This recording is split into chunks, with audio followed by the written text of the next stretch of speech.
Oh, Karen, you were so close. You were so close. Came with the me. I saw you retracted that. Stephen, I'm not sure what you were trying to type. Or hey, yeah, I realized you were trying to be first. Karen had the first legible comment. Let's put it that way.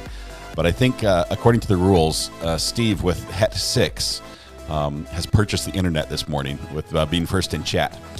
And it's a big day, Steve. It's a big day because we have some amazing stuff going on with the Texas Juan David Ortiz trial. We expect to be with that pretty much all day, just analyzing what's happening as this progresses during the state's arguments, or the state's side of the presented evidence.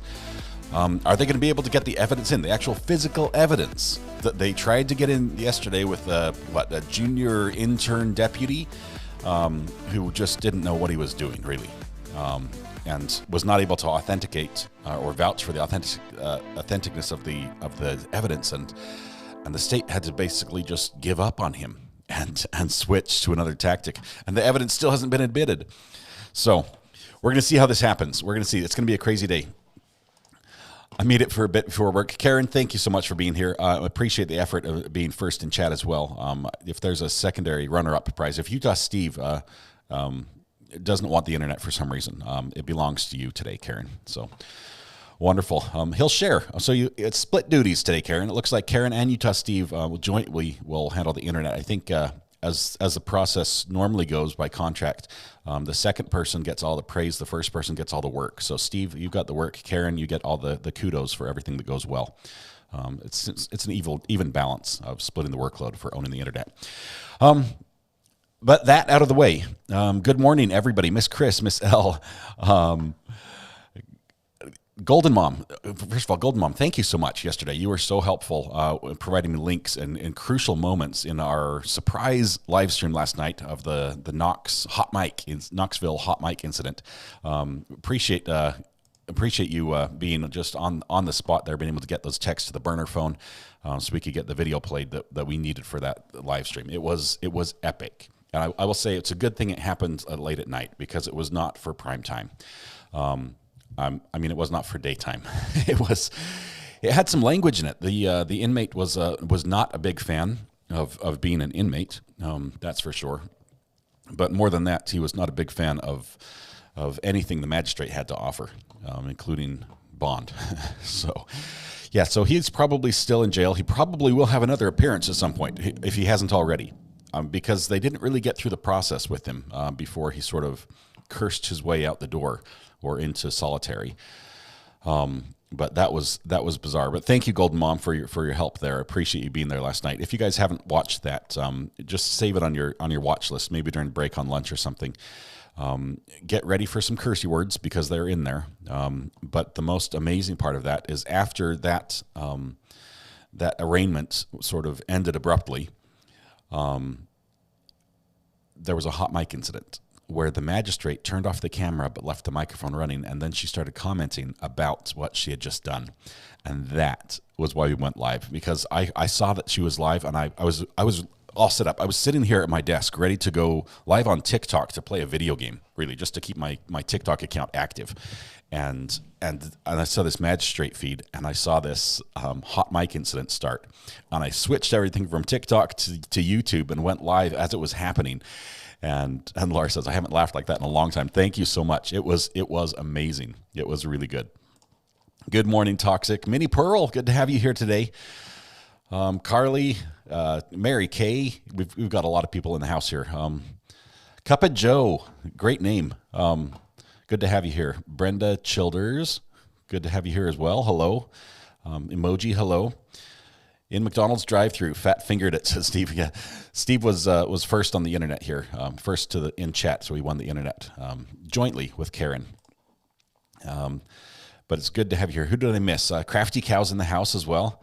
Been poorly and missed y'all. My mug arrived so in Scotland, so Scotland now supports. Yay, Crafty Cow! I'm glad you got your mug. Make sure you send a picture to the burner phone. We'd love that. Great. I'm rocking the pink mug today. Hopefully it doesn't go invisible on my green screen, but it's empty right now, so I can dump it out over my keyboard without a problem. But I will fill that with water here in just a moment. Brent, good morning. Katrina, see you there. Just getting your day started. Exodus 5, good to have you as well. Right, I get giddy with hot mics. I really do. Just because I know how easy it is to fix that problem. It's just a simple button. I've got hundreds of them here that could fix that problem. But morning, Scott from Nashville. Lindsay, good to have you in the house as well. We're going to have a great day today in Texas v. Juan David Ortiz, Border Patrol serial killer trial. And I will tell you that I read the article from The Guardian. I forget who it was that linked it to me. Was it Ashley that sent me that? I forget, and I apologize. I should do better at giving credit where it's due. But there's an article from The Guardian about this whole scenario, and it's got details in there that have not come out yet in court. Specifically, the timeline that says that, well, the police were breaking into Juan David Ortiz's house to search it and found the arsenal of weapons he had set up and loaded in the. I see that, Steve. That's awesome. That's a full day's payment. That's not a partial payment. That's full ownership. $5. That's how much it costs. Thank you so much for the super chat. But while the police were breaking into Juan David Ortiz's house and found that arsenal of weapons, including the AR-15 rifle and everything else, and everything but the murder weapon, he was still out, and 2 murders had yet to be committed. And for some reason, this escaped me. I didn't realize that 2 murders were committed right at the last moment, basically, on the same day. And that's what it says in the story here. So I'm hoping that they've got the story right. I think they would have retracted it by now if they had it wrong. But it blew me away that it sounds like not just was he killing people, but he might have been killing people who might have linked him to the crime or seen him with the person. So he might have been intentionally murdering potential witnesses who were other prostitutes on the street that might have seen him pick up the prostitute who was killed. And so that in my mind, I don't know why I didn't draw that connection before, but it was bizarre. It's just crazy. We'll hopefully get that timeline presented in court if the prosecution can get their job done, because they've had some struggles. They don't have the best witnesses for key things like authenticating evidence.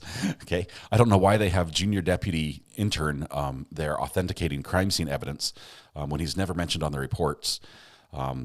Can't they subpoena somebody?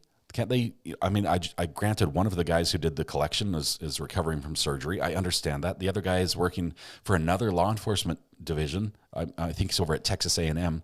Would they not be able to get him back? I don't understand why. Yeah, is that lawful law? Says Laura. Yeah, it's gonna be crazy. It's gonna be crazy today. So if the defense is successful in keeping a lot of this evidence out, that I think it's just a minor speed bump right now. I think the prosecution will be able to get the gun admitted into evidence. It is the murder weapon. It's sort of important for the trial, right? We did have one witness yesterday who mentioned the firearm before it was admitted into evidence, and defense jumped on it immediately, even called for a mistrial.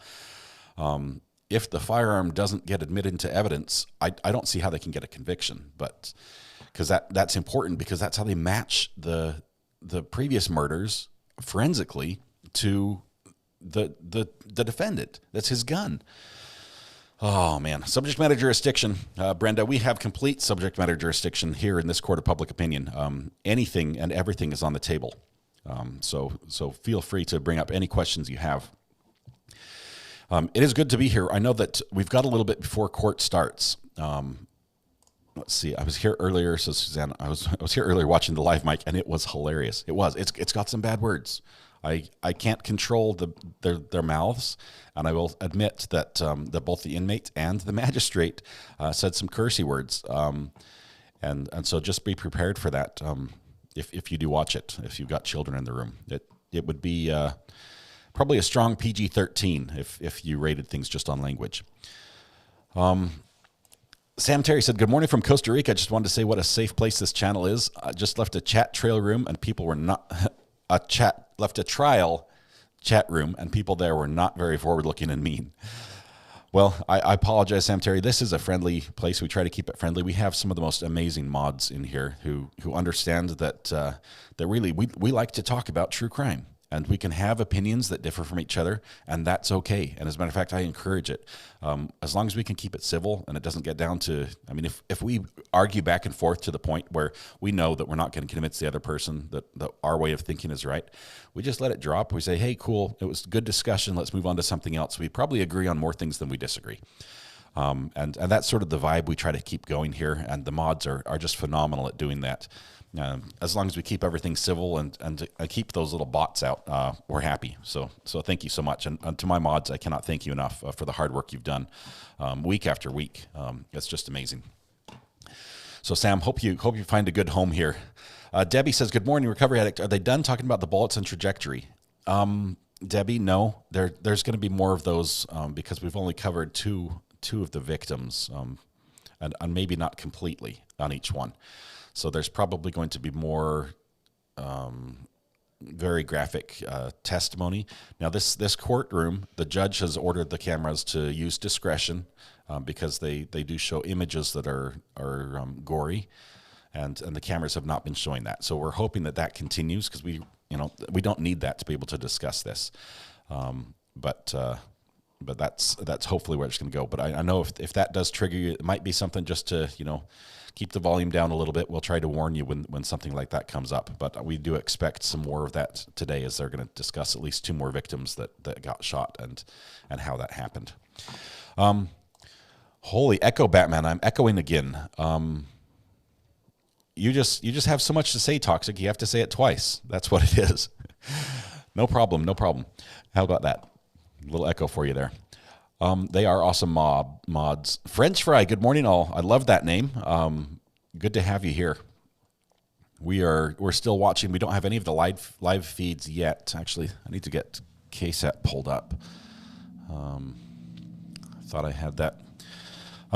It's weird. Twice now for the past 2 days, Ken's 5, which is one of the primary pool feed providers out of the courtroom, cuts their feed at like 5:30 my time, like an hour before trial's over.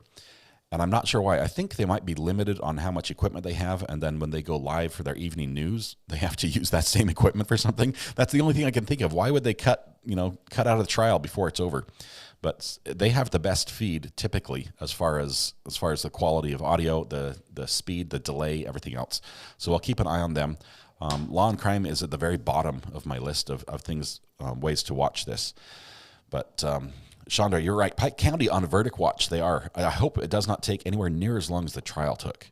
This jury, besides being millionaires from the $7 a day they're earning as jurors, it has been so long. I think they want to be done. They just want to be done. So hopefully they can come to an agreement soon. Okay, any other comments? Oh, yep, another page that I missed. Elizabeth Norton, good to have you here. Hi, welcome. Joe Allen as well. And Bite Me, great name, as always. Good to have you back. Love the mosquito. The mosquito. What's that? Your little avatar. We have the grooviest mods on the internet. Totally, man. Gnarly. How is everyone today? Says Katrina. I'm doing great. I'm a little bit hyped up because I'm so excited. I had a hard time sleeping after that hot mic incident. I was just like, I was buzzing. I'm like, that was awesome. Try again after lunch. Hey, see you, Debbie.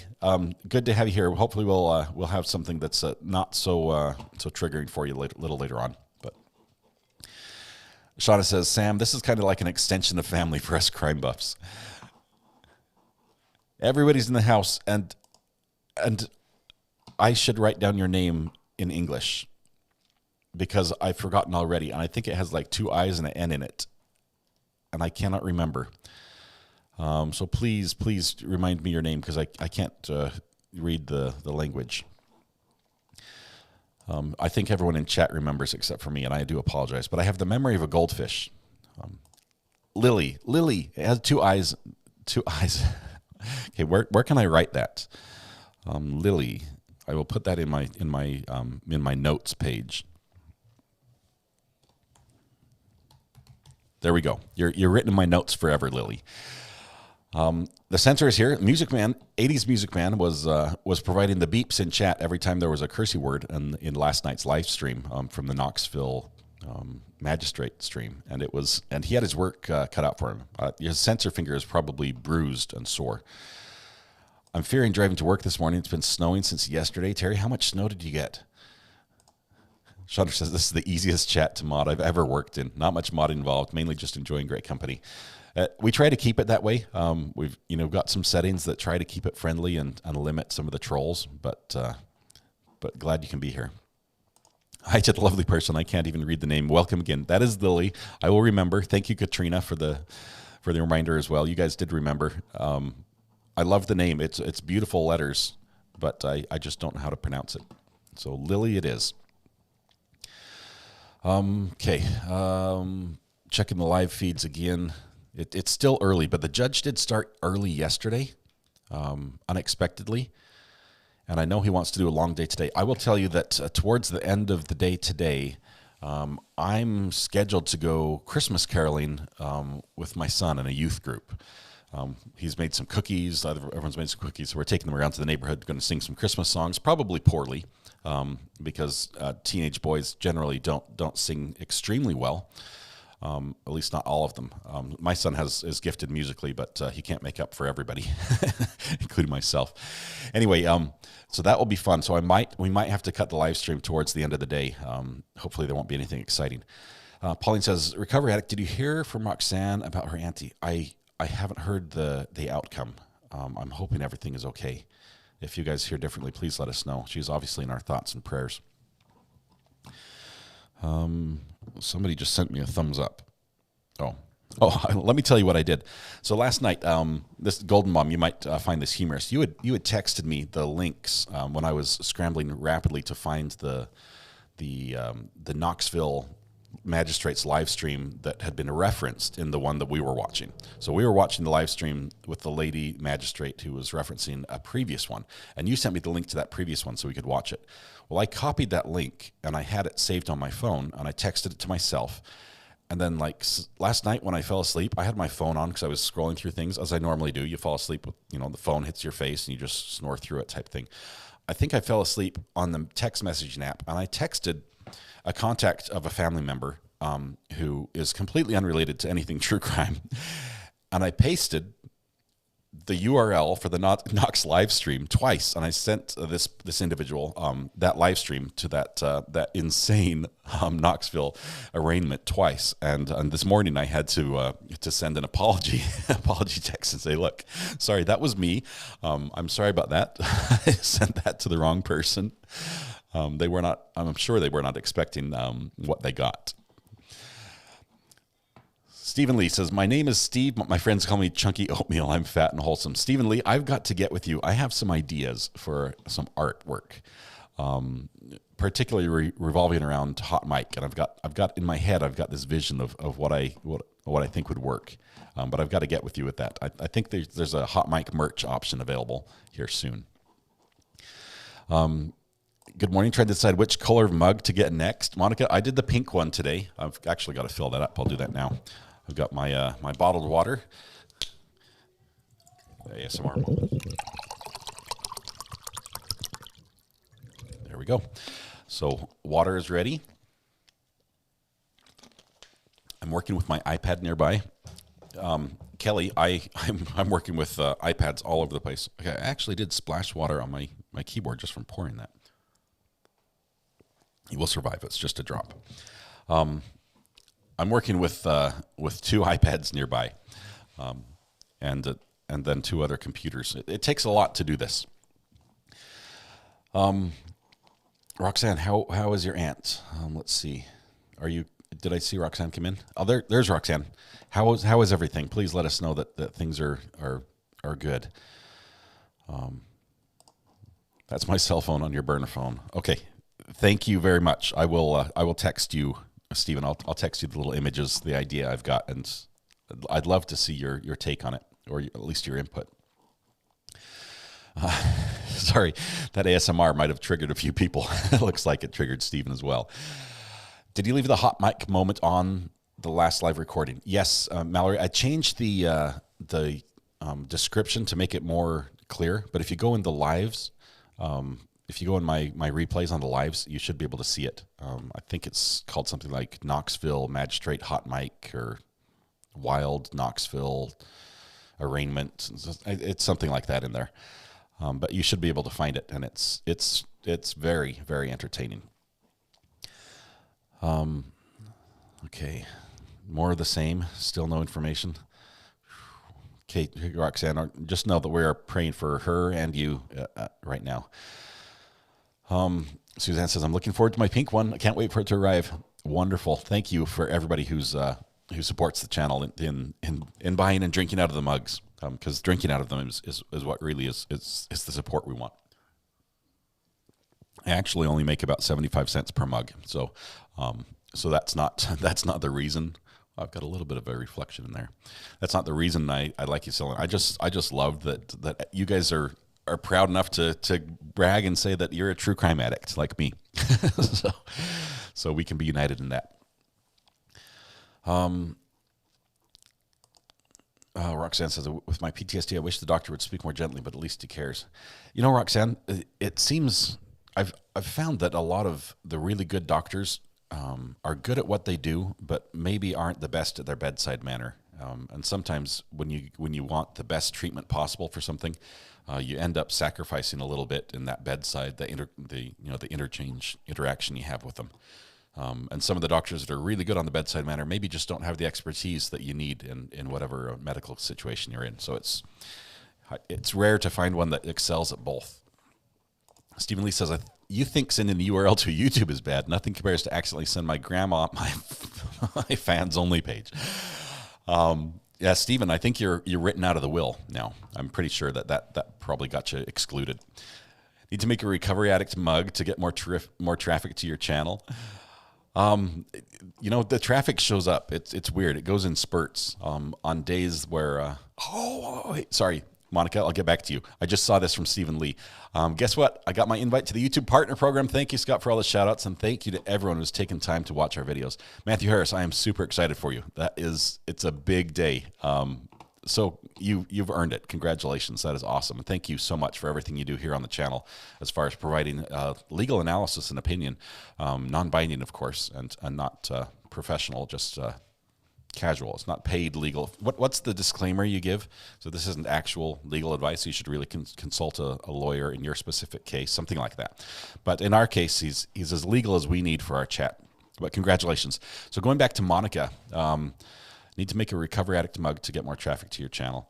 I think the way that I'll handle the traffic on my end with doing a better job with my thumbnails and my titles, which I do an awful job on. My wife told me this morning, she says, look, you need to take some lessons from my channel. Let me teach you how to do this. So I'm like, okay, please. I don't know what I'm doing, but I'll try to get that up. Meanwhile, I think the best thing we can do is just keep having what we have here in chat as far as a friendly group, and it's going to grow. And that's wonderful. Okay. Yeah, Matthew, that is awesome. Super excited for you. All right. We'll check one more time on the live streams to make sure. Let's see, still nothing there. I just got a weird Twitter text. Oh, it's one of those spam bots that just included me in some other group of people that I don't belong in. All right, that happened.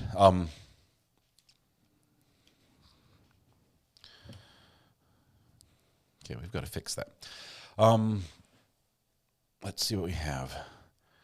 The judge said he was going to get started at around 8:30 this morning. That's not the right one. Ed, welcome, says, Recovery Addict, in case you haven't mentioned it, Judge Jennifer Doro is running for the Wisconsin Supreme Court seat. Has she made the official announcement, or did her husband just leak that? I'm curious what... I did hear it sort of teased that, said I'm going to have to look at that, but I'm not sure. Did she make that on the news interview last night? Yes, she made it. Okay, that is exciting. That's awesome for her. I think she's a shoo-in, really. I get, if you watch the live stream last night with the hot mic, that magistrate with the hot mic, I imagine that's what Judge Doro might have been in closed chambers, just talking with her husband about the DB trial, because she did, right? I imagine that's where she vented, but she's got some strong religious beliefs as well that guides her and centers her, that she's talked about in her interviews. So maybe she didn't wax quite as eloquent as this magistrate did last night. Good morning, Michelle, and everyone. Good to have you here.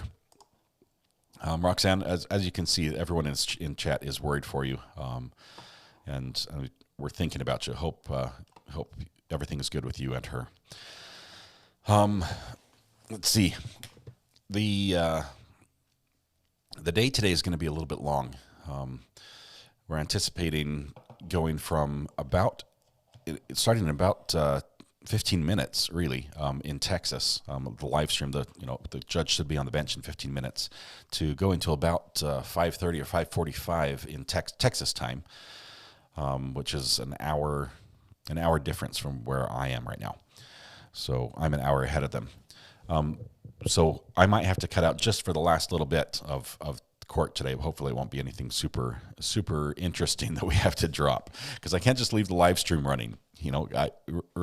According to YouTube's terms and conditions, I'm responsible, at least partially, for what happens in chat. And if I leave it just up and running without me here, first of all, it negates the fair use clause, which allows me to commentate and provide additional information about these live streams. And also, if somebody said something that wasn't appropriate and a mod for some reason wasn't here or didn't catch it, I could get in trouble and lose my channel over it. So yeah, I have 8 hours to doing medical billing here. Oh man, my wife did some medical billing coding in a previous life before I knew her. Tag, good to have you here. Van as well. It's the whole crew is here. We're here just a little bit early. Let's see. Okay, good. Everyone sees me finally. Tag, were you blocked for some reason? Did we accidentally mute you on the channel? You shouldn't have been muted. I didn't see anyone get muted in the chat, so it might have been a YouTube issue. But, okay. Pause. We need some music here while I frantically look for updates. Let's do this guy. A little relaxation.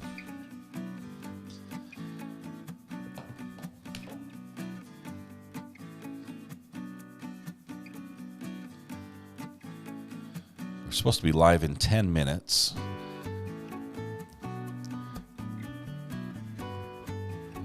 Let's take 3.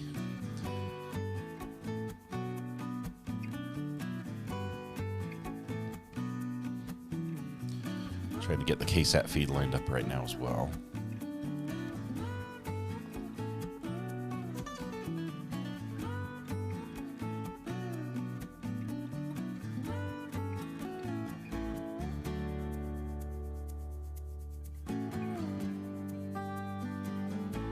It's not there. Okay. Nobody has any court feeds right now. So let's see. We'll behave if you keep it up. I know you say that, Michelle, but when the mods were away the other day, we had a rare moment without a mod in chat, and it got a little hectic. It wasn't out of hand, but I could tell, had they not shown up, it might have been out of control.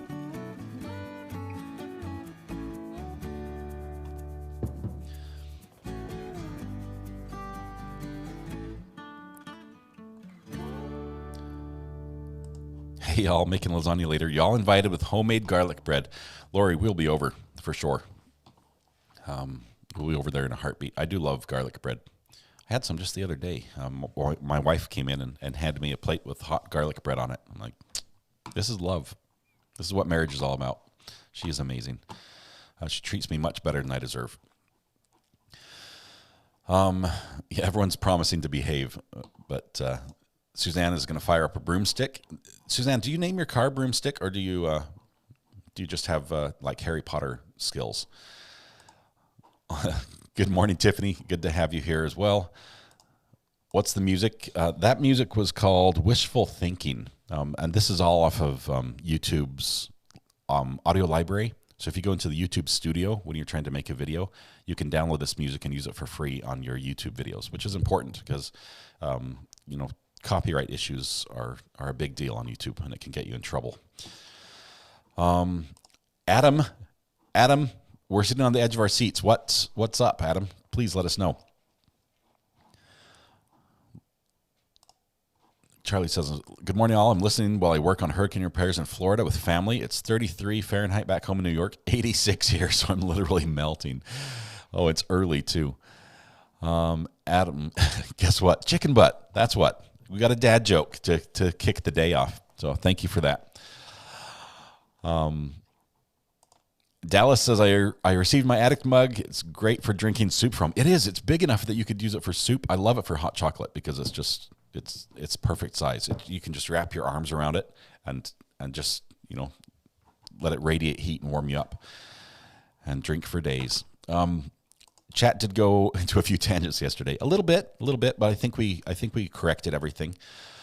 Was someone naughty when the mods were away? They talked about being naughty. That was all. It wasn't anything really bad. TW says, we'll behave after the puppy goes out for Daryl Brooks. Yeah. He didn't leave us hanging. He gave us a zinger. Canned Laughter, welcome. Says, thanks a ton for these streams. I have you on while I'm working from home. My dog also seemed comforted by your voice. Oh, such a good dog. Who's a good boy? She barks less. Oh, who's a good girl? She barks less at ambient noises. Well, I'm glad I can be soothing for your pets. Maybe that's a service I should provide. I used a YouTube song from their library for one of my doodles, and I got copyright strike. Stephen B., I'll talk to you about that. That seems strange. I know they do have songs in their library that are not licensable, and I'm not sure why they do that. It's like, here's a list of songs you can't use. This is how to use it, type thing. So you have to sort of watch the notes. KQD, Mrs. KQD and I saw a doctor yesterday. Both have pneumonia. Oh, man. We expected that she did. Surprised that I did 25.7 Fahrenheit in Utah.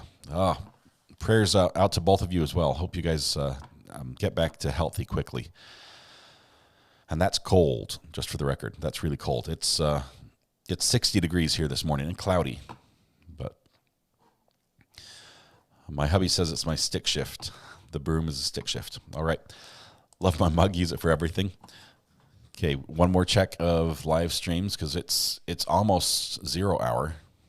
I wonder if the courtroom's like locked and all the cameramen are trying to get their cameras set up and they can't get in.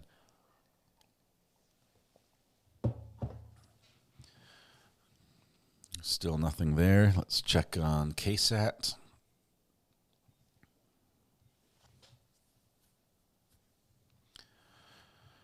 Nope, there's nothing out there.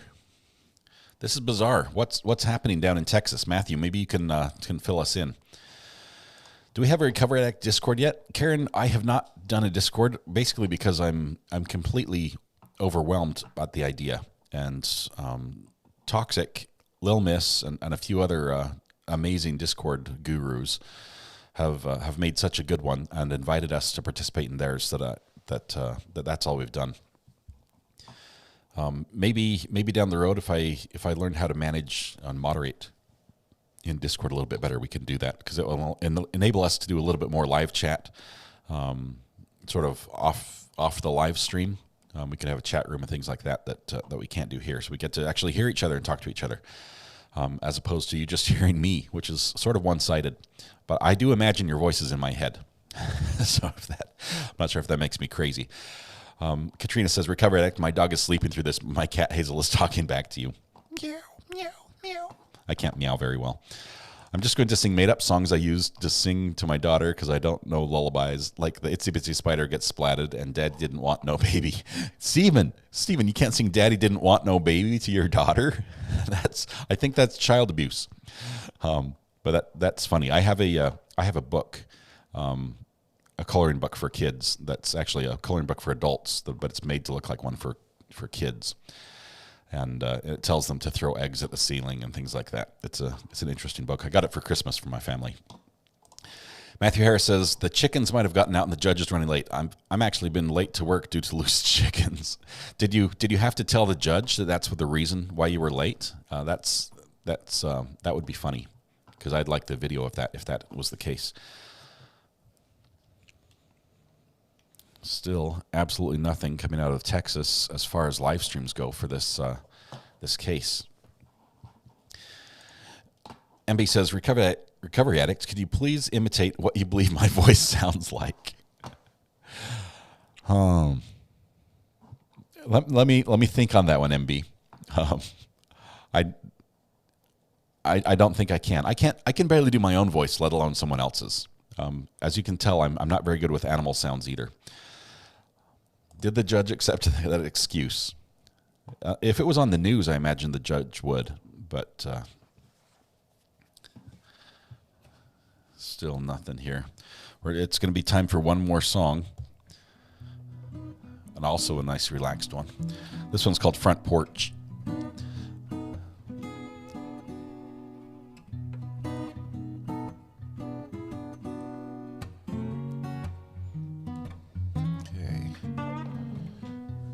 No feed there.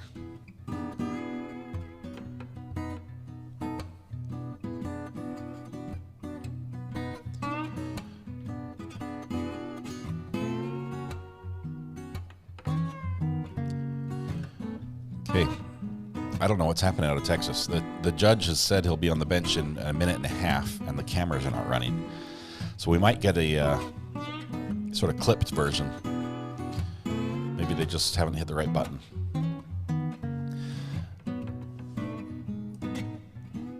Rain for almost a week here. Sun finally came yesterday. Fog's been thick in the morning. My war with foxes is well known. If I tell the judge that I'm running late due to loose chickens, they don't even question it. That's awesome. Stephen Lee says, MB, I imagine a Jessica Rabbit voice.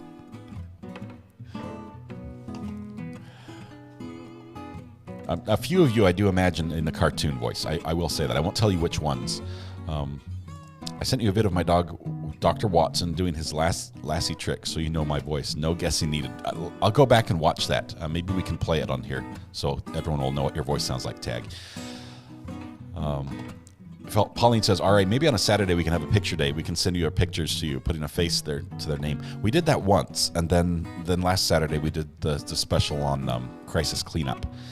So we might be able to do it again. Or maybe if I get Discord sorted out, that might be a good place to do that, where it's a little more free form and not as we got a live stream from one source, not our favorite. Let's take that one just in case something happens. Okay. And now I'll get the other ones ready.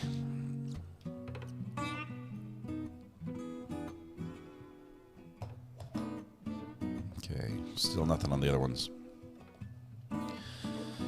Well, Your Honor, you're late. Officially, by 10 seconds by my clock. 80s Music Man says, Recovery Addict, you said you hear voices, puts on therapist glasses. What do they say? Lay down on my couch. Let's talk for a little bit. No, I hear your text in voice. That's what I do in my head. And I generally, if you have an obscure name, say, for instance, I'm going to throw you under the bus here, but like Exodus 5, I'm not sure what gender I need to assign to the voice. So if your picture is not very clear and the name is leaves me in doubt, I guess. And usually I guess wrong on that one. Okay, I sound like Kermit the Frog after he gets injured. Thanks, Steve, for that. Throw me under the bus. I thought it was safe, and then he came with the Pepe Le Pew variation. -4 Celsius in Oklahoma. I've got to head to the commissary, brave the cold, restock on my steak, but I have my headphones and I'll be listening. Awesome, Tag. I loved going to the commissary when I had somebody who would buy for me. Okay, so still no sound yet. I'll double check that. Nope, no sound. So judge is late. Jury might be late. So that's why it's an issue. All of our typical live streams are not putting out anything.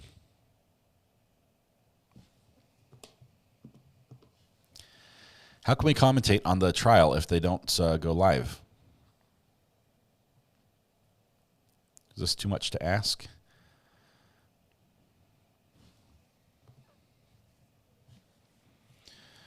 All right, I'm that 80s music band says, I'm that guy. I'm guy that pick is my phone background. You see, I forgive you. Okay. I'm a guy. Okay, yeah. I figured that from 80s Music Man. So I didn't need your pick to get that, but when your name says man, I can guess on the gender, at least the one you prefer to be called. So Chandra says, or Laura says, Chandra, I also have a gigantic black cat named Cubert who bullied my dogs. I do like watching videos of small cats winning against dogs. You can engage in wild speculation as to what's going on in court. Mainstream media does it. Why can't we? Well, I can, as a matter of fact. I can start all sorts of rumors about the judge and one of the witnesses, or maybe one of the jurors. The judge and the juror. Now there's a story.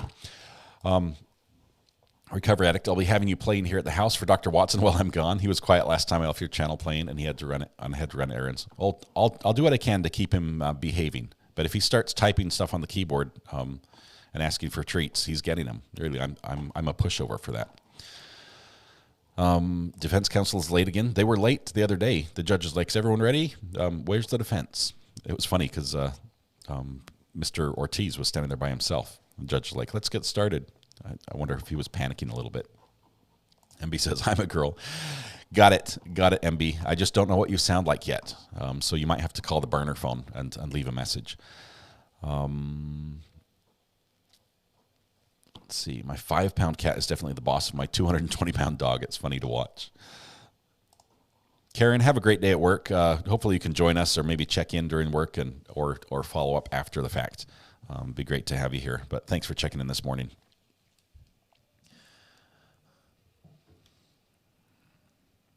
Okay. I don't know where all the cameramen are this morning.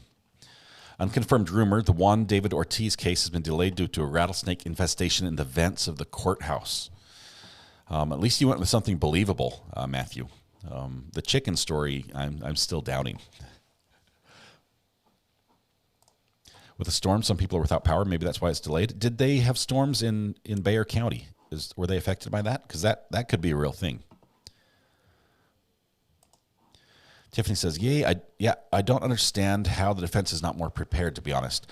Tiffany, I think the defense comes across as being unprepared because it seems like every time an item of evidence is presented, it's like, oh, what's this? And let's talk it over and decide if we should object or not.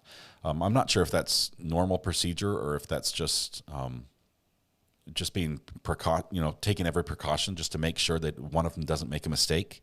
But that doesn't bother me as much as the prosecution wheeling in the cart full of evidence and then taking the next half hour to draw numbers on it while the judge sits there and twiddles his thumbs. So that's bizarre. Well, Mama, good to have you here. I'm grateful for your commentary. The other channels are just super boring now. Well, we try. I do get a little bit of, I won't say hate mail, but a couple of people are like, I'm trying to watch what's happening and you're talking over it. I'm like, I know, but I'm trying to watch too, and I can't keep my mouth shut. It's what you get when you come here. I'll try to limit my talking over to the parts that are boring or at least not important. I could have sworn I've seen a rattlesnake on the public seal there. Just a small snake there on the bottom of the laurel wreath. I heard they're going to show 2 hours of confession today. 2 of the 9 hours. I'm guessing If it's the prosecution showing this, okay, so you have a 9-hour recorded confession of Juan David Ortiz in the police station, interrogation, probably for the first 7 hours of interrogation, and then maybe 2 hours of confession. And so they're probably going to show the last 2 hours, which are the good bits, because the first 7 hours are him saying, nope, wasn't me. Nope, wrong guy. Don't know what you're talking about. Nope, I have no idea how all that evidence got in my truck. Nope. And so you got 7 hours of very boring denial, and then he breaks. I'd like to see the break. I'd like to see him say, can you take the handcuffs off, please? See him stretch, take a deep breath, and then say, I did it. I think that jury would want to see that as well. And we've heard a description of what that sounds like. I can see it in my head, but I'd like to hear it in his own voice. I'd like to hear him admit to doing this. So this is the commentary channel. If they want to listen to listen only, there's other channels, but I love the commentary. Everyone gets hilarious during court hours. It's commentary. I appreciate you guys liking it and encouraging me. Although I don't need it. I talk on my own without encouragement. Adam, I don't think they've released the full confession, or if they have, I haven't found it yet. Maybe Toxic would know to see if there's something over on the Discord. Toxic says, okay, bad news, folks. I just tried to add the voice chat, but it won't add, and I think it's due to space issues. We need some people to make a friendly donation to the Toxic and Lil Miss's Discord. If they can give a small donation and boost the channel. Boosting the channel allows them to have more space, and they have a lot of space taken up because they have videos, they have documents, they have just a lot of information regarding all the true crime cases that we're following, the calendaring, the chat back and forth, and just there's a lot there, and I get lost in it as I did yesterday. Toxic, thanks for helping me find my way around on the live stream yesterday. But if someone will go and boost that channel, that boost allows them to have additional space. And space allows them to use a feature that allows everyone who connects to talk to each other in a chat room, like voice chat, which is very fun. So hopefully we can get that sorted for you, Toxic. That would be great. Matthew Harris says, Recovery Addict, are you familiar with the rule of optional completeness? The defense can force the full 9 hours to be admitted and played to provide complete context to 2 hours of actual confession. I'm not crying, really. Please, Matthew, please tell me there's a way out of this. Please, because that they're trying to say that he was coerced into this, that they broke him down over time and basically forced him to say there was no other option. This would never end until he admits, type thing. And if we have to sit through 9 hours of interrogation because of the rule of optional completeness, we're gonna have to go like split screen, and I will play video games on the other side. So we'll have trial going in one corner, but we're gonna play Call of Duty in the other, just to stay awake. Oh my goodness, that would be rough. What are the odds, actually, Matthew? What do you think? As if you were the defense attorneys here, would you force that? Would that convince the jury that this was a coerced confession? Michelle, I agree. I think the victims would like to hear the defendant confess. TW says, Recovery Addict, your voice is what glued me to the stream. Do not let them take away your voice. They can't stop me. I'll keep talking. I'm like a bad inmate on the live stream. The magistrate tells me to that I have the right to remain silent, but I just can't exercise that right. Texas Rule of Evidence 107. If a party introduces part of an act, declaration, conversation, writing, or recorded statement, an adverse party may inquire into any other part on the same subject. Oh, man. Okay, so the only thing that gives me hope here, Matthew, is that in the body cam footage, the defense agreed and said, hey, we can fast forward some of this. You can get to the good part, which I really hope they do. Still checking for live stream. Ken's doesn't have one. KSAT doesn't have one. Only our least favorite source has one. We'll keep watching. It's still no action there. So, okay. Wow. Adverse party may also introduce any other or recorded statement that is necessary to explain or allow the trier of fact to fully understand the part offered by the opponent. Yeah, you can't really understand this confession until you hear the 7 hours in actual speed, in painstaking detail, unbroken, with no comfort breaks, right? Because that would take it out of context. You have to really sit as he sat for 7 hours in interrogation to understand why he broke at the end.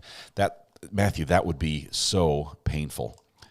Yes, we must watch something more interesting than a 9-hour interrogation. I am taking suggestions right now, honestly, Tiffany. I obviously have the capability with all this hardware at my fingertips to set up a live stream that's here, as I'm trying frantically to do it right now, as I can show you here. See, I have the ability to set up a live stream that brings in all sorts of different components, and change the view to include even additional cameras, such as, like I can move stuff around and do all sorts of cool things, and it can be a lot. It can be a lot of. There's a lot of me here. Anyway, back to where we were. I can bring in some other footage. If there's I can't bring in copyright footage like a movie, but if we have to play a game, if we have to play Words with Friends online or something like that, we will do that to get through 9 hours of confession. 7 hours of interrogation, 2 hours of confession. I think that's what we have. And no one has a channel as good as yours. That's because no one has a group of supporters like I do. Subscribers, watchers, viewers. That's what makes this channel so great. And I appreciate every single one of you. Got to beat that guy. 9 hours of DB. Eek. Yeah, that would. That's rough. Bingo. Yeah. We'll do something. Maybe we'll have to play bingo. Is that what you're saying? We can do 9 hours of bingo. Wow, there's 3 recovery addicts. There's a lot of me. I can actually do up to 6 of me with the hardware I have. I vote that we play I Spy or Confession Bingo. I love Confession Bingo. We might have to make some scorecards for that.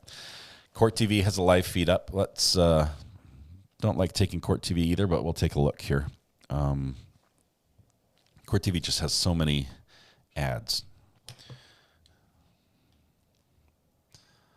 See where they're getting it from. Not from any of the traditional sources. So I think Court TV and... Oh, there we go.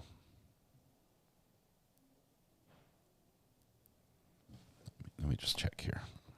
Still no action in the courtroom, but... all-in-one meal shake. Yep. We've got a commercial on all-in-one meal shake for those of you who want one. Oh, there's 2 of me. So many buttons. And my microphone actually gets in the way of my buttons, which is a bit of a problem. Okay, we're going to... That is a problem.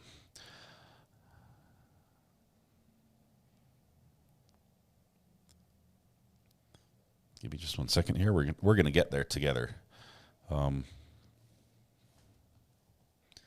Undo. Copy, paste. For some reason, it's using my my channel that has ads on it, and we don't want any ads. So I will fix that here.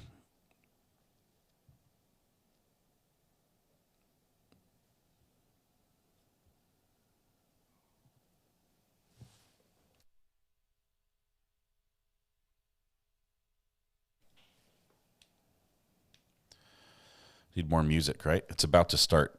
Last song, that one.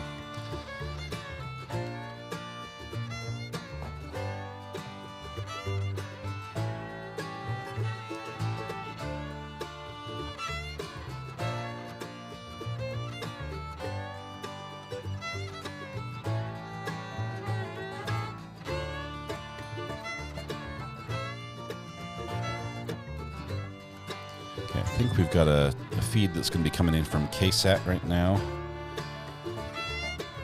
Nope, they still didn't go live.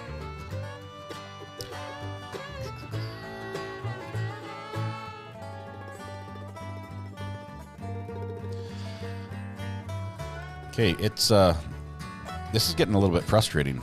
I'll look at True Crime or Court TV. Sorry.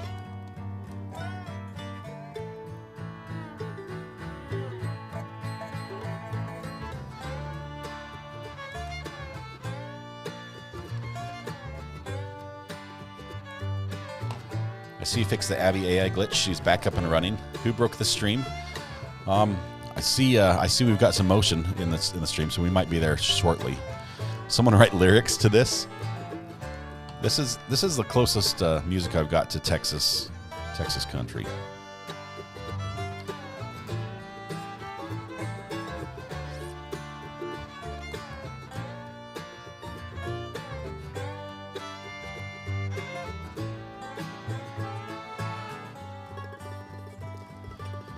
All right, so we're getting very, very close. Where is Ken's 5? They've got to be here.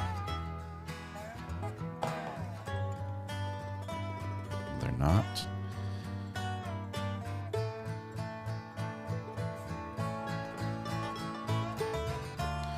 Nobody's there except for Court TV and Law and Crime.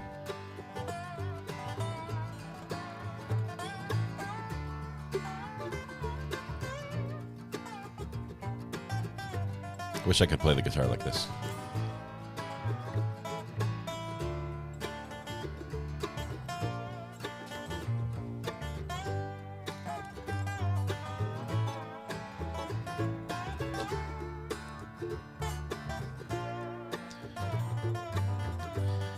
It's go time. Ginger, right, we're getting very, very close. Same shirt. The tie is back on. I think he only has one outfit. At least he's consistent.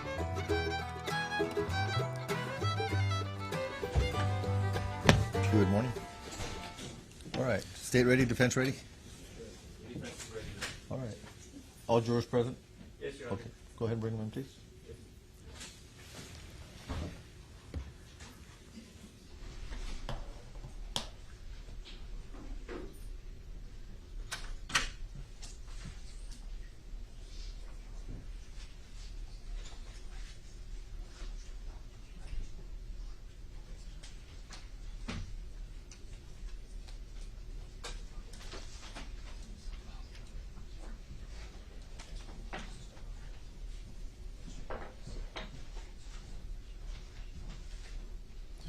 See if I can set up my my 2 shots so we can watch both streams at the same time when necessary. Your witness?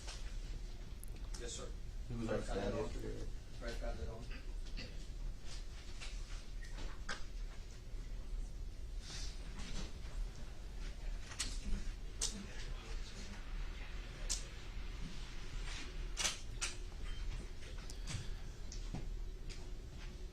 The feeds are not matched up from the 2 places. Joellen says, my ginger Charlie is staring at me. I'm so addicted to you guys. I forgot to feed him. He's not a happy cat. I'm sorry. I'm sorry, Charlie. Food will be coming soon. Joellen, you got to feed him and then come back. Good luck, Matthew, in court. Use the chicken excuse. I think that was the best one.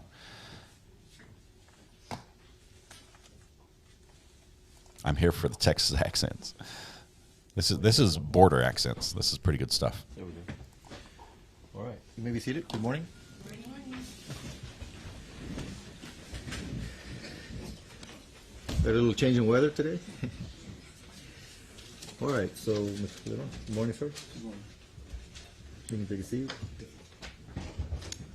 Again, under the same oath of taking. So it looks like we're picking up right where we left off. Same witness on the stand as yesterday. I'm just going to get my mic on. If not, I love that they're wearing mics.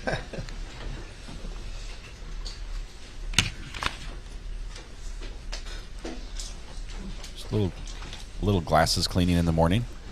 Good morning, sir. Want to be able to see this evidence clearly. Again, since we're starting today with you as a first witness, can you please state your name once again? Federico Calderon. And we're talking about the investigation surrounding the allegations against Juan David Ortiz, correct? Correct. What was your role in this investigation? I was a supervisory investigator for the sheriff's office. And you were one of the lead investigators in this case? Yes, I was.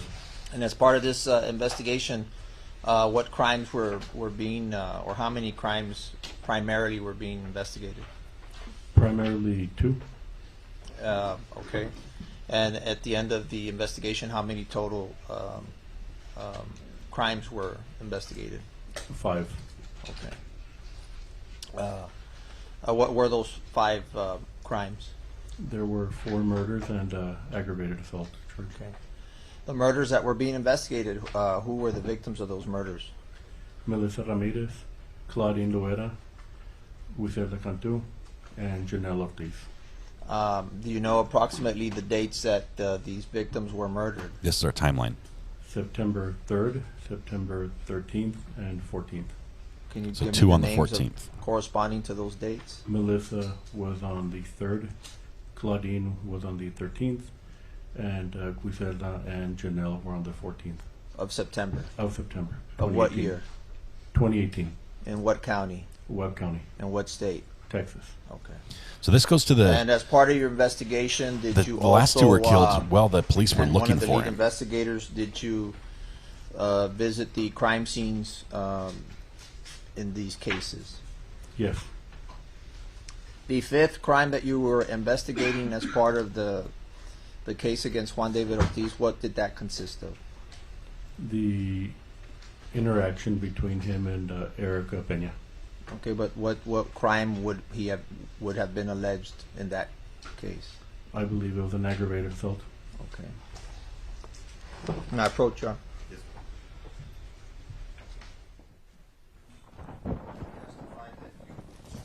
That you get a posting.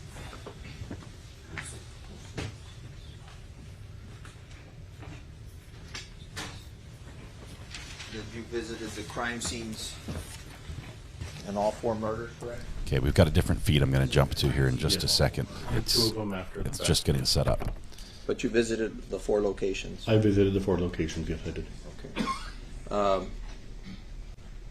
You've identified Melissa Ramirez was where? Off of 255, Claudine Okay. Loera was where? on 255. You mentioned Guiselda Cantu. She was at the 22 mile marker under IH 35 with an overpass. Okay. You write her name down. All right, this is. Oh, I turned myself off. There we go. This is a better feed for us. If you can please supply that to where Guiselda's body was. Why did he The just last write down the victim. name? Janelle Ortiz. He's labeling the map. So the witness is writing the names of the victims and sticking them on the map to let the jury know where it happened, which it's just a weird form of labeling. I've never seen that happen before. Shauna, go do your boring adulting things and come back. Have a great morning. Yeah, Adam, I think the last 2 victims were him trying to eliminate any potential witnesses. Because he knew they were after him, and then he went out and killed 2 people at the same Now, night. what else did you do with respect to help view or identify the Katrina, locations, the geographic locations that's awesome. where these bodies were found? We took some drone video of the area to show the geographic area, what it looks like. Oh, did we get drone footage? We've already had the Google Women, Earth view. their bodies were found outside the city of Laredo. Correct.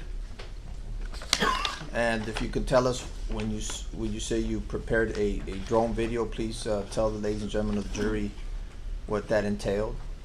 We went to the different crime scenes and we put a drone up in the air and we flew it just so that you could get a view of what it looks like in Webb County, what the areas look like.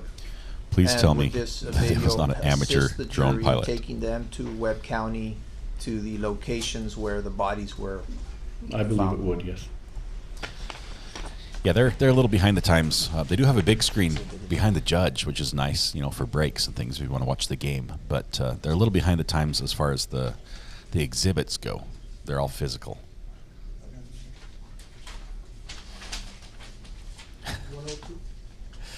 I'm not sure if that is a gift or a crime, Stephen Lee, if you do that to somebody's car. Here's a show. You, Captain, States Exhibit. Glitter's worse than 102, toxic waste. If you can open that up.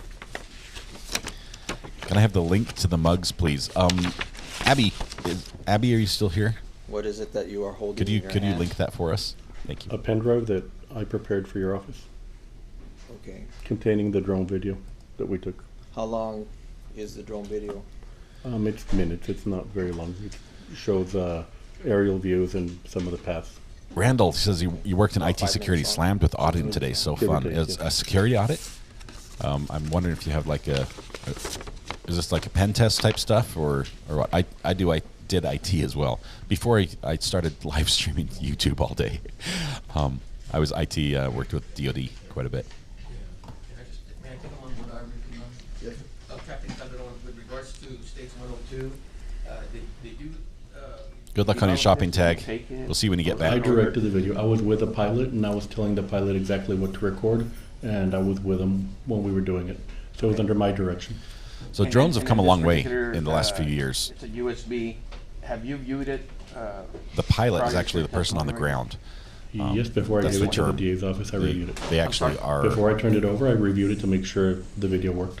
They actually are licensed by the FAA. No objections, Your Honor. Under Part 106, they have to get a license to fly commercial States Exhibit drone 102, the for evidence, evidence, drones for evidence. commercial purposes, Permission including to gathering publish? evidence like this.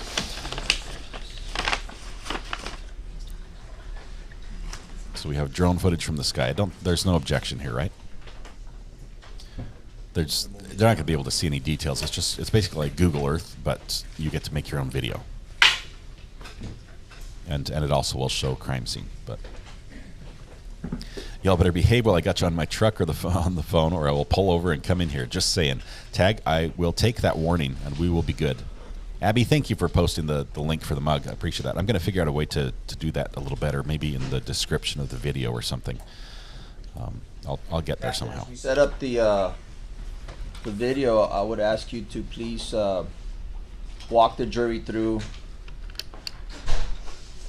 the crime scene locations. You have permission to shoot starting drones with down if they crime fly scene in one Chopper's and airspace. indicating which They're a crime threat. scene we're They're a looking threat to a at. helicopter. Okay. A drone the strike name and could the take date, down a please. helicopter. Okay. Even just a 4-pound drone. It's. Yep. I hear you. There's a drone that'll follow you. My drone can follow me. I've got some. I guess DJI is one of the big drone companies that out of China, unfortunately. So the drones, if they get lost, they fly back to China.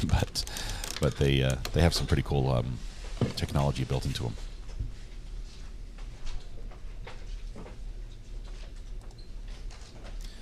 We have a link for a Discord video that will teach you how it goes. Oh, I'm missing the video.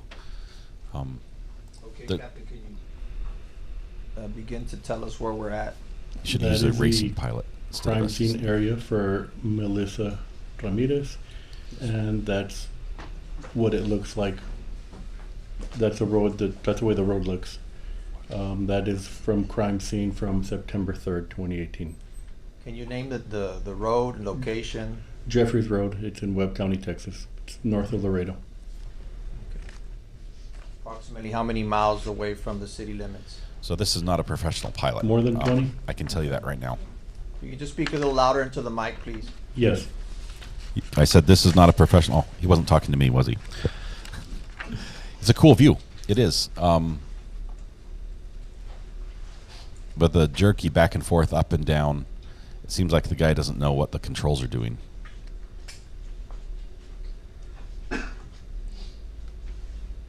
Okay, so we see a distance from the road. That's important. And you walk us through what are we looking at? That's Jeffries Road going back to 255. It's a road that feeds to IH-35, or it'll feed also to 83 North. Let's see if we can see the pilot. Going in that If he films direction and himself. getting 35 and going south, or through 83, US 83. So taking a Ms. right Bella, off of Jeffries thank Road. you so much for ordering a mug. That is 255, Appreciate where all that. that tractor trailer traffic is traveling right there. That's correct, yes, sir. Now this shows the relation between crime scene 1 and crime scene 2. are they relatively They're close? relatively close, yes. Okay. Steven. It's not a shot glass. It's way too big. Can you explain to us what are we looking at here? This is 83 North, and this is 255, going toward 35. Claudine's body was found a little bit further up the road here, but that is what the highway would look like if you're coming up 83 and going toward 35 on 255. That's what the area looks like. Turn my little picture off so you can see everything.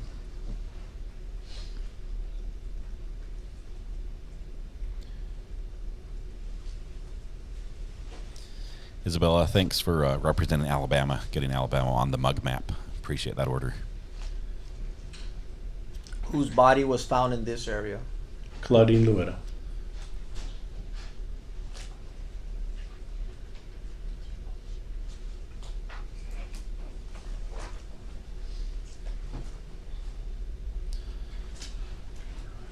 Trying to look for the shadow of the drone. I could tell you what kind of drone is flying.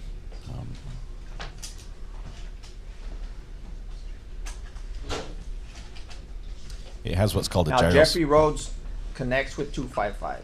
Correct. It has a gyro-stabilized gimbal, which is why the picture stays level as the drone turns, because the drone itself is tipping and turning, but the camera is locked with this gimbal and will stay looking at where it's pointed. You can control the camera and the drone separately, though. What are we looking at here?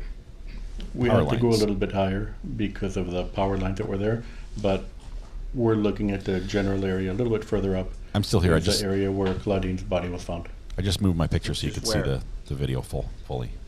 Right around the upper portion of where the camera's pointing. All the bodies were found very close to a General road. area. What direction are we looking in here? Do you know? If We're looking east. looking east. Okay. Yes, sir.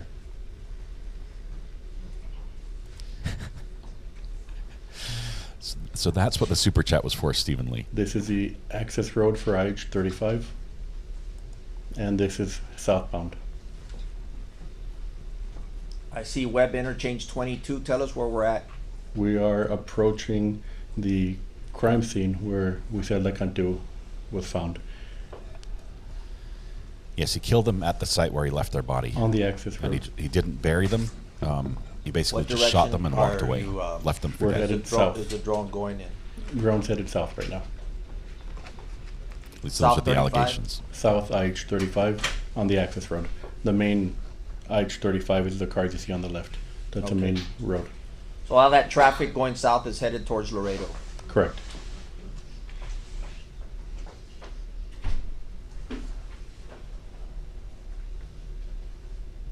On the top left, you can see the beginning of the overpass.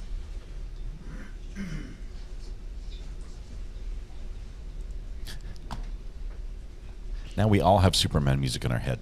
80s music, man. Thank you.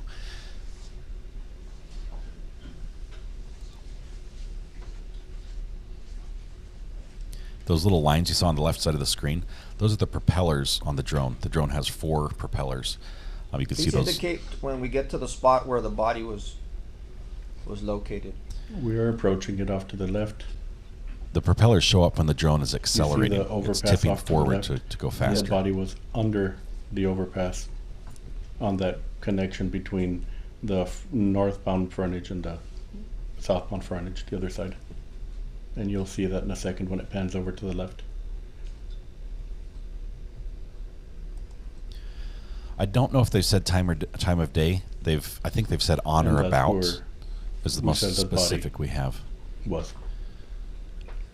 On the right hand side or left hand side that I'm looking at? Under where it says, under the highway, under the space. So the software they're Under the using is VLC. They've taken an upgrade from the software they were using yesterday. What are we looking at here? What direction are we traveling? Here we're traveling north on IH-35, also on a feeder road off to the side, and we're approaching the crime scene where Juan Ortiz was killed.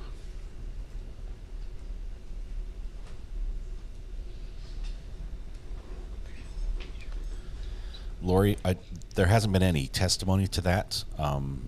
We believe that he was a customer of these women in their prostitution business. Possibly a customer of all of them. Definitely a customer What of was at least this one. location before?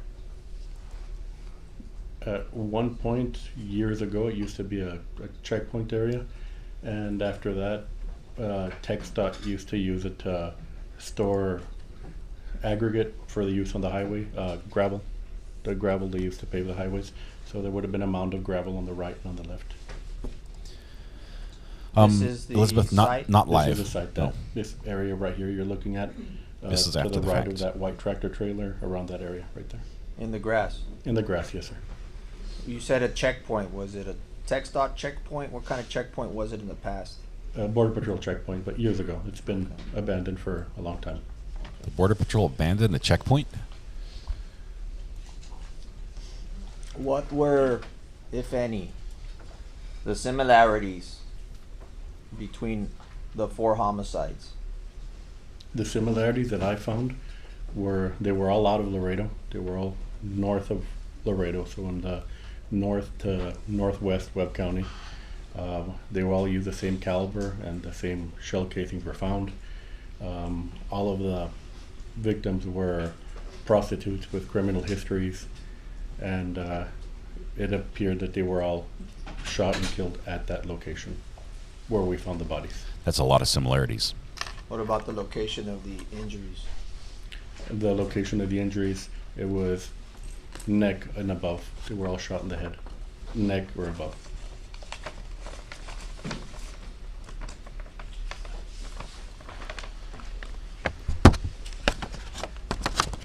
They all worked on the San Bernardo area?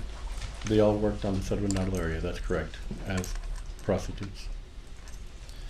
The orange cone is actually the icon for the software they're using to play the video. It's called And as part of your VLC. investigation, how many of those women knew Juan David Ortiz? As part of the investigation, by what we were able to conclude, Juan David Ortiz knew Janelle, he knew Melissa, and he claimed not to have known Griselda or Claudine. What about Erica? He knew Erica, yes.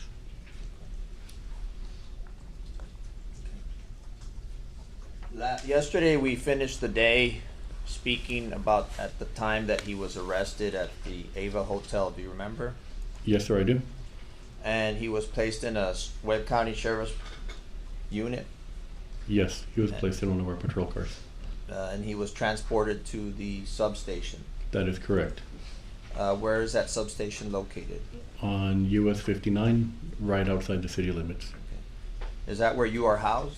At that time, yes. Okay. At the same time, after he was arrested, his vehicle was also taken, correct? Correct. And yesterday we closed the afternoon by discussing that his vehicle arrived at the substation, and you said that it was put under a cover or roof, Yes, under the carport, if you will. under a carport, Yeah. okay. Who dropped off the vehicle? One of the wreckers, I wasn't outside to see it, but one of the wreckers dropped off the vehicle, the wrecker that picked it up. Okay. Did you at any time receive the keys to that pickup truck? Yes. Who did you receive those keys from? I don't recall. One of the deputies who was outside received it from the wrecker driver and gave them to me. Okay. And what did you do with the keys? The keys I gave them to our evidence techs. I gave them either to Nenka or Ugarte. Hey, Karen, I apologize, Took but them to I their actually office. have to talk over it legally. I and can what is only the do this if I policy or provide procedure commentary with- and additional information. Well, I mean, because you guys do take. If I just rebroadcast their vehicles stream and don't provide frequently, additional right? commentary, We do. it's We breaking don't the law. always keep them at the station. You're welcome but to we do. search for the other channels. And what would They don't have what the was- great what's the comment policy section that we do regarding and the great keys community to we the have. vehicle? But I have to talk over some of the video and provide What commentary. happened to the keys in this case? The keys, they would have been stored by one of the property or evidence techs in their office until they were needed.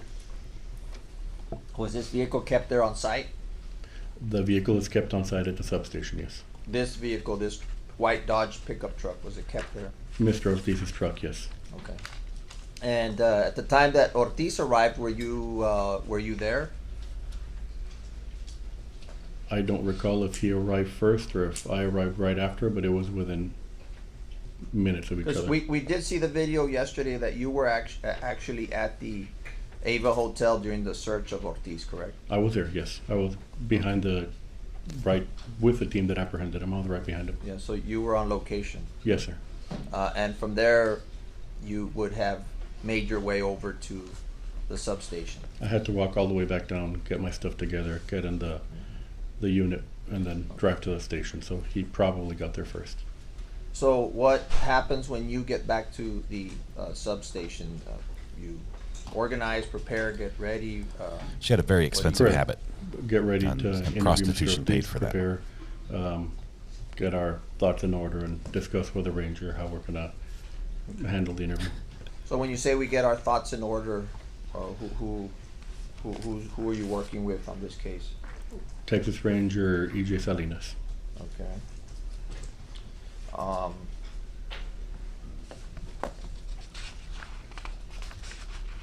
And do you eventually, and where's Ortiz at this time?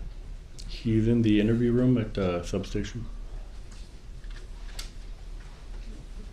And can you describe the layout for the ladies and gentlemen of the jury, the layout there at the substation?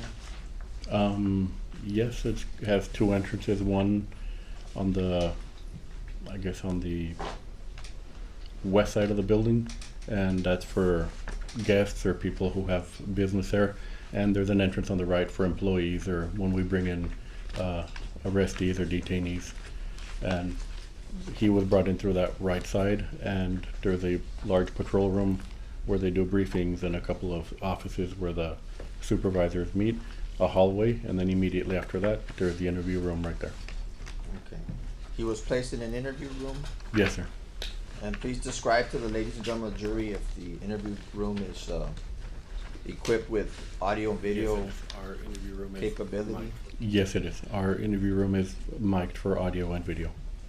Okay. Now, before we get into the interview, how long did the interview of Mr. Ortiz last? Somewhere 9.5, maybe So 10 these are hours family per- members wearing per the call. shirts with the pictures of the victims on it. During the interview, was Mr. Ortiz given breaks? Yes, he was.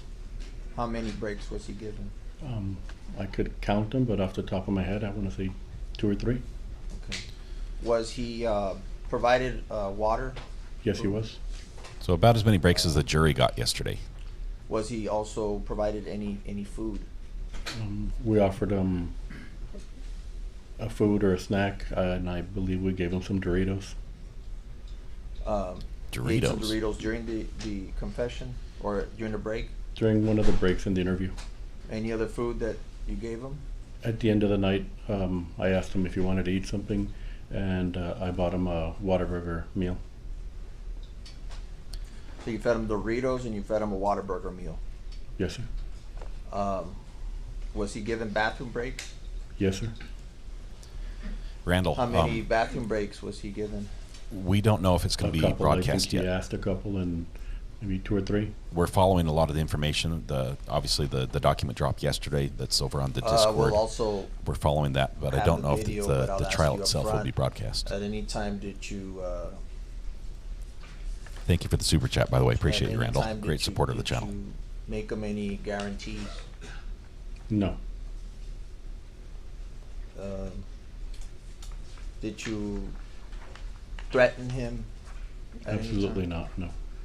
Did you threaten his family? Absolutely not. No. Did you That try article, to intimidate him? this article No. has great information. If you want to search Pound the your hand on Guardian the table? and That's Juan not David my style of Ortiz, interview, there's an no. article out there that just has a ton of information your that has hands not on yet them? come out in court. No. Hopefully it'll come out here Heard him? soon. No, not at all. Timeline information is very, very telling. You didn't physically assault him? No, absolutely not. What about Ranger Salinas? No, sir. The same responses for him? He was right next to me. Okay. Also, as one of the lead investigators, this is happening on September 15th, 2018, is that correct? That is correct, yes, sir. Did you prepare a timeline of the events on the 15th? Yes, we did. Yeah, we're setting up for that interview. Can you tell the ladies and gentlemen of the jury the timeline of events? I don't have it memorized, but if I can read it from my report, I can recount it. Okay, you can refer to your notes, your report. Yes, Pike jury is deliberating right now. I haven't heard any notice that they're back yet, but they're deliberating.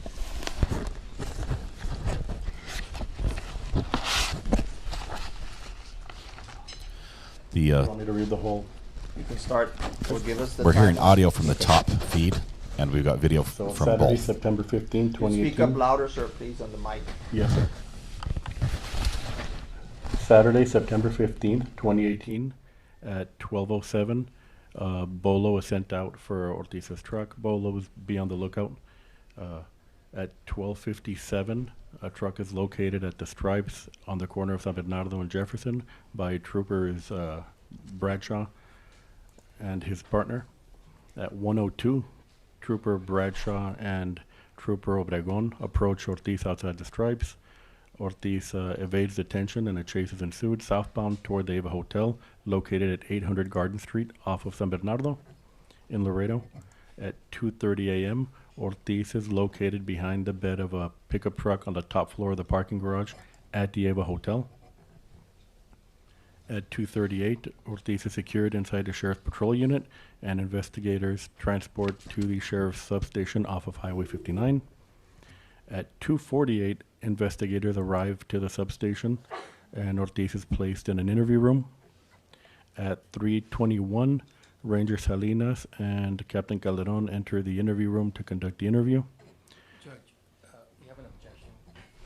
Got an objection here. That anything else is just going to read regarding any alleged statement by the defendant, that it's not admissible at this time until the court determines that the statement is admissible, and it is admitted.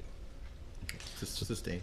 So they don't want to have evidence submitted right now from the interrogation before the interrogation issue is handled, as far as the admissibility of So at, the interrogation without reading the interview statements, contents. Let me stop you. It's at 3, did you say already at 3:22 that the Miranda warnings were given? I didn't get there, no, sir. I got to 3:21. Okay. So at 3:21, Well, Your Honor, again, Until the statement is offered and the court deems it admissible and it is admitted, then we can get to anything that transpired within the statement, but not right now. I'm not getting into the statement. His objection's premature. I'm just gonna ask him about Miranda. That's what you do before. How embarrassing. I instructed the Premature witness on the objection. in the court's ruling, so not to get into any statements, any quoting. well, Your Honor, may we approach them because the Yes, you court's may. not aware of what we're objecting to. Well, Okay, so we've got two camera angles just to give you a perspective of what's happening in the courtroom from different angles. The audio, obviously, the sync is a little bit off. You can see that the motions don't quite match up, and I apologize for that. That's not something I can fix on my end. That's another $20,000 worth of equipment that I don't have to sync those up. But the defense is doing exactly what we expected right now. They are fighting to keep any information that was obtained as part of this interrogation out of the trial. They have not yet come to that battle where they actually are fighting over that, and I expect when they do, it will be a very vigorous argument about this. But they're trying to make sure that no contents of this interrogation come into the trial before the jury, because they think they can Order, exclude please. it. Ooh, judge had to pound the gavel. What was that about? you may continue, sir.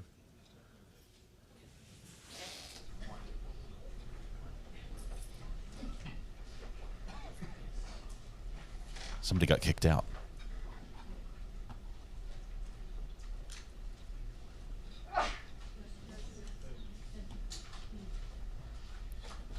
Okay.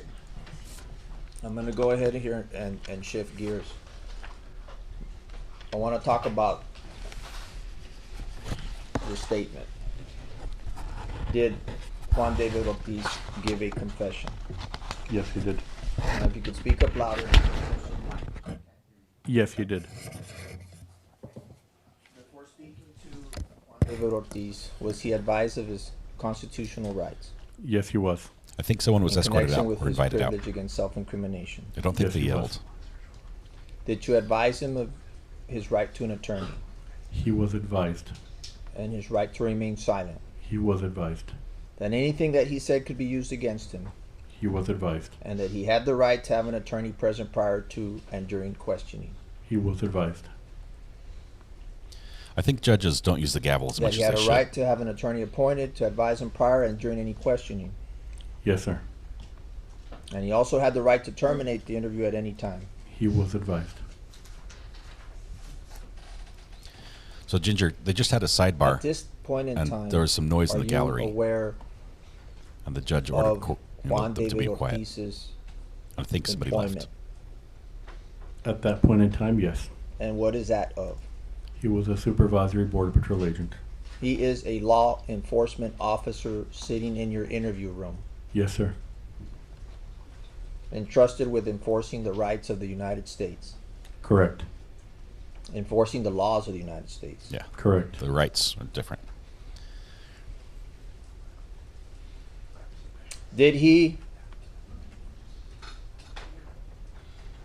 Was he given or shown a form to sign? Yes, he was. This is the groundwork they're laying to try to get this testimony in. So this battle As part of your today, policies and it's going to happen procedures, today. We're going to have this and argument in over working in this conjunction with interrogation the Texas Department of admissibility. Public Safety, was he given anything in writing advising him of his rights? Yes, he was, but he refused to sign it.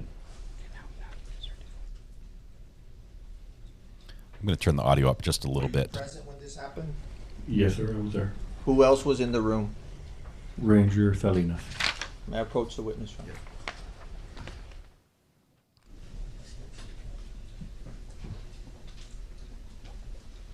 I'm going to show you what's been marked as State's Exhibit 103. Yes, sir. Ask you if he recognizes, I do, yes. and what is it? It's his warning of his rights and what was read to him. And what does it say? Warning of rights. Okay. And it is signed by who? It is signed by Ranger Salinas and myself And at what time? at 3:21 a.m. Okay. I would throw the gavel if I needed to. I'd have like a drawer full of gavels and throw them at people if they were out of order. I might get a gavel for the live stream. Have one here on the desk. I'm thinking about that.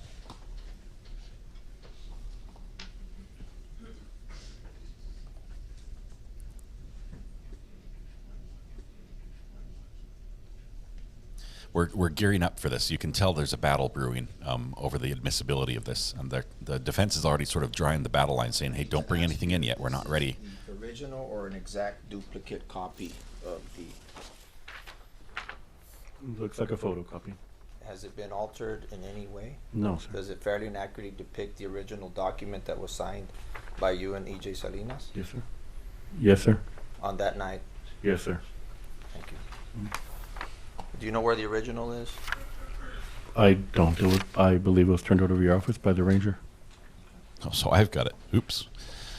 I didn't hear the last part about the ranger. Where's the Original, original? Judge, I'm I sorry. believe it was turned over to your office by the ranger, is what I heard. The ranger kept the original, so. Okay. The ranger kept the original.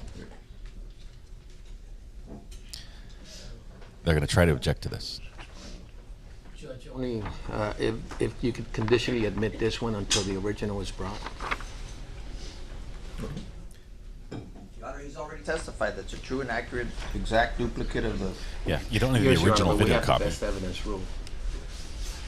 Well, if you have the original, we'll substitute for it, but if not, I'm gonna admit State's Exhibit 103 at this time. Thank you, Your Honor. Okay, so what was that? The best evidence rule? I believe they say that if there's a better version of evidence available, that has to be provided. So if there's a grainy copy, oh look, cameraman's back, filming the jury or whatever else he's doing back there. If there's a grainy copy of the video and there's a good copy of the video, you have to submit the good copy of the video.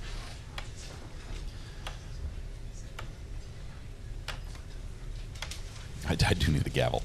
I don't know where my desk is full. I don't know where I'd put it on my desk.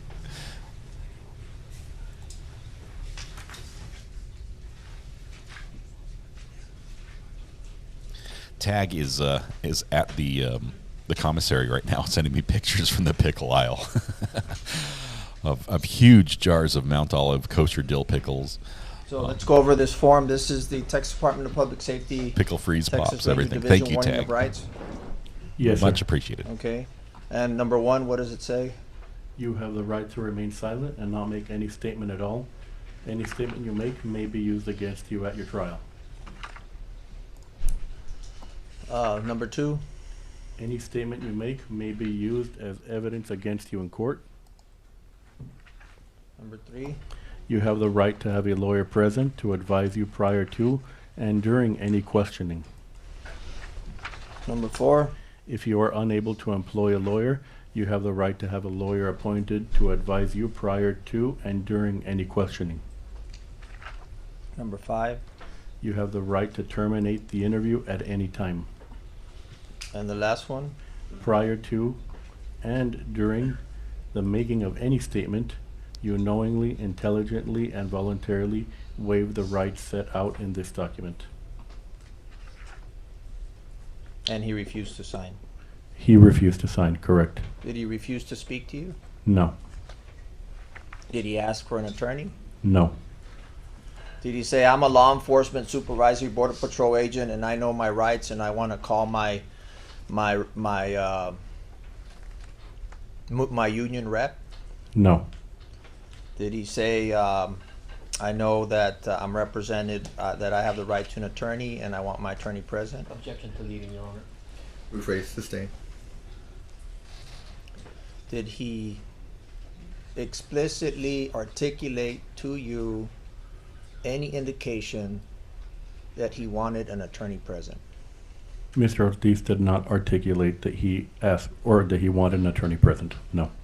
Did he specifically articulate to you that he did not want to speak to you? He did not articulate that he did not want to speak to us. No. Did he explicitly tell you, articulate, saying, I want to stop this interview? No.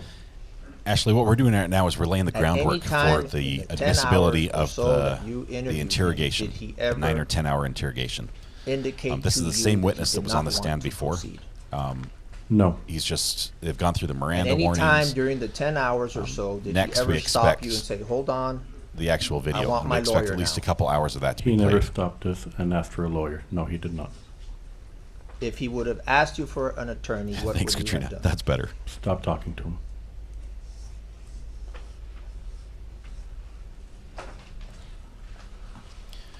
If this gets admitted, which I think it should be, All the while, is this we should hear his exchange confession in video today. showing him this document, States Exhibit 103, I believe it is.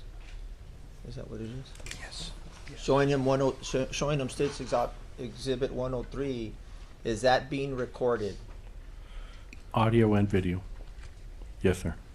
Okay, so the video in the bottom right-hand corner is actually Let's talk about ahead the of our recording audio right now. system that you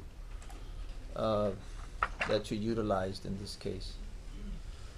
Tell us about that.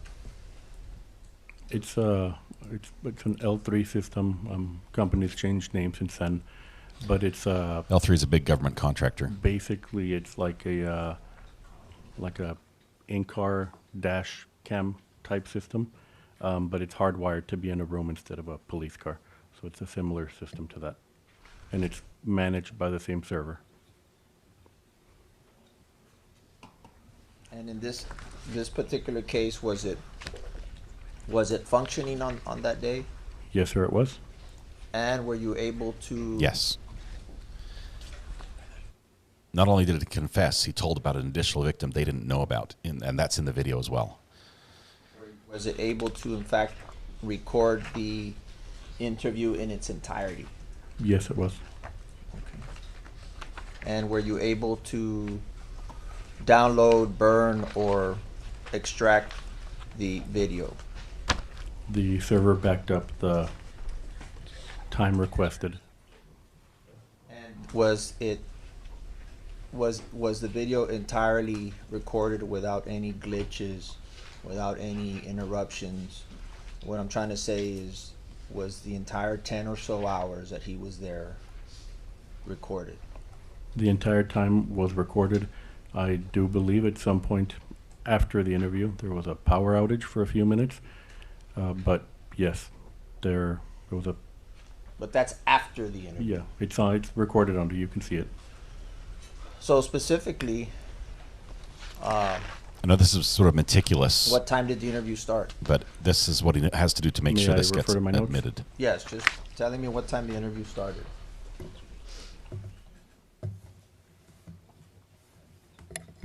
See you, Roxanne. Hope your day goes well. We're thinking about both of you. Approximately 3:21 a.m. And what time did the interview end?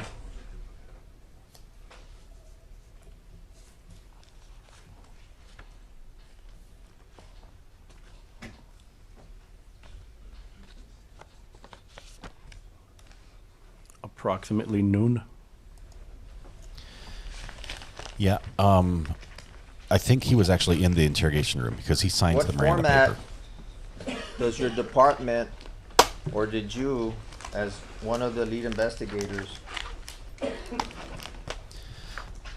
The defense hasn't come out with that argument yet, but they're Record this, they're staging up to have this discussion right now in the courtroom. interview? In what physical format? They're backed up on a compact disc, On a CD, basically. on a CD. Yes. Okay. And They're covering after all the this, technical side, but the defense you side already isn't determined arguing that the recording technical device side. was functioning. The defense is It arguing the was coercion working side. that night, As it should. as it should, that it was saved, Yes. and that you were able to burn it onto a CD. Jury is in the courtroom right Yes. now. One That CD? is correct. How many CDs? No, I believe there were 12 CDs, I believe. Okay. And did you design it for 12 CDs? Or? No, We'll we see you, don't Lori. manually cut the Come back the later. video. Hope you have a great day. We tell the server what we want, like I want 10, 7, 5, 8 hours, whatever it is, and it calculates how many discs it's going to make for you, and it automatically prints them and puts a label on them and makes a certified copy of what you're asking for. It's not something we chop on our own. The server does it.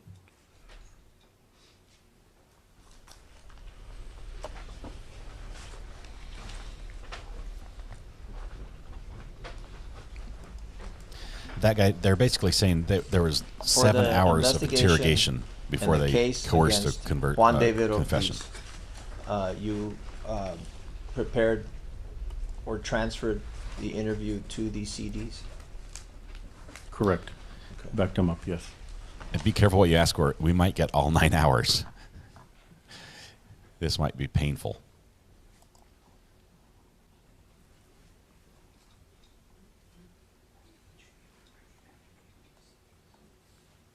I'll ask you right now, have you had the opportunity to view the CDs? Yes. Have you played them back after you put them on your CD? Did you view them?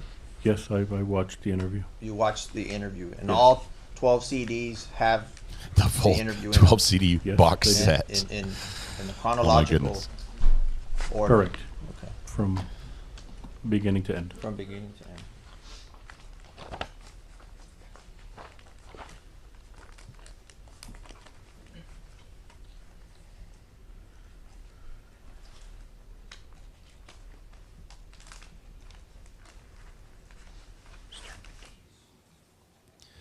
Okay, so we've got the entire box set, including the season finale edition of the interrogation that is trying to be submitted as evidence, and defense is going to object immediately here.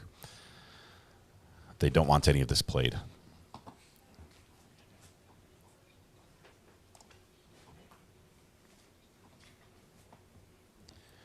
CB, I think they're only going to argue the coerced confession.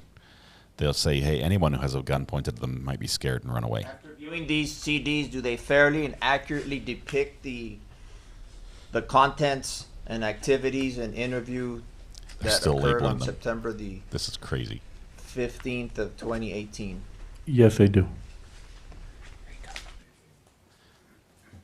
The prosecution has labeled everything at the last minute in this trial.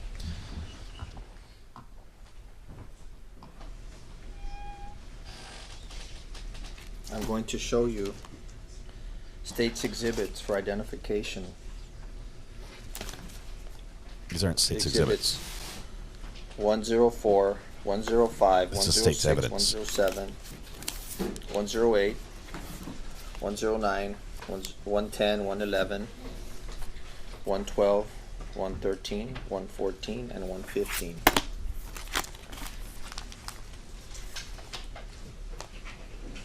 If you can examine these.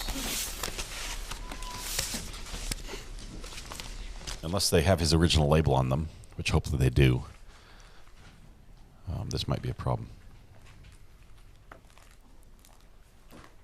I'm hoping. sir. Yeah, I'm hoping he made these And do copies. you recognize these CDs? Yes, I do. Okay, good, How do good. you recognize them? They're the CDs that we made, that I made, to turn over to your office from the interview of Mr. Ortiz. Randall, I don't know if it's been How released is it yet. that you can identify the CD came from your department? I have not seen it out there yet. The label, This might be the big release. they're not burnt on a traditional PC. This is like uncut. you drag and drop a file and out comes a movie on a CD or a compact disc. These are produced by a machine connected to a server, and they'll label them disc 1 of 12, and it'll give you a certified copy number and tell you the copy number and whatever label we give it. On this one, we labeled it a J.D. Ortiz interview, and these are the ones that our machine printed. Okay, so now let's break it down disc by disc. Identify state's exhibit and tell me what that exhibit contains and what number it is in their interview. What is state's exhibit 104? 104 is labeled certified copy 2784, disc 1 of 12. State's What exhibit, else does it contain? On Webb County Sheriff's Office for official use only, and the phone number to the Sheriff's Office, and my initials. which are what? FC I think that's coming soon. Disc 104. 104. State exhibit 104. Go to state exhibit 105. State Exhibit 105 has the same thing, with the exception of this one is Don't say the same thing. Tell me what's on 105. Don't say the same thing. Webb County We want the Sheriff's Office details. for official Okay, so use this is going to only, be a little bit the phone meticulous number as he to the goes through Sheriff's this. Office, my initials, it's tagged with number 3. I'm going to turn him down just a little bit. Okay, so the defense says it's coerced, Randy, because there were 7 hours of him saying, it wasn't me, you've got the wrong guy, I didn't do it, I don't know what you're talking about. And they just kept asking over and over and over and over and kept beating on him until eventually he broke and said, okay, I've done it.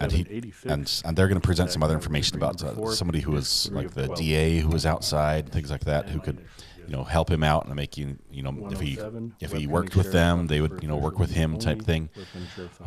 So it's, I think we're going to hear that here soon. Green tag number 5, J.D. Ortiz interview, certified copy number 2787, disc number 4 of 12.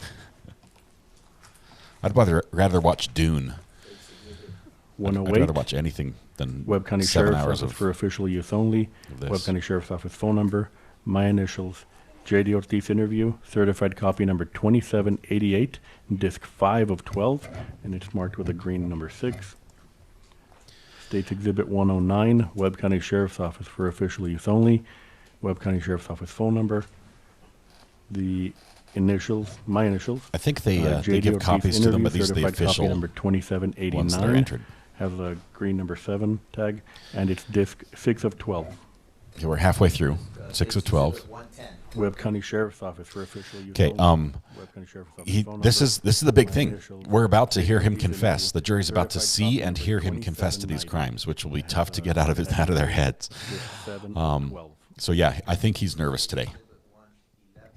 Wouldn't there be a better way than to save it on 12 CDs? Webb County Sheriff's Office phone number, I'm hoping they're DVDs. green number 9 but I guess tag, it could be a J.D. CD. Ortiz interview, certified copy number 27. Patricia says I'm watching on my TV but can't chat there, so I'm also watching on my phone so I can chat. hey, you got to see it on the big screen for some of these details. And I know we've got JB up in Canada. Shout out to him today, who watches on TV and can't chat as well. But he has texted me and let me know that he follows along. Webb County Sheriff's Office phone number, my initials, green tag number 10, J.D. Ortiz interview, certified. I don't think they think it's coerced, but they have to. That's their only defense to get him thrown out. If they can get this thrown out and saying, "Hey, you broke this guy down. You locked him up for 7 hours and beat him into a corner, verbally speaking, until he finally said, yes, I'll say what anything you want to say." How that, if they can say yes, that's what happens, and if the court believes that, if they can prove that, then whatever he said during that confession is thrown out. It doesn't matter that he was the only one who knew about this fourth victim and provided that evidence during that. They found the victim because of that. The whole thing gets thrown out, and all the evidence they obtained because of that gets thrown out, unless it was obtained through another channel or there's other options. But that's why they're going for this coercion defense. Green tag number 13, my initials, J.D. Ortiz interview, certified copy number 2795, disc 12 of 12. That is a complete set of the entire interview of Juan David Ortiz taken on September the 15th of 2018. That is correct. 2018 and 2019, I think it went overnight.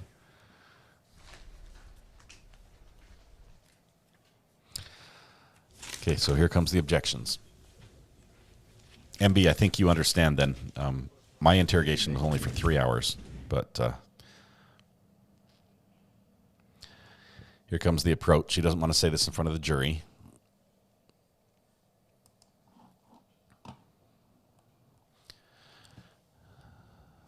Let's see what we got.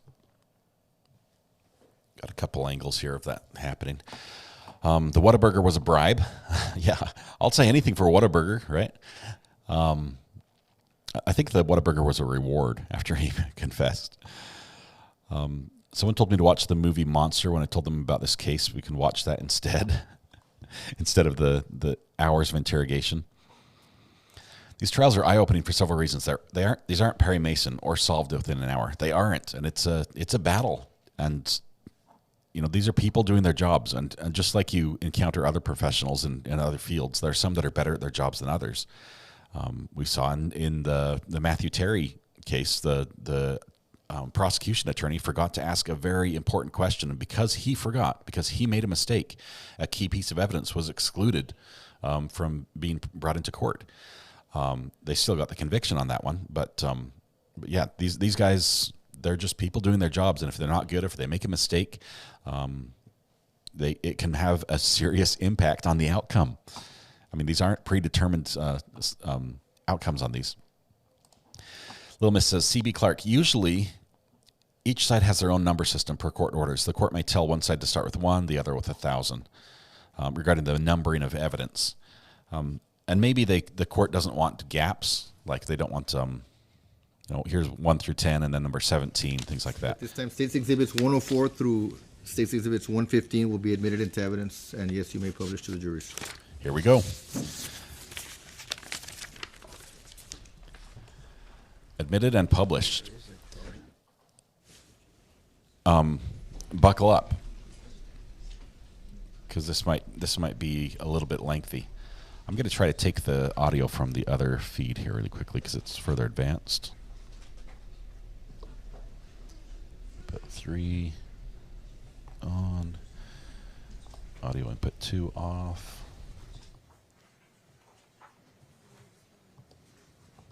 Working some magic here on the buttons. Just 1 second.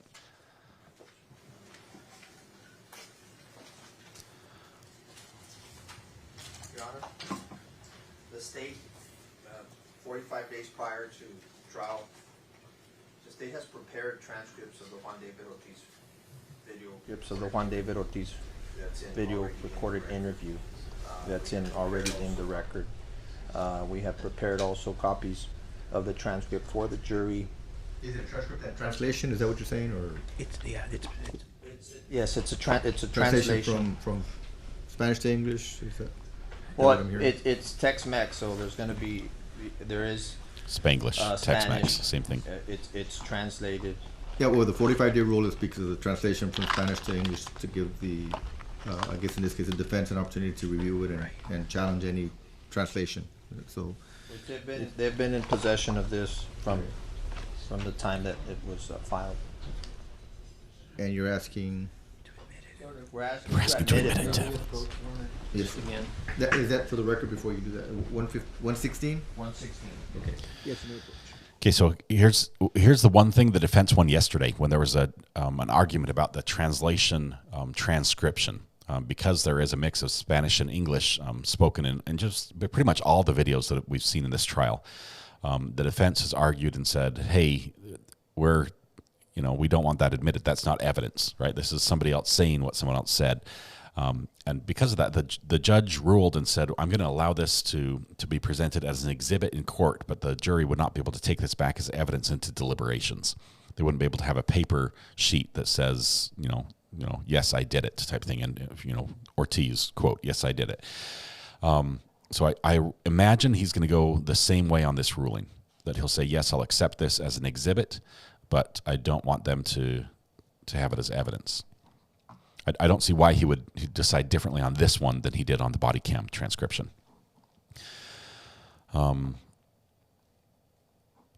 Okay, so they're going to twist around what was done in the confession room. Yes, they are. They're going to try every way they can to try to say this was coerced. But we're going to watch it first, apparently.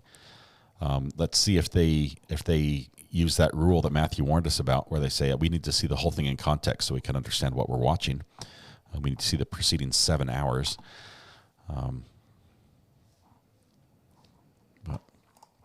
Exodus says, I don't understand the law. If someone provides evidence of the crimes they're accused of, how can it be denied?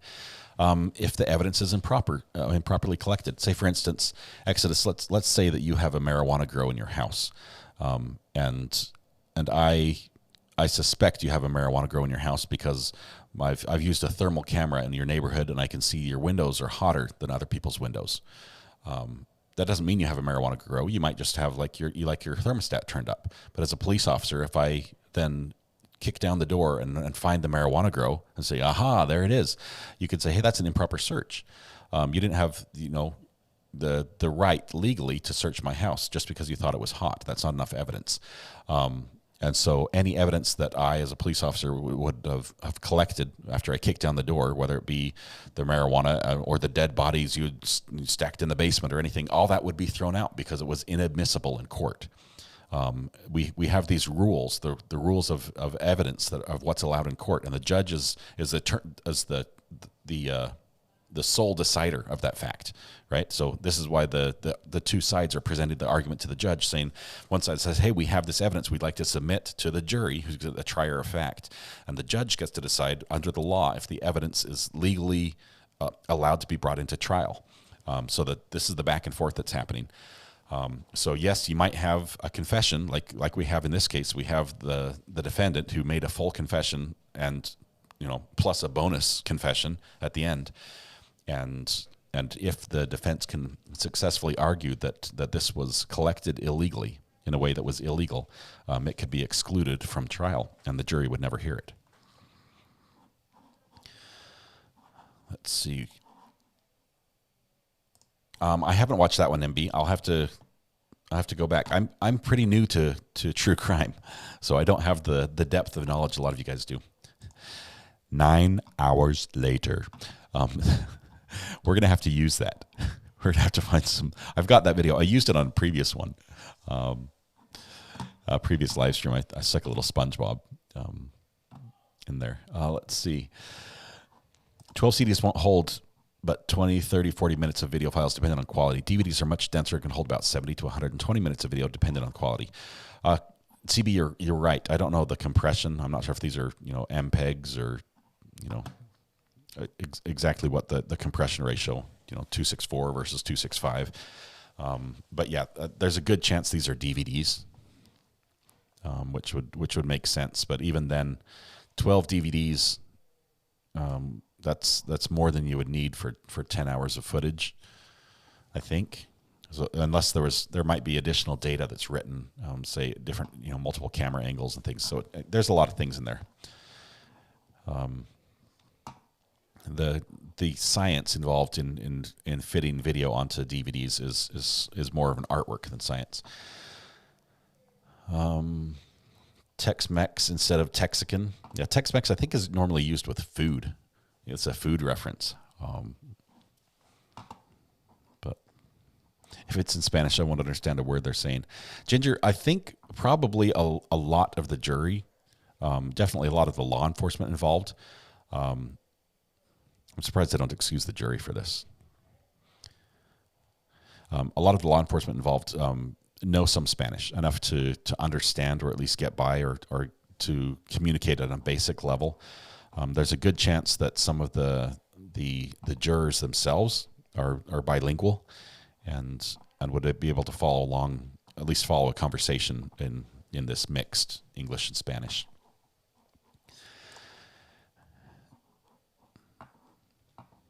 "9 hours later." I can't do French accents. Oui, oui.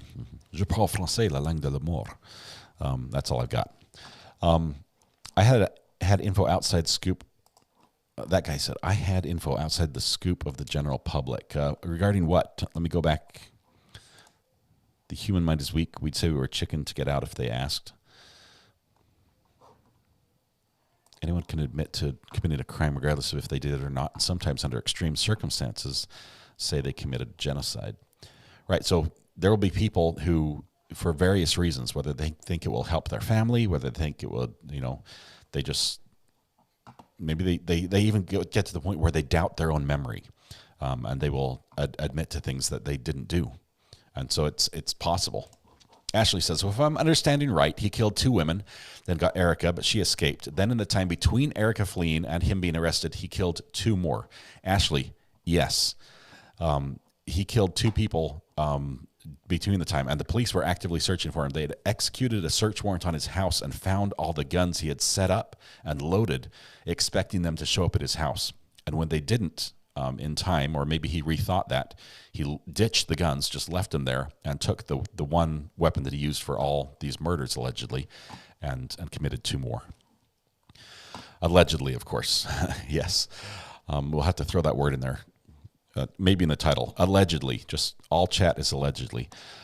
MPEGs would be handy on CD, though, because they'd be more easily shipped out or downloaded and viewed across many platforms. Right, and the viewer they use for the software varies. The VLC, the program with the little traffic cone on the middle of the screen that we've seen, is a very versatile viewing tool, and it can view all sorts of video file formats. And so that's why it's often used in court. The one they used yesterday, they had trouble with, and VLC should work a lot better. So I'm glad to see them using that today. Recovery addict, Molly was a cousin of mine. I was in the courtroom. Rivera confessed, drove cops to her body, and said his confession was coerced. MB, first of all, I'm sorry that that crime happened so close to you, connected to you. As far as his coerced confession argument, did that hold up? I mean, did the court side with him? Sidebars are probably going to make 9 hours become 12. 3 days later. It's possible. I really think the jury should be out of the courtroom from this argument because it's so key, and there's a lot of factors in it, and also that way we would hear what's being argued. Without doubt, it's typically meant for food, but it's also used for Spanglish, like you said. Source, San Antonio. So Lindsay has authenticated Tex-Mex is an appropriate term for a mix of English and Spanish. Garden Seed setup, me too. Who was Garden Seed? Or what was Garden Seed? I missed it. I just injected myself in your conversation, Nicole, so sorry about that. Thank you for being here, though. Insert and play what comes on. Yeah, just throw a disc in the player, really. Just give us something here. We're ready for a video. Big DVD collector here, 10,000 or more. CB Clark, holy cow. You are like a blockbuster. I should tell you, I am one of the few people in the world, the very few, you might be able to count us on one hand, who still carries my Blockbuster video rental card in my wallet. Blockbuster was a video chain where you could rent DVDs, and I still carry mine because you never know. The store might come back. There's still one store around, I think. It's not completely out of business. It's a privately owned store. but I'm a card-carrying member of Blockbuster. That guy says, I was talking about listening to the police scanner and asking a buddy about an active case no one should Let have me known about. go ahead and excuse the jury just for a few minutes so we can address this matter. And again, I'll Finally. discuss the facts of the case. Finally let the jury out so we can talk in the open courtroom.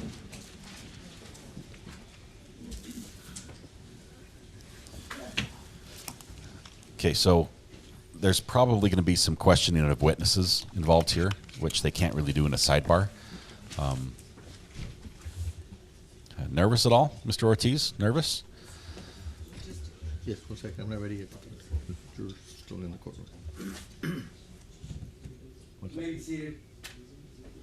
Okay, here we go. This is interesting. I'll try not to talk over this because I want to hear all these arguments. Close the door, please. Okay, you may be seated. Judge, logistically, for the record, if it ever comes a point to write, I don't usually write videos. Because it usually I didn't say that. Let me repeat what I was saying to everyone. Exhibit 116 is the transcript of the video. Yes. It's in evidence. Yes. There's no need to duplicate. Okay. That's the exhibit. Okay. The only thing we're doing in court because it's not going to be published to the jurors, so they're not going to be, if they don't understand Spanish, Okay.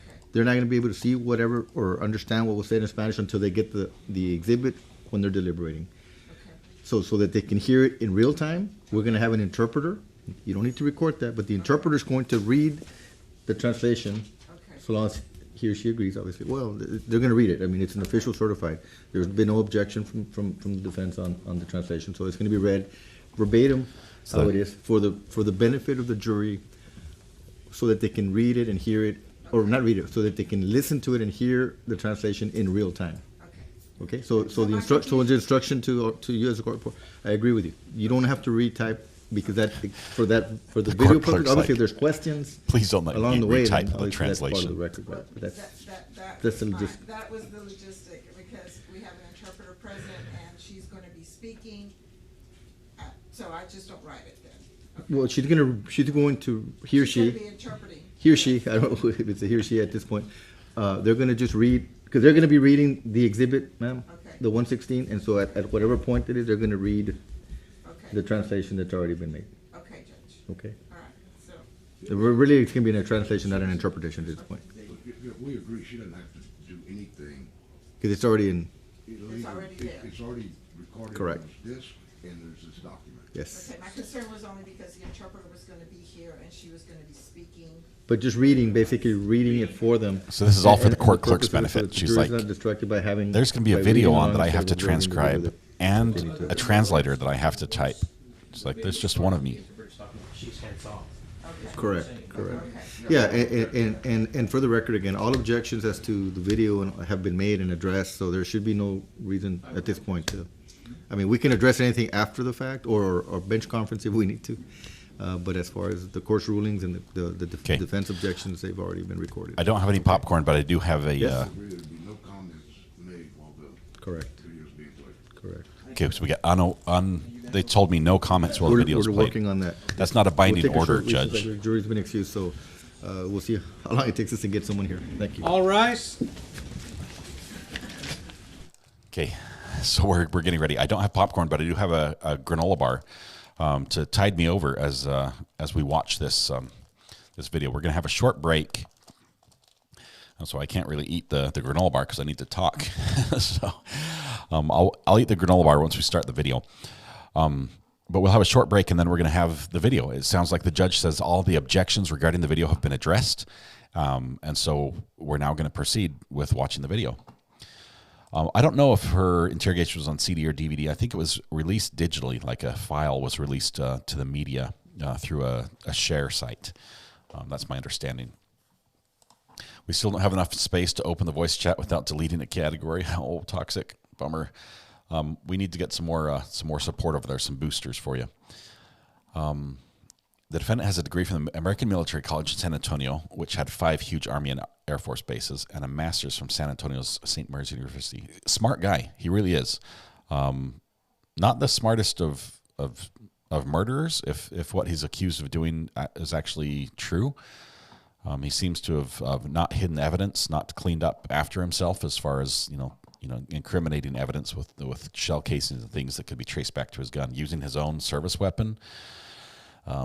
These allegations, if true, are amateurish as far as serial killing goes. But it wouldn't be his voice admitting losses. Its advantage for prosecutors. Are you talking about the translation? I believe that the key parts of the translation are not going to be the excited utterances coming out in Spanglish and Tex-Mex that we saw in some of the body cam footage. This is going to be 7 hours into an interview. It's going to be very relaxed. He's going to be very methodical. He's going to think about it. He's going to take a deep breath, and he's going to speak most likely in English, because that's what the prosecution basically led up to in their opening statements. Court recorder should get a break for a little bit, a day or so, depending on how much video we play. We did see it right at the very end that the defense has requested, and the judge agreed, that no commentary would be made from the prosecution during the playing of the video. Brenda Childers says, realize that proper language is sort of bass-ackwards in many foreign languages. Make out with light, throw the cow over the fence, a bale of hay type stuff, old lingo time. There may be some phrases that might need some clarification and that are tough to translate. Abby says, hi, lovely peoples. Welcome to this amazing channel. Please hit the like button. Thank you, Abby, one of our extraordinary mods on the channel. Thank you so much for all you do. I do think that the jurors, at least many of them, will understand Spanglish enough to follow a conversation and not be confused, but they probably would benefit from a translation still. CB Clark says, Mom's in. We use 8 terabyte, 16 terabyte, and 20 terabyte hard drives for our media servers. These are far more reliable and cheaper and faster than a thumb drive and memory sticks. Right. The reliability is important. Once a file size gets really enormous, though, transporting it is difficult. So on a server, it's easy to access and things like that. But 9 hours of video in a single file is that's a big file. I have a bagel and refilled my coffee. I'm good to go, says Heather. Let's see. PSA, if you commit a crime with a gun, collect the brass. Yeah, 101. Killing 101 is collect the brass. I have one of those hooked up. Totally forgot about it until you mentioned it. I'm not sure what that was. I just injected that conversation into our chat as well.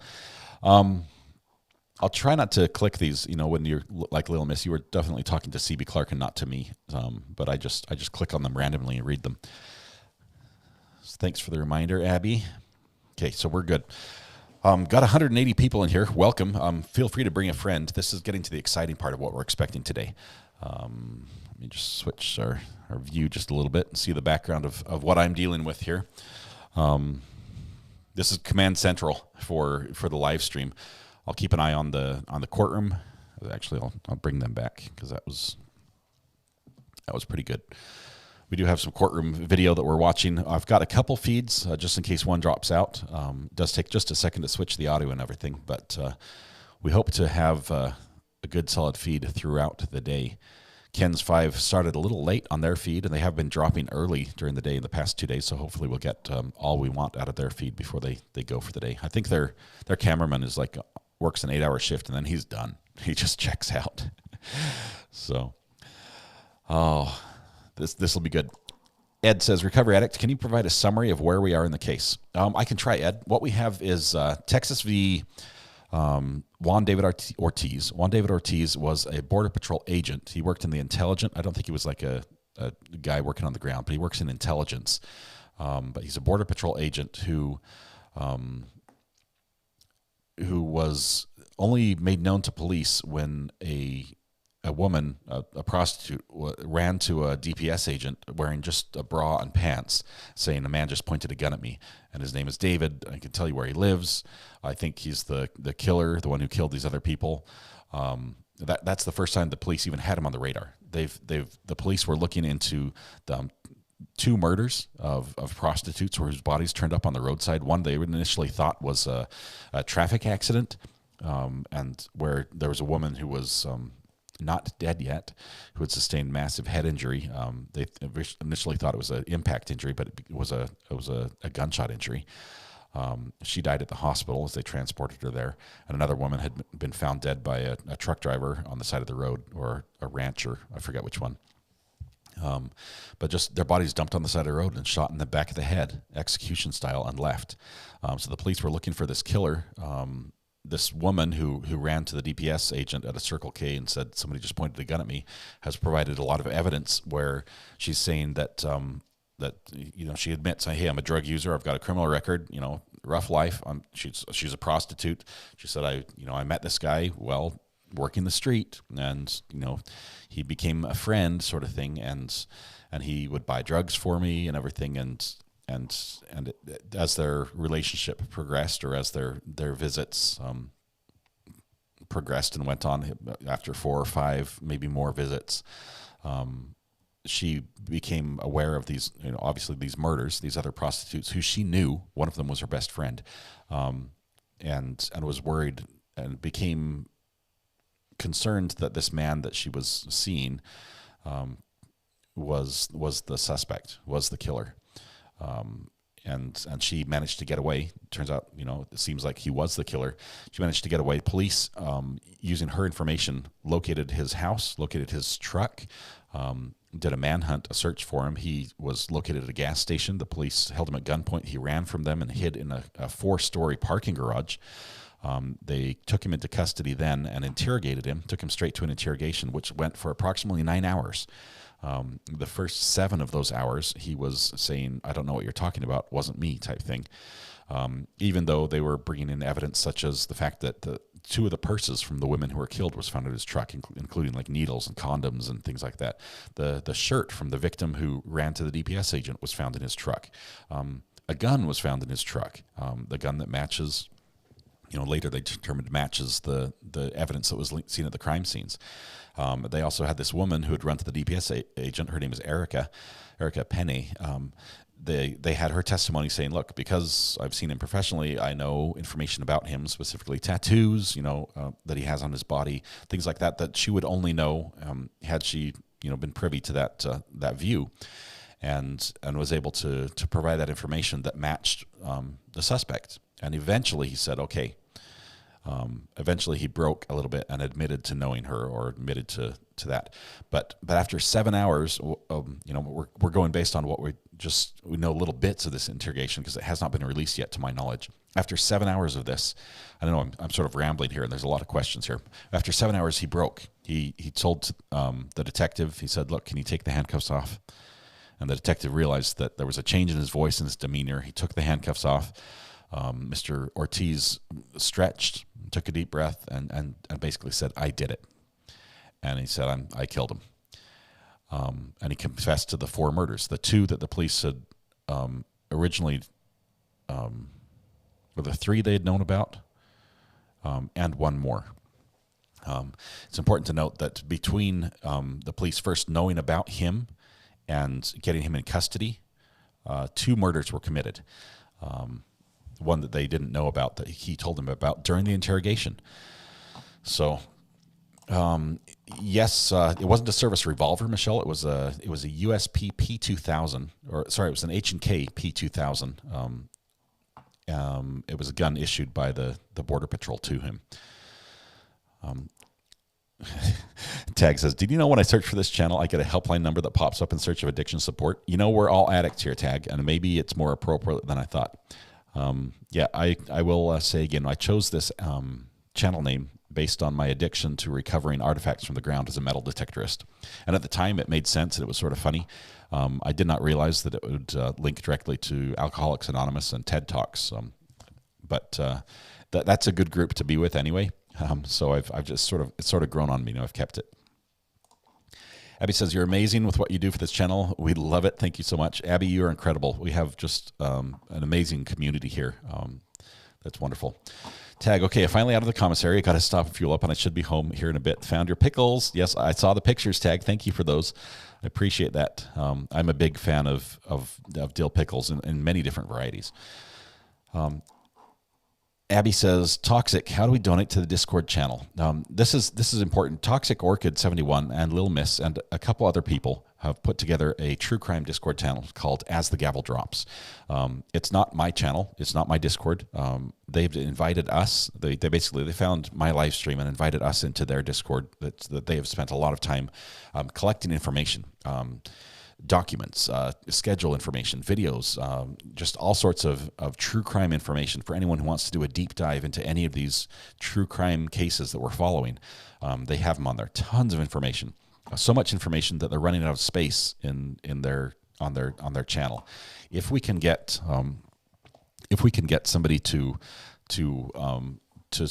boost their channel on Discord, it will allow them to have additional space to put more documents up, and possibly also have a voice chat feature where some of us who have gone over there and used that frequently can talk to each other just over chat when it's not this live stream. So anyone who can do that, I'd highly encourage that. They've provided a great service, and it's generous of them to let us benefit from their hard work. Let's see. Katrina is talking to CB Clark's, saying Erica only knew because she saw him wearing a work shirt inside out. Right. That's she. Erica, the woman who ran to the police officer without her shirt on, because he had grabbed it as he was pointing a gun at her, and she had torn out of his grasp and losing her shirt in the process. She knew that Juan David Ortiz was a Border Patrol agent because one of the times he came to pick her up, he had taken his work shirt and turned it inside out. So it's to try to hide that he was a Border Patrol agent. You know, his uniform was inside out, but she could tell. Obviously, it's got patches and stuff sewn on, so you'd be able to see that, even if it was inside out.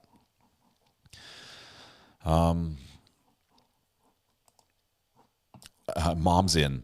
I want to see this one. This Judge Doro case with the eye drop trial in February. Hopefully that gets live streamed, because I'd like to see her in a trial that is not Darrell Brooks related, without a sovereign citizen type situation. Yes, and Judge Doro did file to run for the state of Wisconsin Supreme Court. I wish her all the luck in the world on that. I think she would be a great benefit to the court there. Let's see, I think I've got some more text coming in. Okay, it's kind of weird that he didn't use his job as some trust trick. Yeah, well, it was weird because he was buying them drugs. And I mean, he's literally a law enforcement officer buying them drugs, which was just bizarre. If it was coerced, why did he confess to additional crimes? His confession, he was coerced into confessing. I think that's what they're trying to say. And now, I don't know, because that sidebar happened with the audio off, I don't know if the judge has addressed all the defense's arguments about that coercion, or if they're going to bring that up later. It seems to me that they would resolve that first before playing the video in front of the jury. Toxic says, I'm still trying to figure out if boosts give us more space. I hope they do. Let's see, Brenda, I gave all my puppies an old shoe when they got what not to have. I trade shoe for the thing. I had quite a collection until Rusty GP is out of shoes. Brenda, it sounds like you've got a dog training operation in process there. 80s Music Man hates pickles, but he's found himself in a lot of pickles.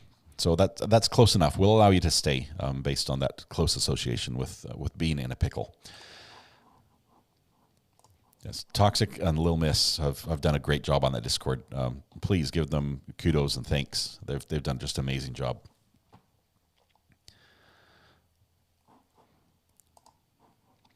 Wonderful. Suzanne, thank you so much for the boost. Glad you can do that, Toxic. Hopefully that solves some of the space issues you're having there on the channel. Another PSA, if you commit a crime, don't wear a company uniform or those not smart a police uniform. I hear what you're saying, that guy.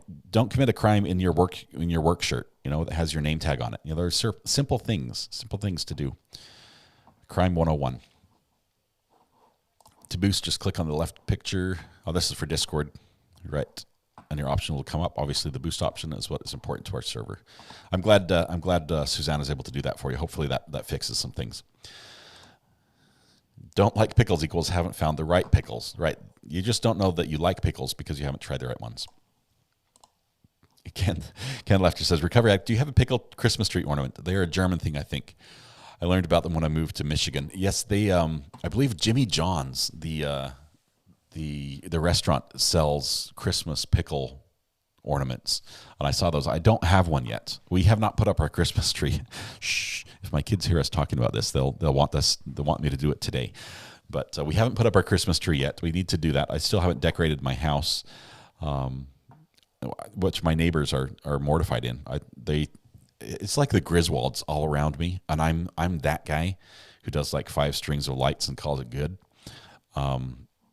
But all my neighbors have like every possible inflatable and laser light show projections of snowflakes, and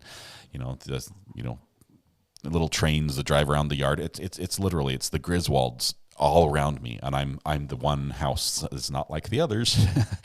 So they wish I really got a little more into the Christmas spirit as far as decorating goes. Little Miss, my mom sent me a shock collar after being here on Thanksgiving. It's in my mailbox. Trying to get Demon Puppy in his kennel so I can run to mailbox. He's trying to dump his water bowl. Little Miss has a puppy that needs a little bit of behavioral training. It's a little too quick to bite and not very obedient. So Little Miss, I hope all the training pays off and the dog becomes obedient. Okay.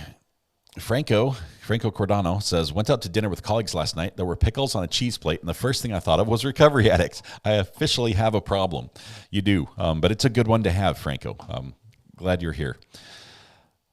I'm still in break here watching the videos. We don't have anything back. If you see on my screen right here, this is Law and Crime. This one is KSAT. Right up here we have Ken's 5. So we've got several feeds happening here all at once. Detectives manipulate suspects into false confessions routinely. You'd be surprised what you had to confess to that you were innocent of. Yeah, Madweeb, Maud-Ebe, sorry.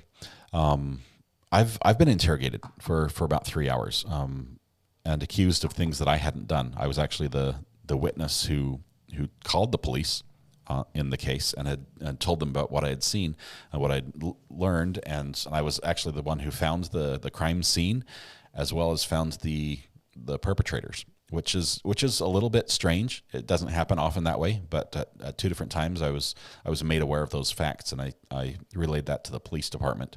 It involved a bomb, and it seemed suspicious to them that I had that much information.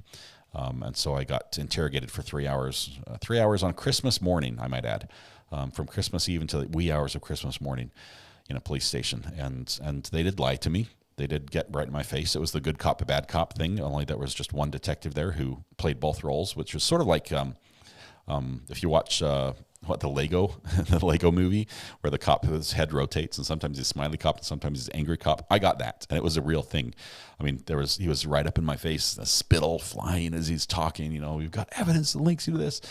And then other times he's like, hey, sorry about that. It was bizarre. It was really bizarre. But I was innocent. I never asked for a lawyer. I probably could have, but at one point I did say, look, if it goes like this, I've told you everything. At one point, if it keeps going, if you keep getting in my face, I'm going to just ask for a lawyer. I can be done because I'm just trying to help you guys. And that's when he got really nice and continued. But I never actually invoked those rights.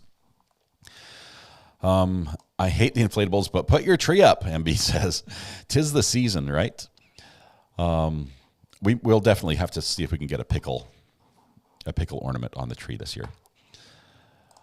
I went all out for Christmas at work. The owner of the company doesn't want us to decorate. We don't understand that request. I've decorated my cubicle before when I was working in a computing environment where I just had a very small space. I actually had little battery operated lights that I set up around my cubicle and things like that. I think you mentioned the same neighbor dynamic regarding Halloween. It's true. Halloween and Christmas, the same neighbors go all out. I mean, we're talking decorations up on the roof held down by sandbags, Santa Claus, huge inflatables. I don't have a problem with it because I can sit on my front porch and it looks awesome. So I don't have anything to complain about. It's all of them who sit on their front porches and see my house, and that's what they're not happy about. And the gentleman who owned my home before I bought it was one of the club as far as the decorators go. He was just like the Griswolds. But let's see.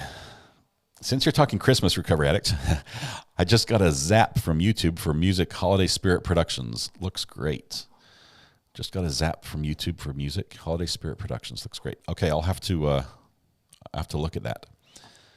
Meaning that YouTube just prompted you to watch a video. Let's see. Too bad Twitch TV isn't covering cases. Maybe someone else didn't look because it's so much easier to clip segments for publishing. Yeah, Twitch does have some good features that way. I guess I could,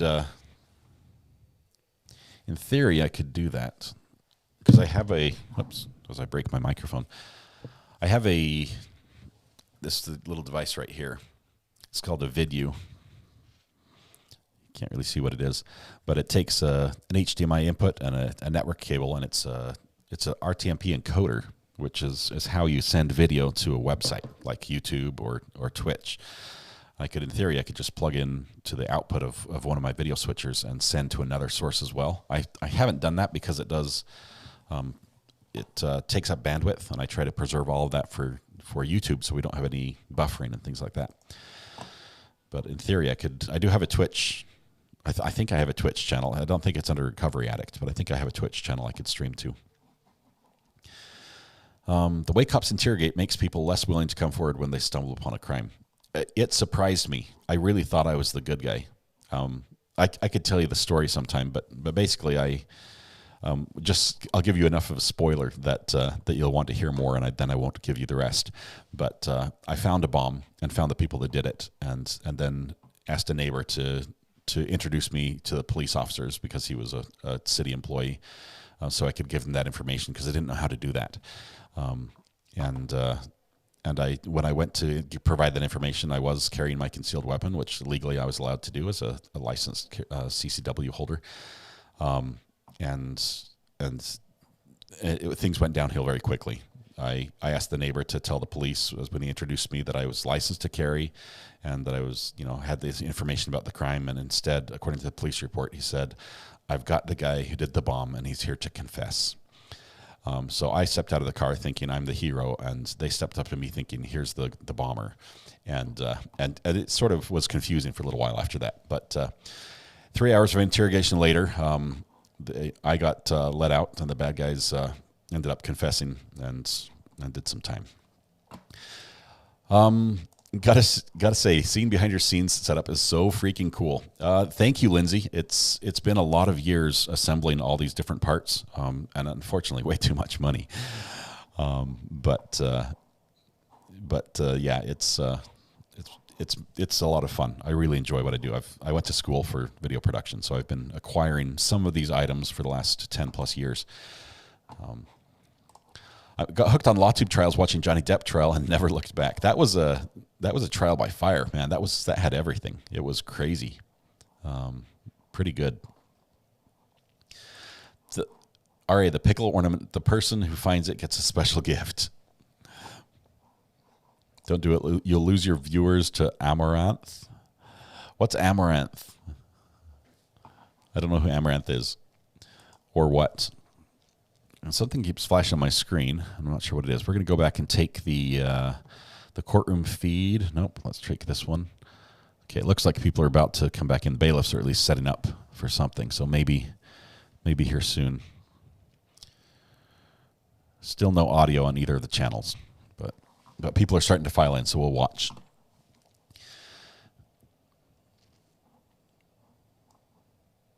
Okay, I'm behind on the chat. I'm just trying to scan. If you guys tag me, like Color Me did here on this one, if you put the @ symbol and then write Recovery Addict, it will show up in bright orange letters on my screen, and I'll be able to answer your questions. I do apologize if I missed some along the way. One of these houses are not like the others. One of these houses belongs to Recovery Addict. Yep, that's my house. Sorry. And he says, recovery addict, oh my goodness, I wouldn't even know what a bomb looked like. Well, it looked like a 20-pound propane canister with 6 pipe bombs attached to it, taped on the outside, with wires that came from the pipe bombs and then went into a Tupperware dish on the top, and then had a long wire leading from it down the road. That's what it looked like. I didn't know what it looked like until I saw it. I should have died, actually, because just the way things worked. They were trying to set it off way down the hill at the end of this long cable run when I was up at the bomb trying to discover what it was. And because of science, I am still alive, because the battery and the resistance in the cable did not provide enough juice to set off the trigger. So they went to get a new battery, and I called the police. And when they came back with the more powerful car battery to set it off, the police were already there. So that's my bomb story. That's all you get for today. It is funny, though, to talk to police, especially when you're talking to a bomb squad. You ask them questions like the days when they set up the helicopters and all the equipment and open to the public type thing. And I go ask them how many bombs have they found, and they're like, none. I'm like, oh, I found one. So, yeah. PG Farber, I didn't know he said that until I got a copy of the police report, and it literally quotes him as saying, I've got the guy who did the bomb, and he's here to confess. Bella, recovery addict, there's a sign you can get that points to neighbors that says ditto. I need that, but it's across the street, so it has to be like a mirror. I just need a large mirror in front of my house, and then everyone who looks at my house will see the neighbors, and it will be good. Oh, man.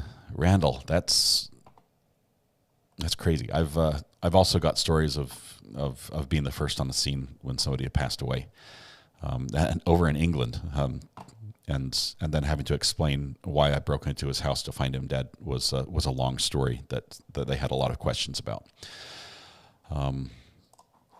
That's another story for another day. I have a lot of stories. I can't tell too many of them. Well, I, for one, am super glad you didn't die. Who would do your show? Somebody would have to. Maybe, MB, you could do it, and then we could all hear your voice and hear what you sound like. People are saying, can you invite me on Discord? And I think somebody also said, can you invite me on Discord up here, Adam? I think there's a link. Let's see. Here it is. Toxic had it. Toxic posted that link to join the As the Gavel Drops. She's opened that up. You click that invite link, and you can get in. But wonderful. Okay, it looks like Courtroom's filing back in. At least people are taking their seats, so we should have a little bit. Amber Heard is still trying to win. She is. I keep. I'm not following the case closely, but in the battle with her insurance company, it's pretty bizarre. All right, I just sent you the story of the pickle story. Okay, Christmas pickle story. Okay, I've got the link. I'll have to check that. And Pauline, thanks. I was looking back at your picture of the sunset. That was amazing. You sent me some awesome pictures. Brad as well. It was story time, but story time's over. Judge is back in the house, so I'm going to be quiet. We're waiting for the jury. This is what we were waiting for. Oh, no, the defendant's not out yet. 1 second. Waiting for a couple You can things. bring him out, please. Let's see if the defendant gets brought out in shackles. Oh, man. Judge, can you explain to Calderon what he's gonna do? Yes, sir. I So, already did, but, do you have the exhibit? yes, sir. Where's the exhibit, Judge? So I've admitted, I didn't keep it, did I? Yes, sir. Exhibit 116 You go, Judge. is the transcript and translation. So what the attorneys have agreed to, and put this on the record, is for you to read along, so the jury's not distracted if they have to read along. And wherever there's a translation, you'll pause it briefly, I'll pause it. so you can translate, or not translate, you're gonna read the Spanish portion, okay? Oh, my goodness. Well, he's gonna read the Spanish portion that comes out in English, the translation. Correct. Can you find something in Spanish where you can do it? You wanna, okay, an example? Yeah, that way he'll know exactly. This witness has to sit there and read for 9 And hours. some of it may be him. Or however. Let's see. Oh, my goodness. Did you hear this? Here. Okay, bueno. Well. I don't know. I think we're getting... No, you're not gonna. whenever the bueno comes out on the video, because they're not going to have a transcript. So You're gonna say good. If they don't understand Spanish, they're going to rely on this So I document. only read the English. Correct. But where there's a Spanish word, you read what it translates to, which is I understand. should be right next to it. Let's see. Pero, Like here, pero. You're going to say but. And then Not true, here, not true. obviously, no te iba a hacer caso. Right? Obviously, she was not going to obey you. Whenever you hear that, you say this. We're Right? not gonna obey you. Yes. Okay. No sabes? You don't know. And you'll let me know when, they'll let me know when to do that, or? Well, you're going to be listening and following along, so you can be on the page, right? Okay. I've seen some of this. I've seen some of this fake cop stuff. Yeah, and if you have a doubt, Guys pulling cars over that shouldn't be. ask for clarification. Okay, so this witness is now So like there acting was as a not only translator. no objection, there was an agreement from the defense and the state to allow the witness to read the English portion of the translation to the jury from the exhibit that's already been admitted into evidence, which is Exhibit 116. Is that correct, Mr. Fuchs? Yes, Your Honor. Mr. Alanis? Yes, sir. This is going to be painstakingly slow. Let's just wait for Mr. Perez. He stepped out again. Oh, okay. I would say before I bring the jury in. You ready, sir? Yes, Your Honor. Okay. Oh my goodness. So All what's right, let's happening bring the here jury in now. is let's see. Give that man a case of throat lozenges. We're going to be playing and pausing the video every time there's Spanish spoken on the video, so that the witness can read from the official transcript the English translation. He's not going to translate. He's going to read the English translation. So the witness is going to be following along line by line in this book for however many hours we're watching video. And every time somebody says Spanish, he's going to pause and say what they said. And then they're going to start it again. This is going to be painful, right? I don't think this is going to go as well as they think it does in their head.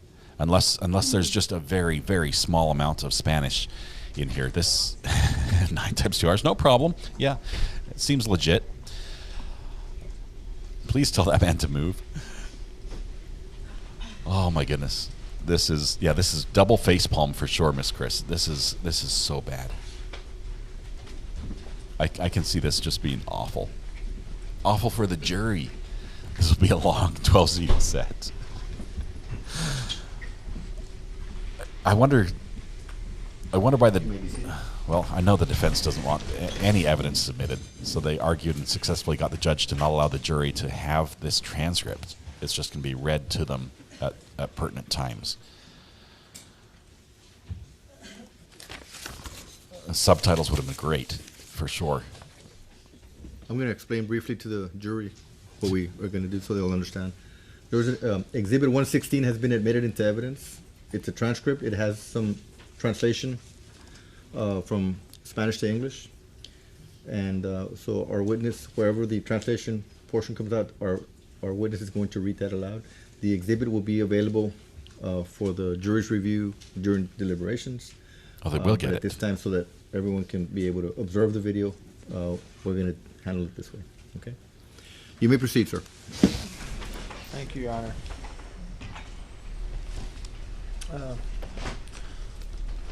Before we broke, we were talking about the interview of Juan David Ortiz and the confession. Correct? Yes, sir. Get a drink and some candy. At approximately what time? Sorry about that. You have a timeline, correct? I do. Okay, now if you can refer to that timeline. Or if you recall.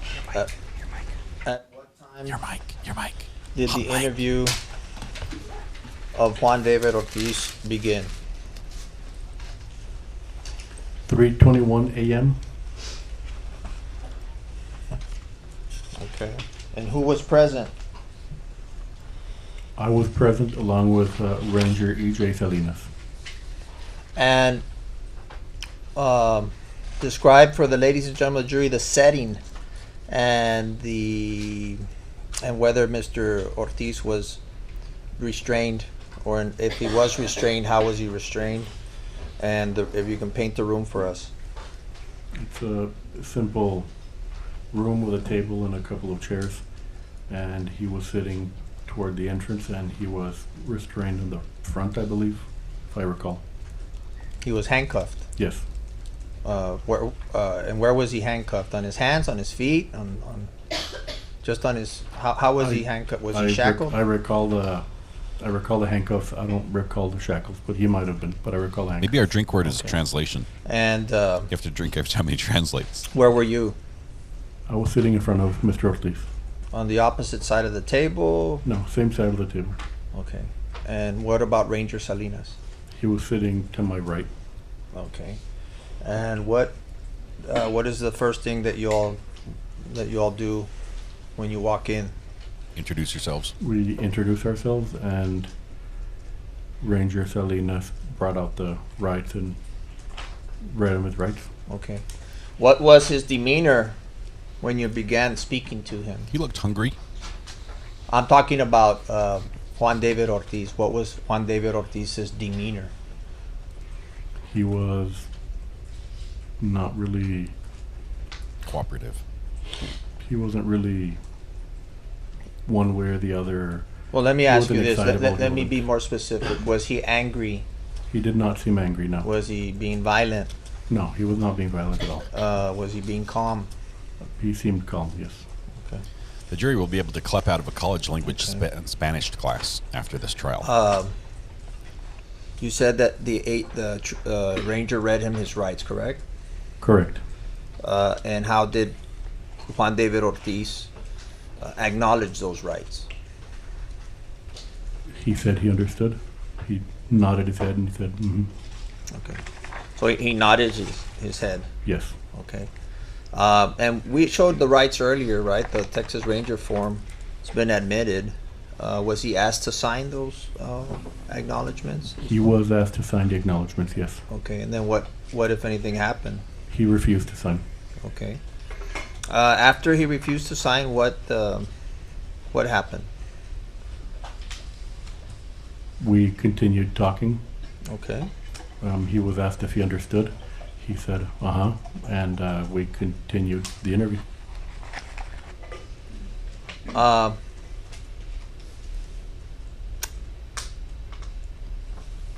Was he cooperating when you first began speaking with him? He was speaking and he was talking, but he wasn't being He was lying. cooperative. No. What was the first thing he said when you? Well, tell us what was the first thing you asked him when you sat down there? How do you start your interview? We introduce ourselves, and normally I ask if they know why they're there, why we're meeting, why we're talking. Okay. And what was his response? He claimed not to know. Oh, what can you do? You That's the defense argument, is that you remember him saying you know? he never waived his rights. You remember him saying you already know? Yes, I do. Did at any time did he say that? Yes, he did. How did he say that? Explain it to me or to the jury. That was his response, and when we asked if we knew why he was here and why we needed to talk to him, you already know, was one of his responses. One of his responses was, "You already know." Yes. Okay. So how does it start? What do you begin? What does he begin telling you? I believe we bring up Erica first, Erica Peña. Well, before that, is there? They always do start you establish smaller. any sort of rapport with him? They're going We to asked stop. about his background. Start Okay, with well, the let's questions. don't get ahead of us. Let's start at the beginning. How does Okay. how does walk the ladies and gentlemen of the jury through a typical interview and what you did on this case to establish rapport? We ask what he does, what his name is, address, where he lives, just basic information to get to know who he is. And his responses were, "You already know." Okay. And And eventually, does he share with you a little bit about his background? eventually he starts sharing about his background. Yes. Okay. And what do you learn about his background? That he was in the Navy, and that he was a corpsman attached to a Marine unit, and that he served overseas. Okay.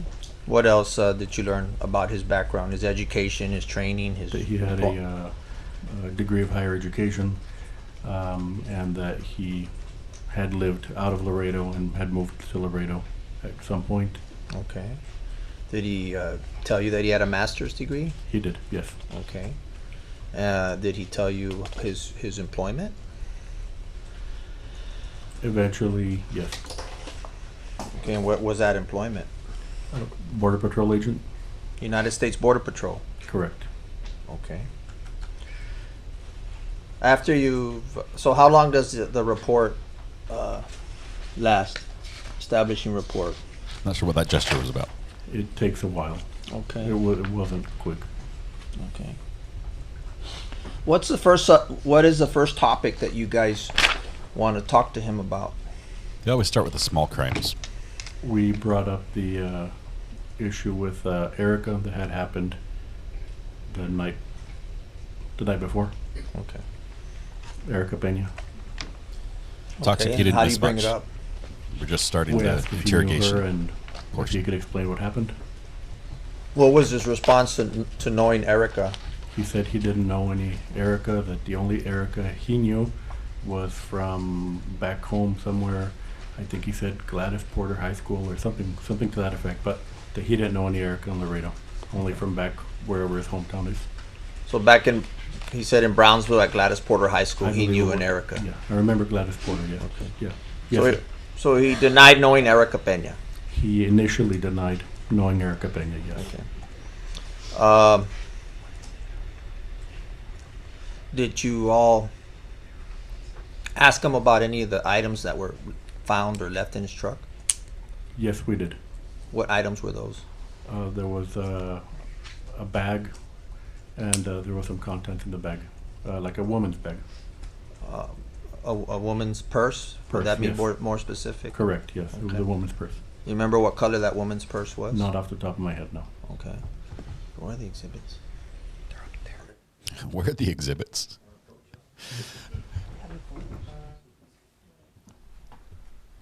This is funny. The prosecution does seem like they're just, that last mile is so hard for them to get to.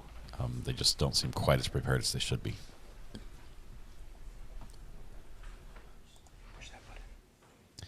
Yeah, we're expecting a very painful video portion as they play the interrogation because of the scenario both sides have agreed to for translation introduction.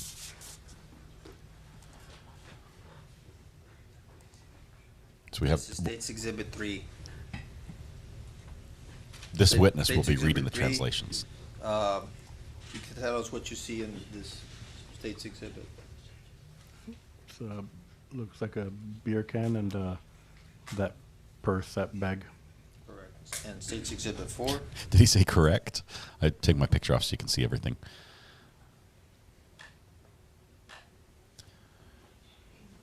Does that refresh your memory? Yes. Okay. So you ask him about that purse? We asked him about what they had seen in the back of his, what was seen in the back of his truck inside his Dodge. What is his response to that? He claimed that he didn't have any knowledge of it, That he didn't have any knowledge, or he didn't know who it belonged to? that he didn't, I don't remember verbatim what he said, but he claimed it Took wasn't 7 hours to wasn't build a anything of report. his. What did he say about Erica initially? Erica, About Erica. about Erica, that he didn't know her, that he didn't know any Erica in Laredo. Like I said, that the only Erica he knew was from his hometown. This witness isn't awful. It's not that bad. It's just He didn't he's know not what we presenting were information talking in the about. most useful way. And as a experienced police officer, he should know better. Permission to And also publish, his this mannerisms webinar. and speaking style are very quiet and The timid, 104. and it doesn't really let Yes, the ma'am. evidence punch home to the jury like you know a more forceful or a deliberate statement would be. So he's not doing a bad job. It's just it could be a lot better.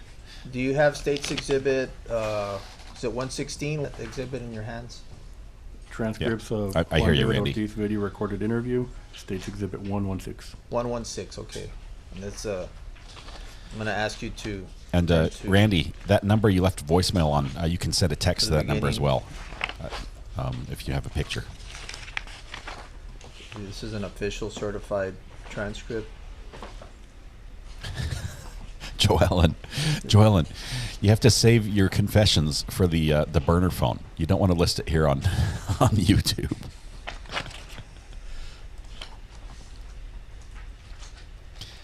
Yeah, we're not seeing the 7 So, hours, but the defense we're- might request it I want to direct your attention to disc 1. because on it, the it might transcript. support their Are you coercion there? Disc story. I'm on disc 1, yes, sir. Okay. Yeah, very, very little tonal change.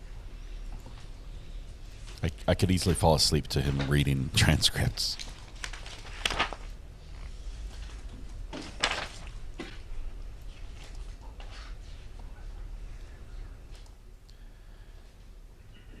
We know from defense questioning already that they believe that someone might have put it in the truck because other people were around it.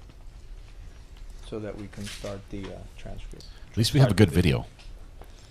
Is there audio recording in this video? Yes, sir, there There is. better be. If we're just reading lips for 9 hours, we'll have trouble. Yeah, if you can move forward. Oh, here you come. Yep. Oh, here we go. That vest looks a little small on him.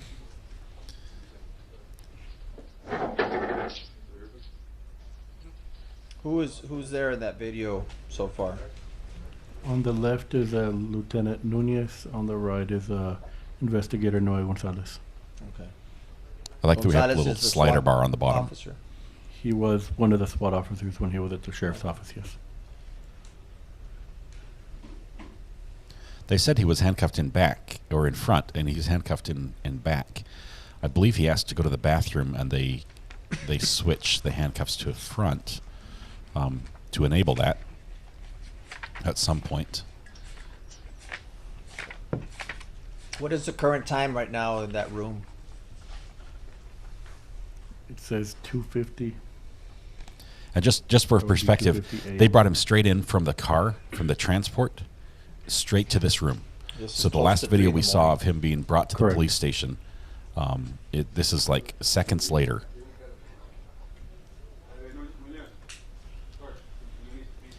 He's got to Can we pee because adjust he's the been hiding volume? in the back of this Can't truck hear. in the garage. Joellen, you're pushing it. You're pushing it, Joellen. You're going to get in trouble. Okay, so now he gets a bathroom break. First thing. So when he comes back, we should have handcuffs in front instead of in back. And that's important because if the handcuffs were in back for 9 hours, that's almost torture. Just the way the muscles are pulled tight and can stiffen up, it really even affects your breathing, and people can suffocate from being handcuffed. So it's important that the handcuffs are going to be in the front. Get some actors to recreate the scene and act it in English for us, please. Yes, this is the good stuff, but this is the beginning. I think we're going to get the. I think this is introduced because it's going to have the Miranda rights. Oh, they just skipped ahead.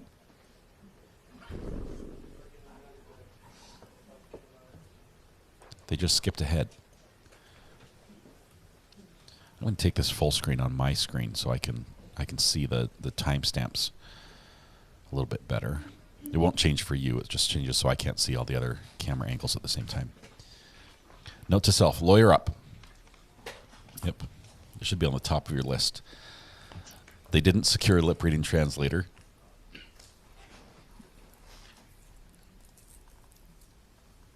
Very small vest. I think probably underfunded. And yes, the defendant definitely looks slimmer than he does here.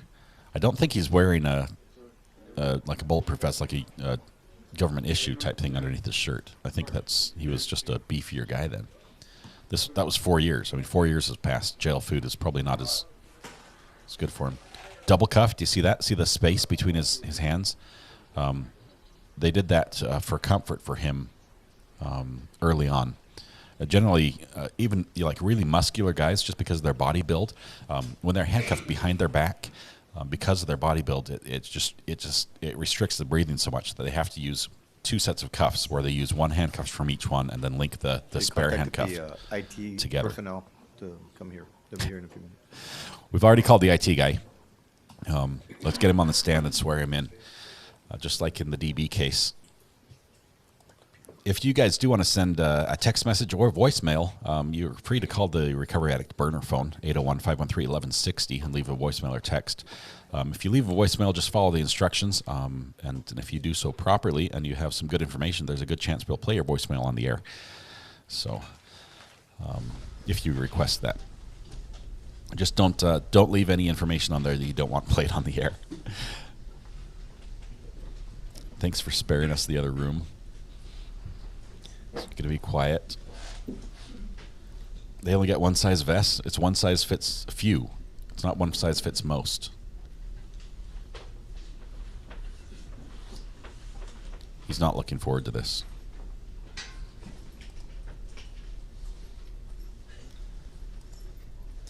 Now, bite me. He I believe his role. I don't think he was ever doing interrogations. He was more of like an analyst type thing or information type side.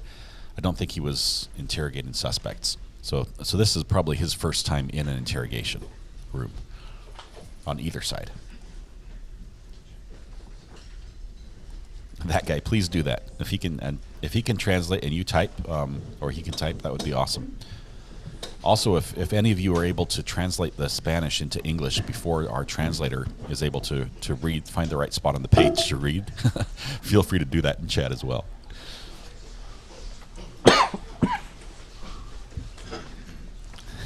80s Music Man is stepping in as Joe Allen's attorney, saying, "Be quiet."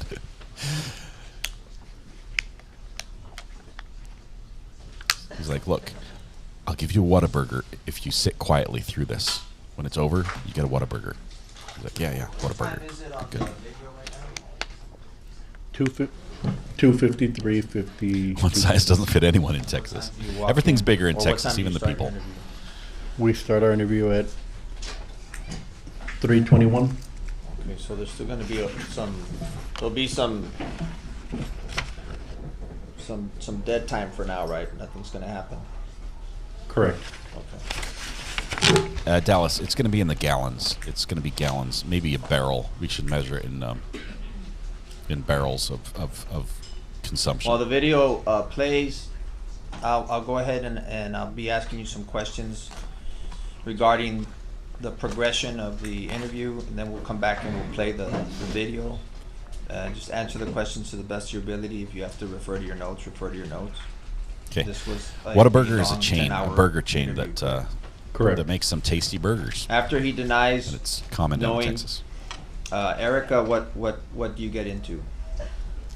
We get into the murders that we had been investigating.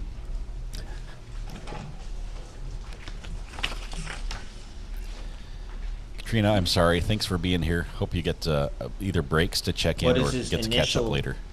response to the murders, and be more specific. How do you approach this, if you can recall? Take your time. The IT guy's fixing the Do you equipment. go by dates, crime scenes, names? How is it? Tell the jury. Names, we ask names. I believe we brought up Melissa Ramirez, asking if he knew who Melissa Ramirez was. Okay. Do you, let's talk about his demeanor at this time, okay?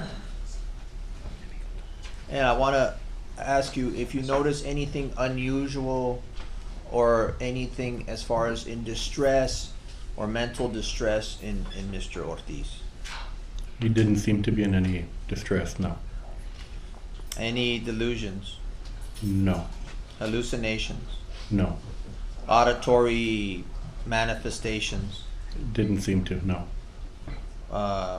Was he oriented as to time, Yes. place, Yes. situation? Yes.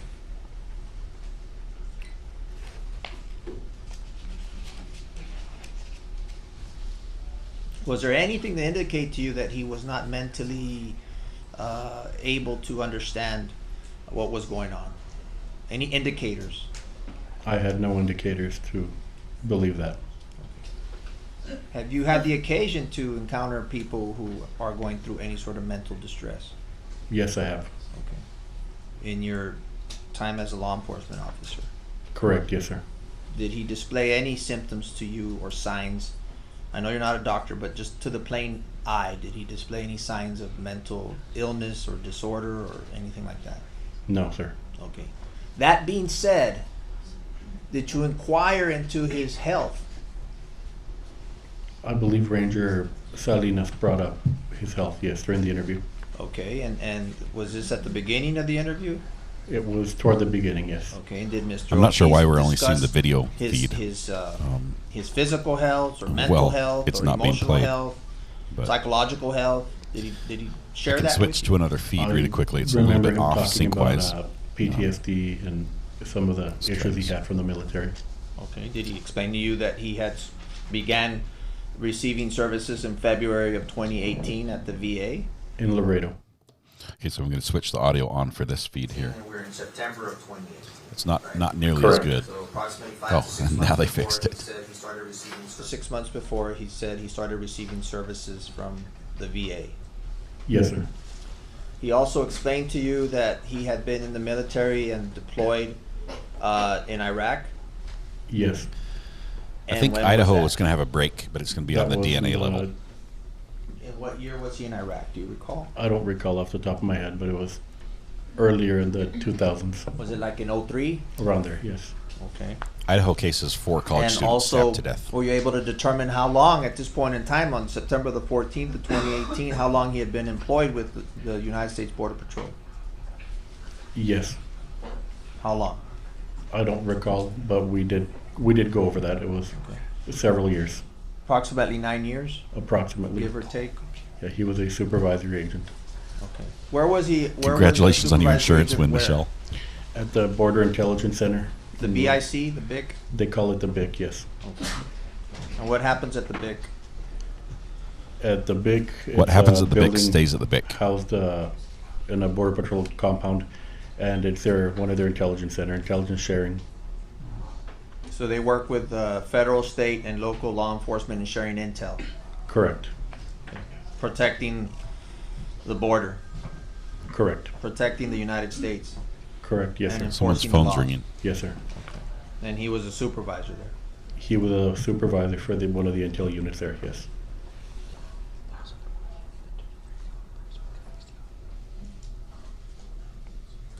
I love that we can hear the one attorney prompting the other one what questions to ask.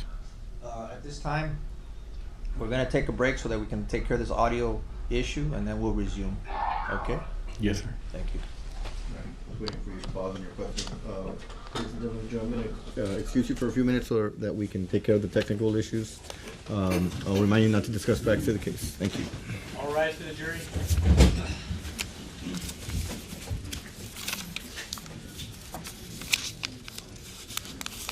Okay, so I'm not going to say they need me down there, but if I was down there, when I do an audio video setup for a venue, I'm usually there a couple hours earlier than I'm supposed to be, and I double check everything, and I have a spare cable for everything, and every single thing is tested before before it's used. And so for them to get to this point and be like, "Oh, I don't know how we get the audio You may be from the seated. video," You may it's embarrassing.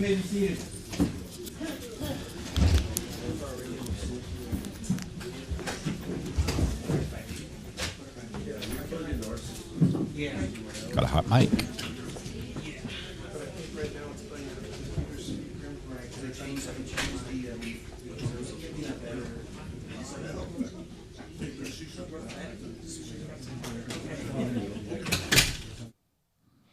Okay, we lost our hot mic. Let's see. Yeah, neither one of the feeds is giving us some audio feed. True Celtic's fighting migraine. Just want to say, hey, hope you're feeling better, True Celtic. Maybe you can catch up later. But Babe Cake says, please call and guide them through this. I will cut out. It will cut out 3 days of trial. I could. I mean, I literally, no joke. I have whatever cable, whatever adapter, whatever plug, whatever hardware is needed to connect any video source to any audio source.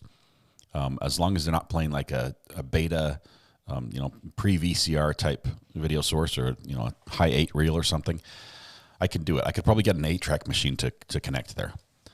I have all the cables. I'm the VP of dongles and cables in the world. I have everything. My wife will vouch for me purchasing every possible cable. Recovery Addict, when you start streaming from court, will you show us all the evidence the other feeds won't? Little Miss, we've talked about this a little bit. I'm looking at some hardware to enable me to stream some cases that no one else is, and it requires me to be there in person. I have the technology, I have the skills, I have the ability to do basically the same thing these other companies, other news stations are doing. But in doing that, I can't breach the orders that the judge has given regarding the case. And so when there's a media guide for the court, and I could show you some of what the guides look like. It's really sort of technical.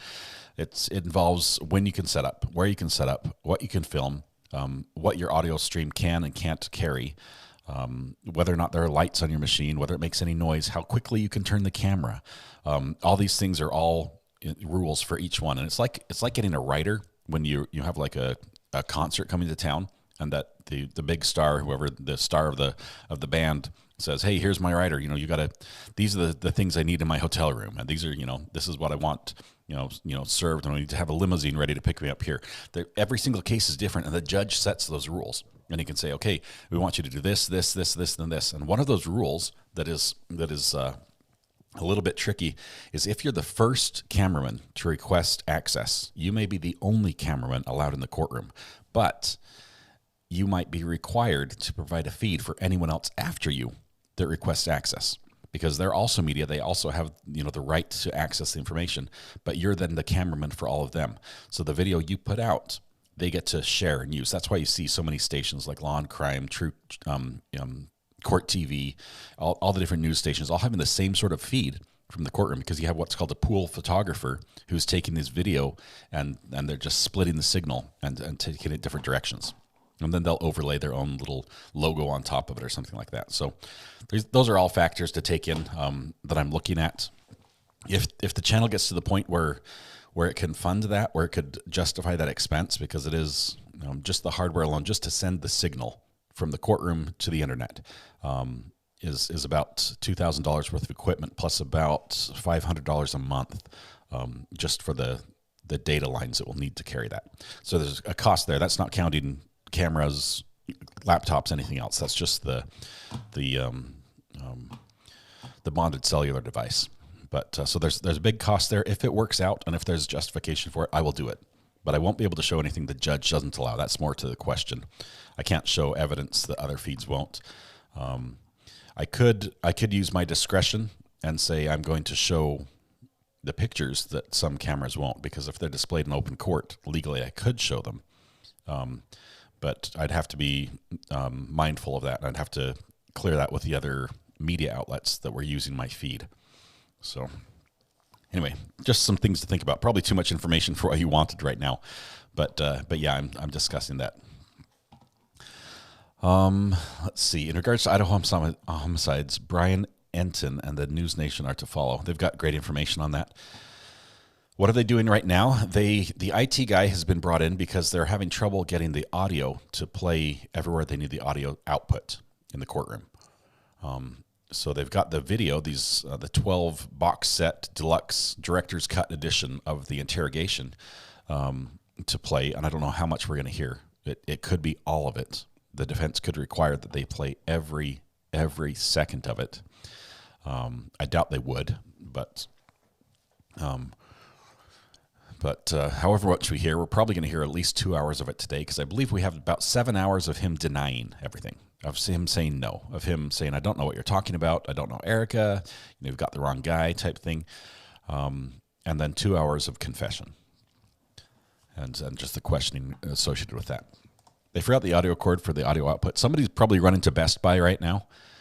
You can actually see on the KSAT feed. Let's see if I can show you up close here. Switcher on 3. The guy in the blue shirt with the lanyard, I believe he's the IT guy. And he's trying to get this all working. But there's no audio here.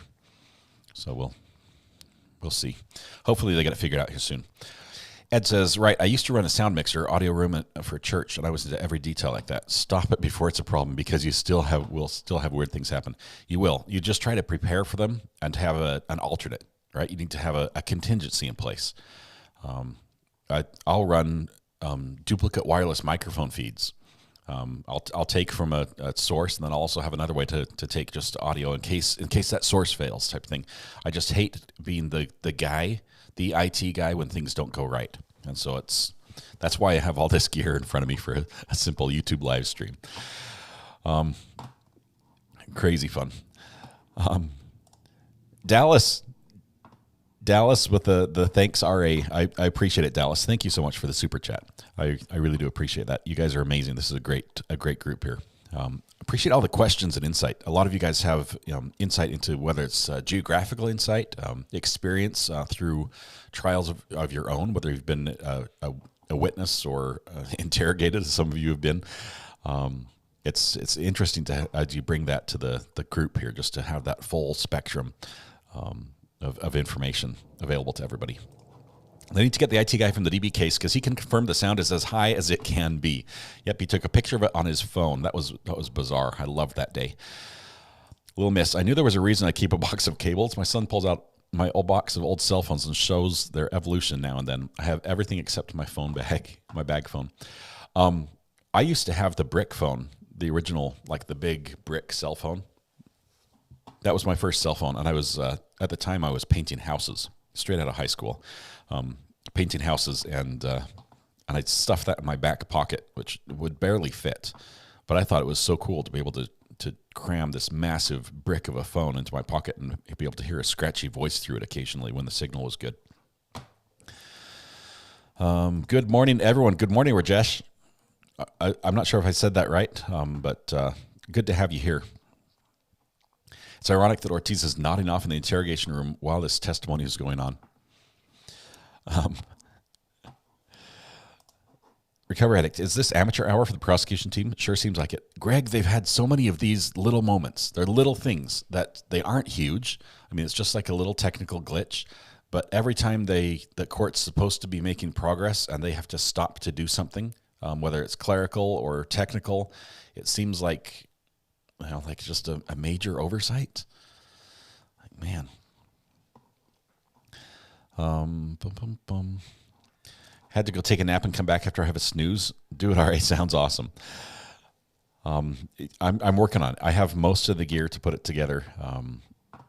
And if the case is right, the other thing about this, me actually providing a live stream for a case that is not streamed anywhere else, is I have to be there in person, and part of that you also have to register with the court as a media outlet, get permission from the judge, agree to all the terms and conditions the judge sets, and usually have to do that at least 5 days in advance for each case that you want to stream. Sometimes even for each day of each case that you want to stream. So there's a lot of paperwork, details, plane tickets, hotel rooms. There's a lot of work involved, but if the case is right, I will 100% do it. We not only get the director's cut, we get commentary and additional translations. Right? You can't pay for the service you get here, but we get the full video, 12 box set interrogation. I'm sure that will be released at some point. Okay, Michelle, sounds like you've got some work that'll be done at your house. I've been there. We went a couple months without a kitchen, and that was pretty rough. But the end result was well worth the wait.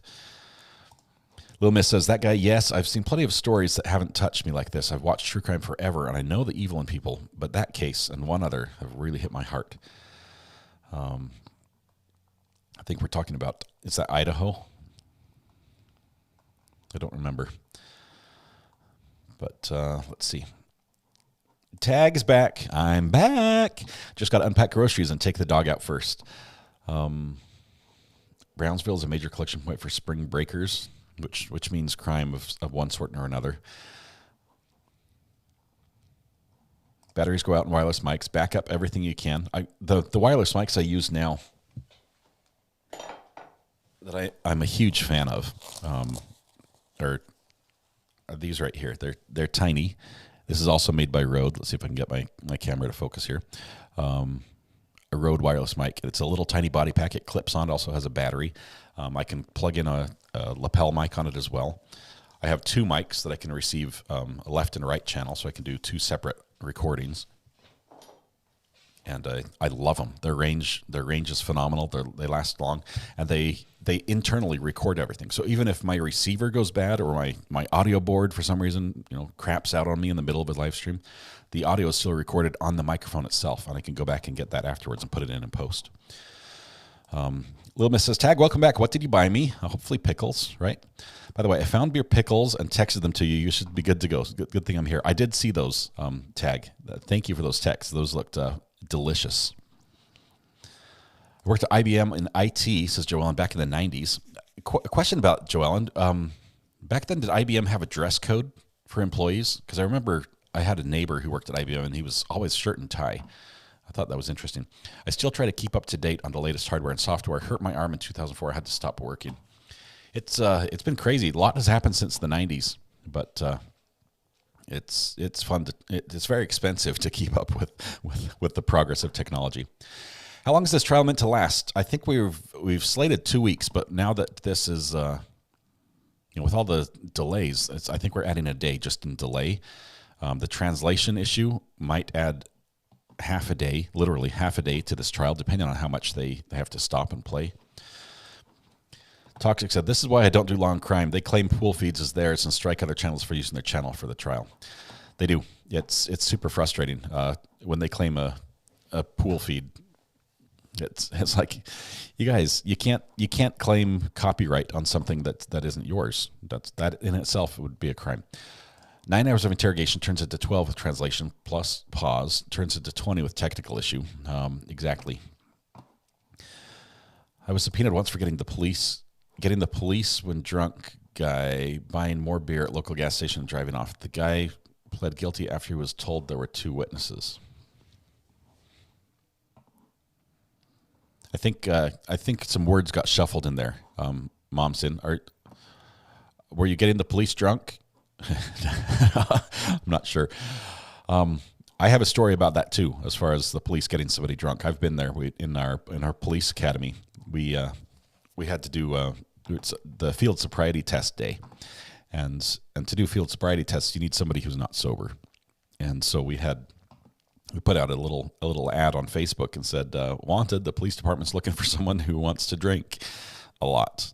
And all the alcohol will be provided, whatever brand style you want. You just have to drink and do a lot of tests.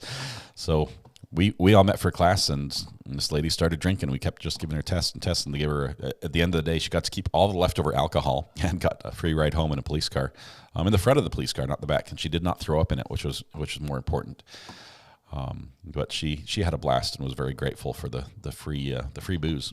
She was actually a relative of one of the officers. If I see anything bring out directions, I'm going to scream. If I see anyone bring out directions. Does somebody have the manual for this? Does somebody have the manual for the audio system in the courtroom? It's almost lunchtime in Texas. They're just going to break soon anyway. Crime alert. Tunisia just beat France in the World Cup. I saw that USA beat Iran yesterday, but Tunisia beating France. Wow. Had to step away for a few minutes, says Bite Me. Can you update me? What the heck is happening now? Bite Me, nothing is happening now as usual. We've been at this point too often. We have an audio situation with the technology. We've got past all the hurdles of presenting the actual interrogation interview in court. As far as a objection standpoint goes, the judge has handled all those. We've already resolved the issue of how we're going to handle any translation needs during the video playing, where somebody uses Spanglish and switches into Spanish. Every time they do that, we're going to pause, and the witness on the stand who is following along in a certified transcript will read the English translation from the transcript, and then we'll start playing again. So that will be fun. But as they started this video, we just barely saw the suspect be led into the interrogation room, which happened right after he arrived at the police station. It was like the testimony was 30 feet out the door of the police car was the interrogation room. They brought him in and set him down. They let him in. He said, I need to go to the bathroom. They let him out. I think they're bringing him back in, or maybe at that point they basically said, hey, we're having an audio trouble. We're not getting the sound that we want. In some part of the courtroom, either in the live feed, either the defendant can't hear over his table, or the judge or the witness can't hear. Somebody can't hear what's happening, And that's sort of important when you're listening to a taped confession. So the IT guy is running to Best Buy to buy an audio cable, I think. And we're hopeful that they can resolve this soon. The jury has been excused from the room while they work on this. And the judge is back in chambers just hoping that they get this sorted out. But it's sort of embarrassing for the prosecution. It seems like they should be more prepared than this. All this should have been tested beforehand. That's where we are. So you haven't missed much. Let's see. Wow, this is a joke. It's crazy. Mom's in, no problem. I often dictate words to my phone when I'm texting people, and then when I go back and read what my phone thought I said, I have to text them again and apologize for what my phone put in the chat. Just thought I'd add a touch of fun. It's always appropriate. Chocolate whiskey cordials. Dallas says, going to go pick up mom from this train station. Yeah, we do have those in Europe, trains. I love the trains in Europe. You can get anywhere on a train. Maybe when I come back, are we still waiting for the IT guy? We might be, Dallas. And thanks so much for the super chat as well. Very much appreciated. Love your support. I'll make sure not to eat them on days I need to pee at the dock, says Loomis. Yes, they'll show up in a drug test. My grandson works for IBM, and they dress very casual. So they've changed a little bit from the shirt and tie days.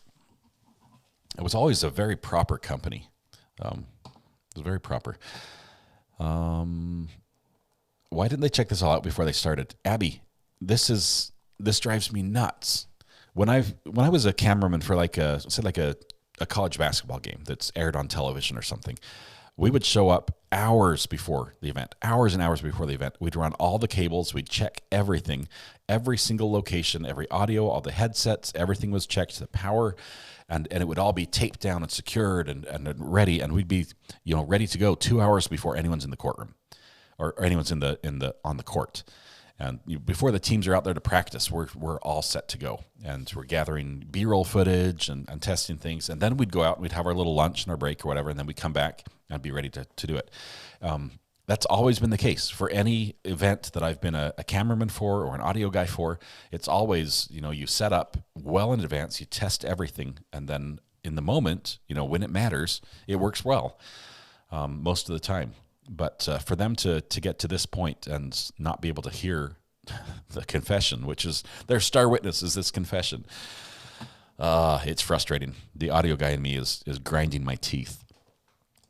No, the drunk guy got more beer and drove off. I had just driven by the cop watching for speeders, so went and reported the drunk driver. Mom's in that part came through much clearer, and so you were one of the witnesses there. I've called the police on many a person who were endangering other people. That guy says, recovery addict, did you see the Iranian government threatened their team's family with torture and death if they didn't sing the national anthem?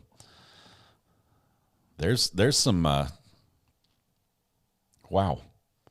Yeah, nothing makes you want to just sing the country's national anthem than knowing that if you miss a word or something, your family might be killed. That's cringeworthy right there. Someone is going to Best Buy to get cables. They're going to buy all the cables. Maybe bring back somebody from the nerd squad or something. They might be able to help. Poland and Argentina will be a good one also, 2 p.m. Eastern. I need to follow the World Cup more.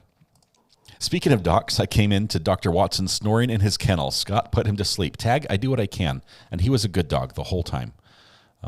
Give him an extra treat. Tag. Oh, man. Tag, you missed it. Trial's over. Yep. This is just everyone filing out of the courtroom. I wish. We are not so lucky. Why is the I-team not on it 30 minutes before court starts? Rajesh, this is frustrating.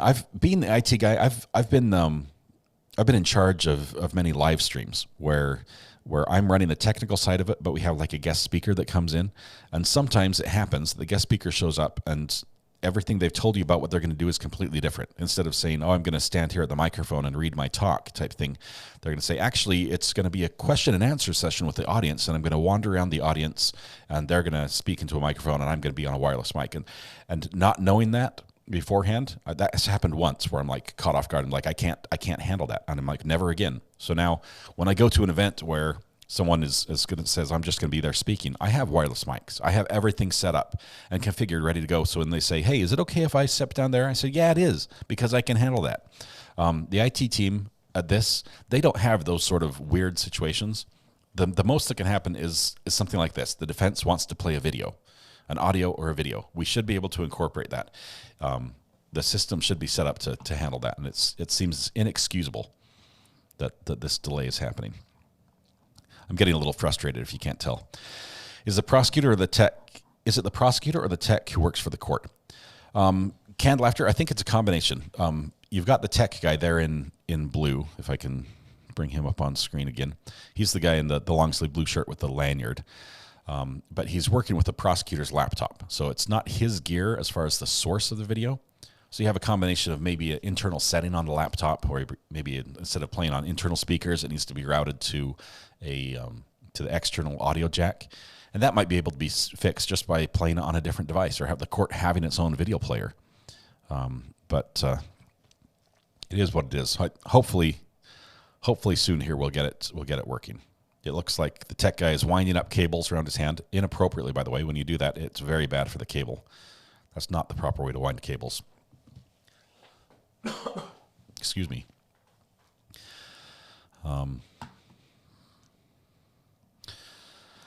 Okay, this is excruciating. Might have to catch up on 2 times speed later. I wish I could speed it up right here.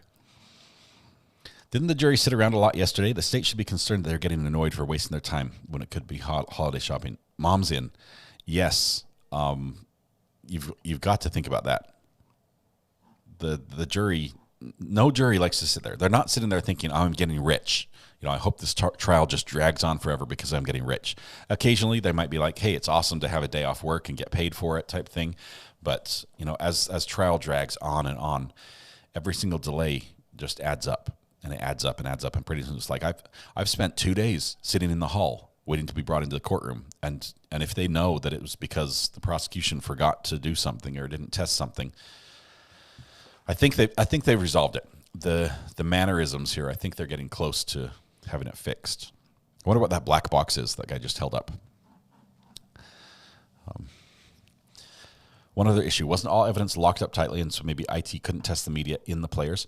Right, you can't test the media, but you should be able to test media to make sure the connection works, make sure the audio signal is there, the video and everything. The actual media itself, the IT wouldn't have control over, but they could test it with something like it. Friendly PSA, Amtrak offers trips like cruises across the U.S. My boyfriend and I just booked one to Niagara Falls. Mallory, I've got a sibling that's taken some train trips around the U.S. I have not. My experience with trains is limited to the U.K., which I loved. I loved being able to get anywhere in London on the trains or the tube. Is that you buffering or me? Lil Miss, I think that was you. I haven't seen any buffering. My cache is okay on my end. Data rate looks good. I'm not having any trouble as far as I can see. Oh, other than I'm falling way behind on chat. Sorry about this. You need to be in this kind of thing. Yeah, if I was there, this would be different. I'd be like, hey, look, I know I'm the cameraman, but I can fix this problem for you. Can I at least go to Starbucks on the way back from Best Buy? Bring us all drinks, something. I'd like a hot chocolate. It's not officially confirmed, but from the human rights violations coming out of Iran, I see it being true. Yeah, there's some pretty scary stories out there if they are true. Let's reboot the router, do something.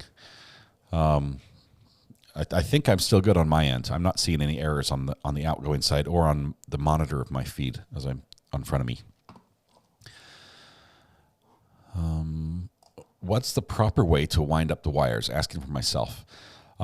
It's the way you wind up the wires is important that you don't put a twist into the wire. You can put a twist into the wire. It doesn't lay flat. It's very hard to tape down. It can be tripped over, and it also can put a kink on the wires that can cause damage to them. So typically you want to do a wider wrap, like a wider loop, and instead of just winding in circles, which puts a twist into it, you're going to put a flip back in. So you do one wrap and then one under.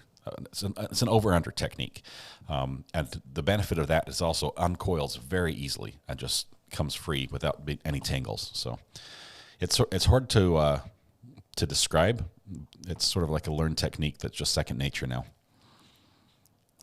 It's also not the proper way to wind cords on blow dryer and curling irons. Yes, for the same reason. Any verdict on the Pike case? Michelle, I'm seeing texts that the jury is asking for a lot of evidence, including transcript. It was like 760 some odd pages of transcript. So it'll be interesting to see. I have not heard that they've got a verdict yet.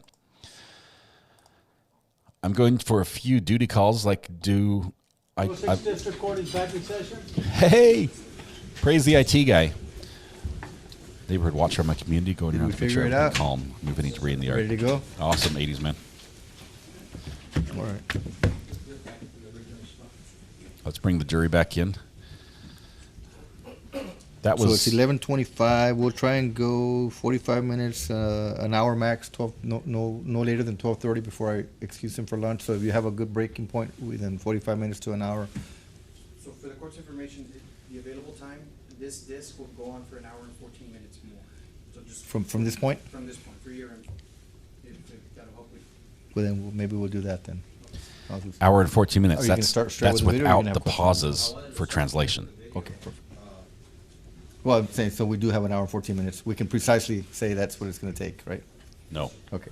No, because we're pausing. All right, we're ready every for the time jury someone then? uses Spanglish. All right, let's bring him in, please. The witness. Oh, I'm sorry. Where's our witness? Just remind him to stay on the stand. Or be back. The witness is getting a throat lozenge because he's about to read a lot of English translations. As soon as he steps up here, you can bring him in. Go ahead and take the stand, sir. Yeah, the sound was working. It might be a different computer. All right, to the jury.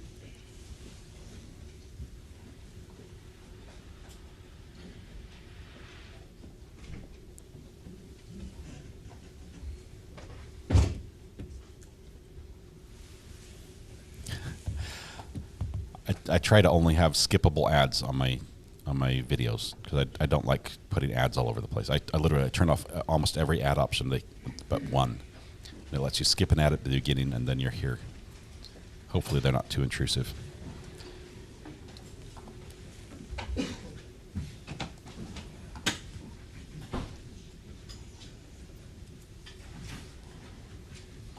Now we'll end tonight at 11:30 p.m. Okay, here we go. This is what we've been waiting for. And just for the jury's information, we'll be breaking for lunch in about an hour and 15 minutes, which is the duration of this portion of the video. Okay. You may proceed, sir. Thank you, Your Honor. Permission to publish the video, and I believe we have the audio issue already fixed. The video's already playing. There we go.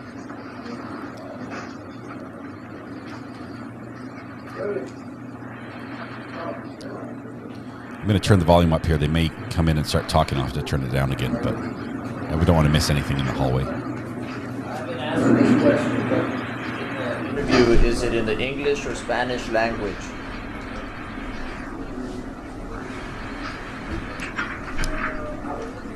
I believe it's English and English. English. So you conducted the interview in English?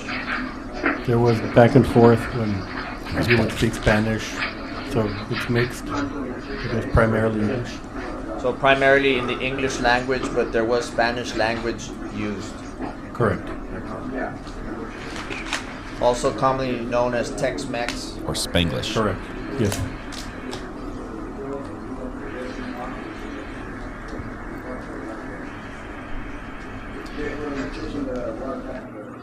Three hours, or is this like... This is at the very beginning, I think. Oh, it does show current time 2:58.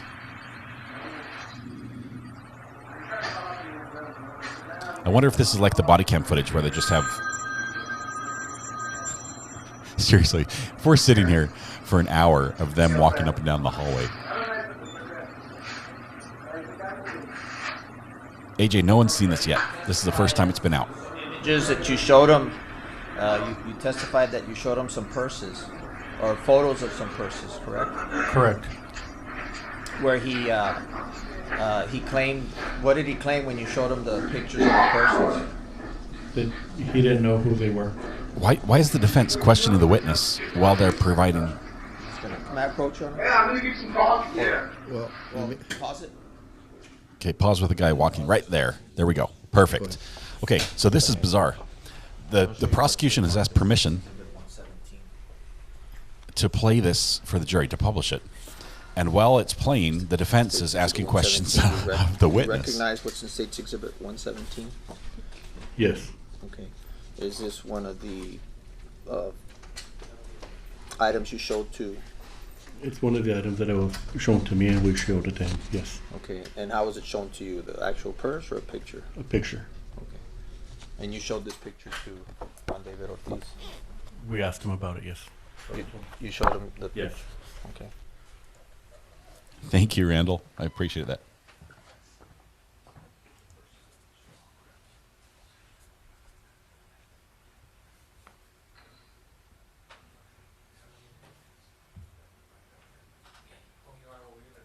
We're still objecting to the propriety of the search of the vehicle, and that has not been established yet. So we believe this evidence is premature until the court rules. That's a legal issue. Well, Or a factual issue. your objection is relevance at this point? Is that what you're saying? Yeah, it's not relevant. Well, objection noted, objection overruled. State's Exhibit 117 is admitted into evidence at this time. Okay, so you see that? They're saying we don't accept, we haven't yet established that the investigation in the truck, the search was legit. Describe what's in 117. It's a purse, brown women's purse. Brown woman's purse. And you asked Ortiz about this brown woman's purse. Yes. So how many purses in total were in his truck? I recall two. Two purses. The pink one that you said earlier? Yeah. And this one? Yes. And where was this one located? Was it in front or the back? I don't recall. I just saw the picture of it. I didn't go to the actual vehicle. Okay. So he's not the right person to authenticate that evidence.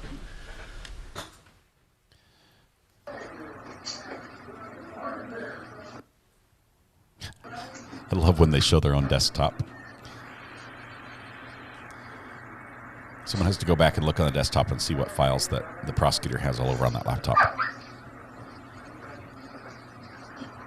It's almost as good as a hot mic moment. Yeah, I have the first copy.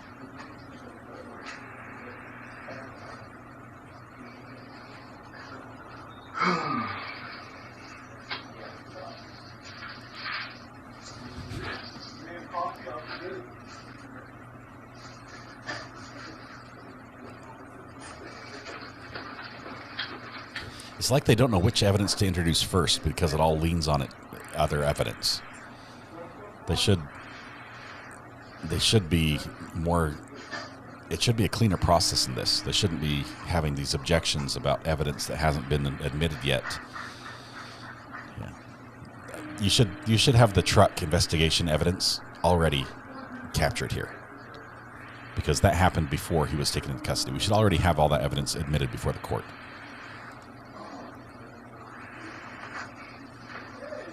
Yeah, you and me both, Seven. This just is bizarre. And here we are watching footage of nothing, just like the body cam footage. Gotta drink water.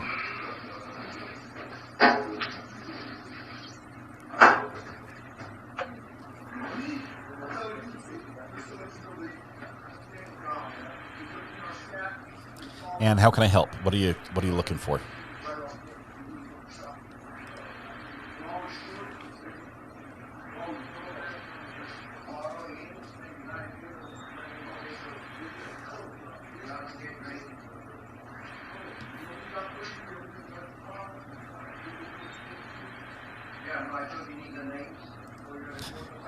You're right. Default subscriber. Love the name, by the way. Realized it was a recent change, but I do like default subscriber.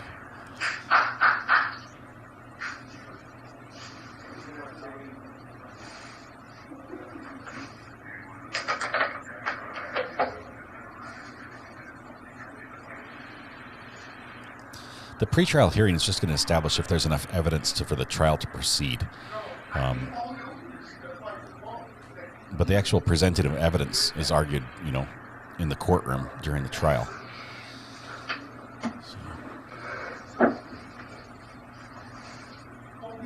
He's worried about his hair.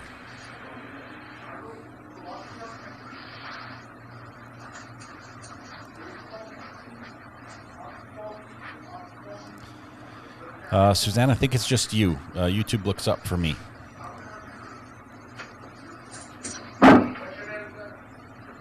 Did he just kick the desk or just stomp?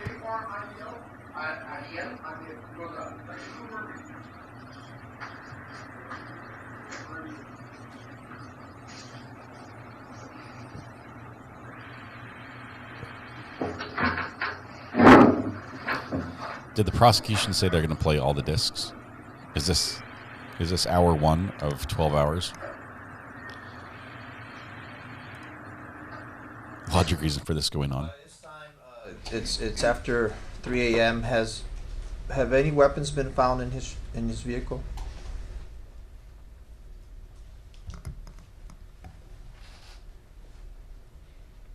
By 3 a.m., may I check my... No. Yes. So the vehicle search is happening right now. That might make a little more sense as far as the order they're introducing evidence. I believe around that time, close to that time, it was recovered. You remember asking him about the gun in his truck? Yes, we do ask him about the gun in his truck. And on what was his response to when you asked him if that gun in his truck, is that yours or is it Border Patrol's? Do you remember asking him He said that he should have, that he thought he had 2. He thought he had a 9mm and a 40 in his truck, but if only the 40 was there, that's a Border Patrol 40 caliber weapon. Did he tell you the model of the gun? H&K. And the the make. caliber? 40 caliber. Did he tell you what kind of ammunition he carried with His response was whatever they give me at work. So it was work ammunition. government issued ammo? Correct. Wow.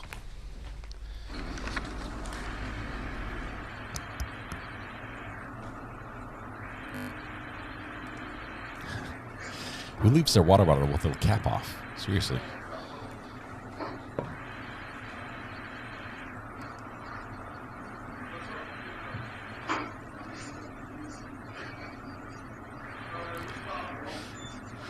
That's how easy it is to comb hair in the morning. Just a quick run your fingers through and you're good. Not sure why it takes you girls so long.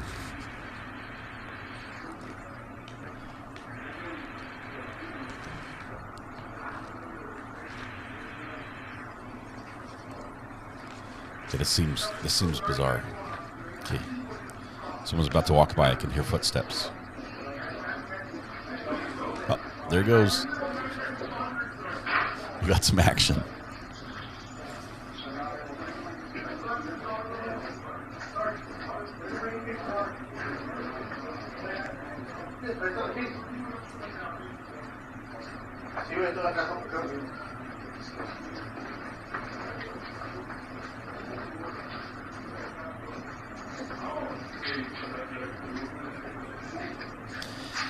It's difficult to get comfortable when handcuffed.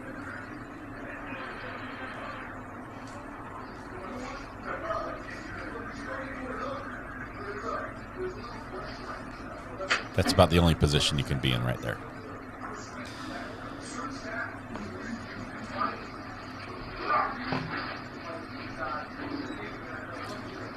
This is just white noise from a police station. That's all there is.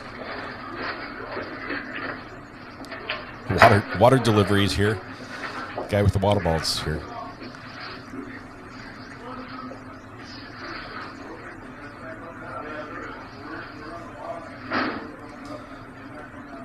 We could ask Matthew how much a good attorney costs an hour, but you can imagine they are billing by the hour for this, and we have several of them in the courtroom, let alone the judge's time and all the staff, everything else. Your time's not cheap either, so this is just racking up the cost. Hey! Dude's like somebody in here?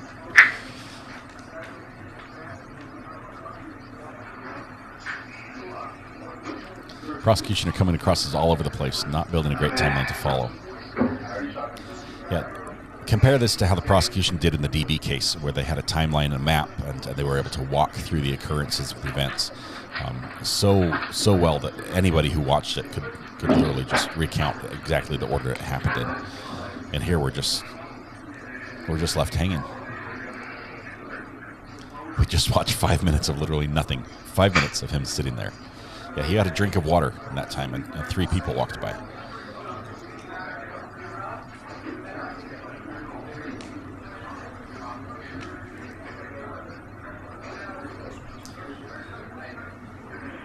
I don't know if the judge ruled that all this has to be shown. If we're going to see everything. Right, here comes more footsteps.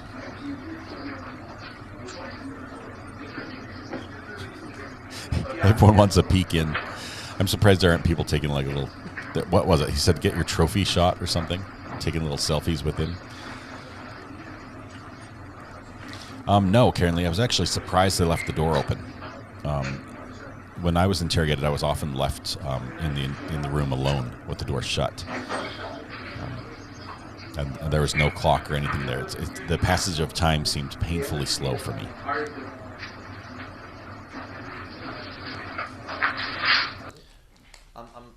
I know he's waiting for you guys to get there, right? We're all waiting. Correct. What are you doing right now there at the station? I don't know, eating Doritos, At donuts. that time, I had probably just arrived, so unloading the stuff from my police car, or from the police car, and putting it in my office and getting my stuff ready for the interview, preparing. Okay, so this is disc 1, correct? Correct. Okay, and in this particular disc, do you guys give him a water bottle? Yes, sir. Okay. Do you remember him admitting to running from the troopers? Yes. We didn't see that. He speaks to you about that? He At some point. mentions about how the troopers one of them needs to stop smoking because he outran him easily, or he made a comment like that.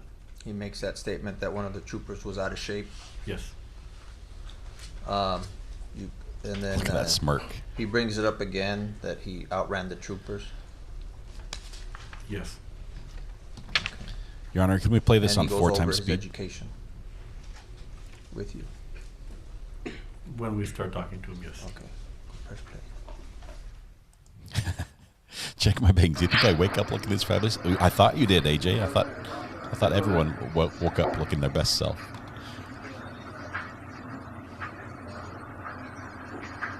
This video is riveting. I'm glued to it.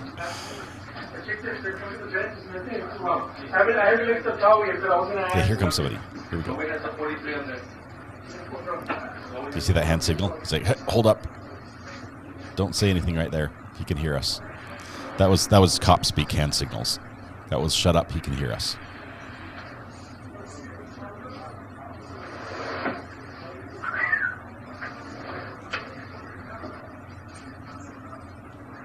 And he's out. He falls out of his chair. He's looking at the other chair thinking, can I lay down on these 2 chairs? But they have armrests, so you can't. Maybe he'll put his foot on the desk.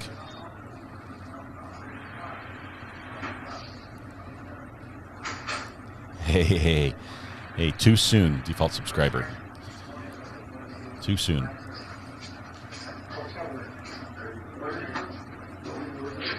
If this is the 7 hours of interrogation, I'm going to say yes, he was coerced. Because this is just painful. Nobody should have to sit through this.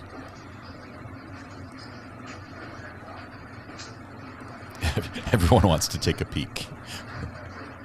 They have no business walking back and forth the hall, but they're doing it. Yes, you didn't miss anything, DMB. We just have every officer who's involved in any way in this search for him has walked by and peeked in just to look at him. That's all that's happened. And he's had a drink of water once. He did also get his handcuffs moved from the back to the front. And before you walk in, Mike, please. apologize. In disc 1 also, are you familiar when what point in time the word blackout was used? I believe Ranger Salinas asks him if he suffers from any sort of blackouts. How did that topic come up? Who was the one that first mentioned the word blackouts? I believe I'd have to look here to be sure, but I believe it was Ranger Salinas. Okay. Do you want to look at the record real quick? May I? Yes. That means he got it wrong when he said, "Do you want to look at the record?" He's like, "Would you like to hurry and correct your testimony because you?" 39. He knows exactly what the answer is.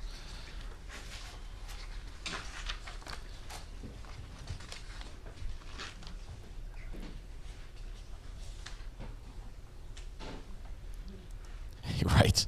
We have seen. Correct. Agent Salinas, he says, has there ever come a time where you black out that you don't what you did? So Ranger Salinas brought up the word blackout. Correct. He shouldn't be reading from the report right there. That should be to refresh his memory and then go from his memory. But yeah, a Jodi Arias moment right here would be appreciated. Maybe doing some push-ups or something.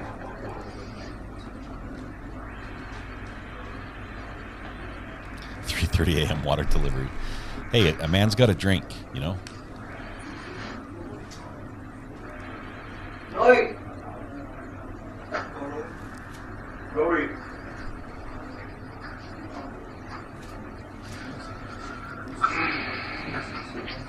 Yeah, all this could be analyzed for sure by a psychiatrist.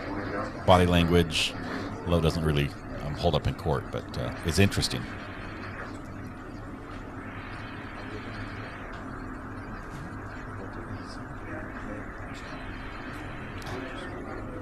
Any moment now. Yeah, any moment now.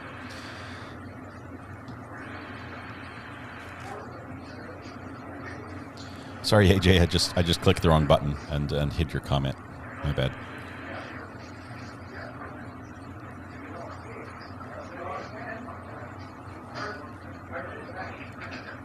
Yeah, my question is why is he asking questions about, and did he say this? Did he say that? We haven't even gotten him to say anything. He's just sat down in the chair.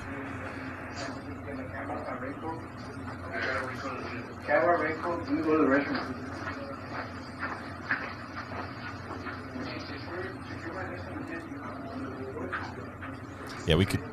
A professional in here could do a much better job. We're getting a lot of noise. You've got the fan noise from the AC. You've got all the noise from the hallway. Hard surfaces. It's not an ideal recording situation. Hard drive's almost full, and this is all we've got.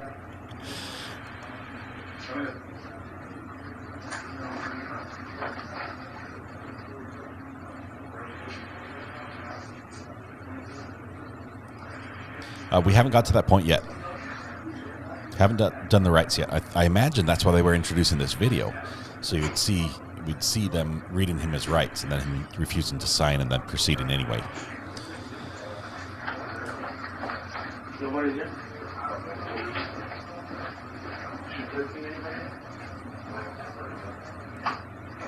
I don't think so. I really don't think so. I think we're just going to have the first part, maybe some of the denials initially, and then we're going to cut ahead to the last hour, and that'll be after lunch.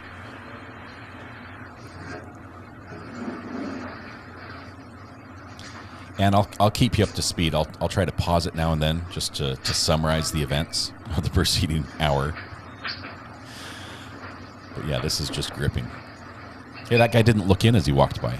Oh, he's back.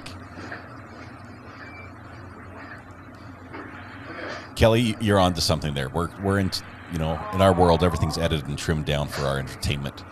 That's not how it happens in real life, but still, this is painful.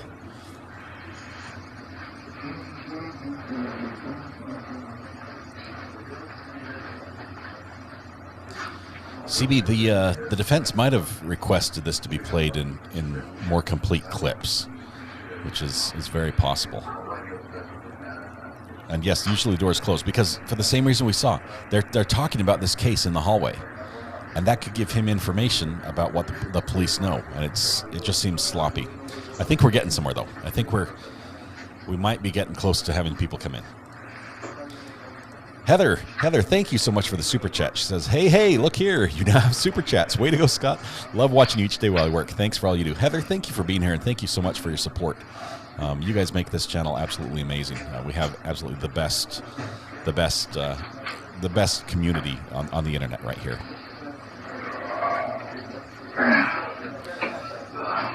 They wouldn't be showing this just the trooper I smoked, man. The trooper couldn't keep up with me, dude. Tell him he needs to work out some more, man. 2 of them.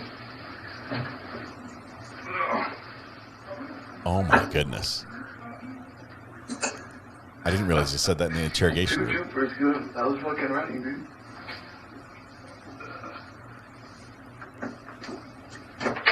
He's mocking them because they were slower than him.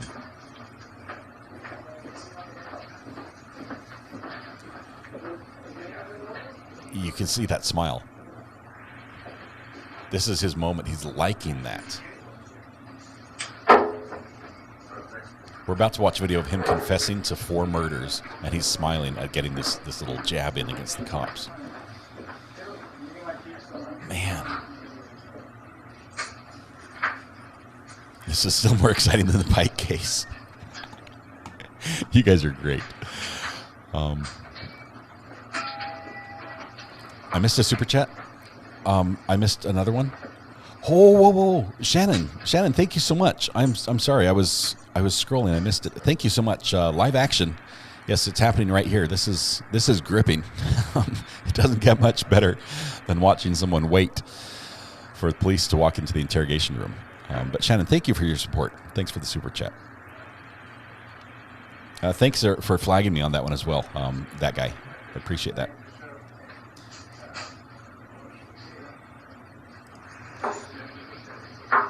I don't know. I was talking. Was he humming? What was the song recognizable?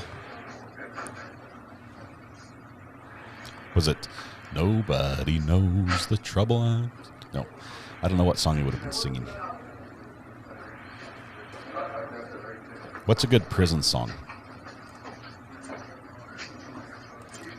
We should put it in our lunch orders.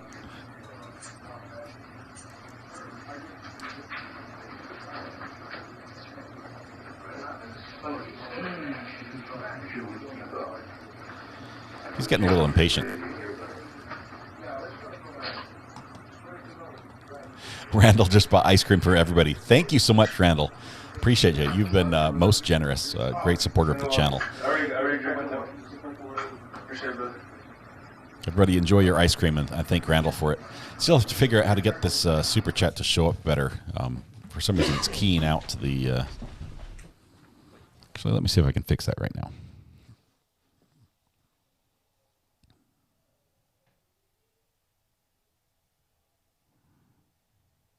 How about... Oh, it's still a little bit dark.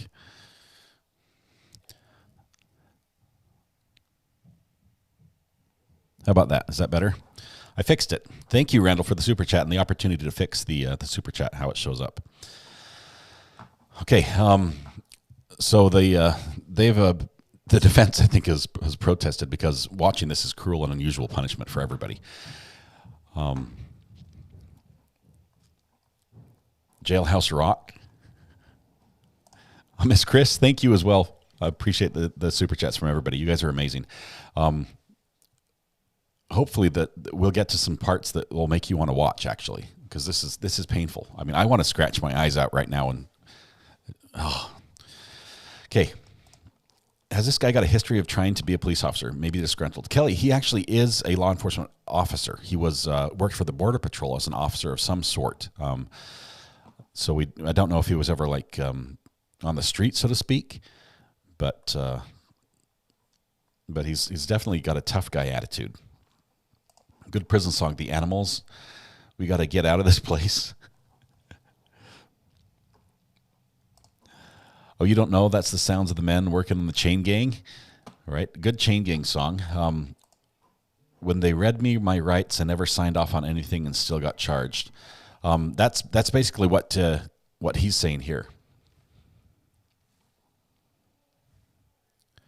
The hour and 15 minutes is slowly stretching on and on, as we know that's how long this video is. We do anticipate they were going to play the entire thing, but I thought we would get to the action sooner. I feel a little winded too. Oh, Ed comes in with a little bit harder music. Let the bodies hit the floor. Yeah, that's a little bit rougher than most of the crowd here listens to, but I did catch the reference. I did it my way. Little swan song. Recover Addict just got here. Did they show the foot chase? Christine, they didn't show it today. We saw that yesterday as he... they found his truck at the gas station, right? And the officers pulled up. He was in the gas station at the time. The officer sort of positioned himself behind his truck with his AR-15. So when Mr. Ortiz came out of the gas station, he pointed it at him, right? And as orders him hands up type thing, he sort of freezes there and steps a little bit to the side to the truck. You know, another officer shows up as well, brings out his pistol, and then they say, turn around, we're going to, you know, he's like, am I going to get handcuffed? He's like, we just want to talk to you, turn around, and he runs. And from there, they run after him. They were slower, and the officers did get pretty winded. It was a hot day. They're carrying a lot of gear. One of the body cameras fell off. You want to pause it before they start, though? Yes, sir. Okay, yes, sir. As soon as they walk in, we'll pause it. Okay, so nothing's going to happen for a little bit. One of the body cameras fell off, actually got run over by a semi-truck and destroyed, so we only have the footage from one camera. But it was bizarre, and the foot chase led to the parking garage where they ended up searching and finding him in the back of a pickup truck. So that's what he's referencing when he says foot chase. Miss Chris, I think I thanked you already. If not, Tag says, I dug around in my couch and all I found was this lousy super chat and 10 cents.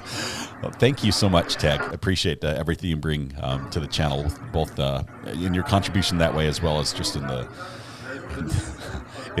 communication back and forth. Randall, I'm going to read this one very carefully. What a fuster cluck. There. I was I was very careful. Chains, shackles and chains. I've heard that song. I can't remember the reference right now. I'm sitting on the edge of my seat. I can't handle the excitement. Working on the chain gang. We've got some great comments. I think I put you up already, Miss Chris, but thank you, everybody. The super chats are much appreciated. Let's get to some action, though. Here we go. We've got a ranger. Is that a ranger or a deputy? He's wearing a hat, so he means business. Let's take it full here.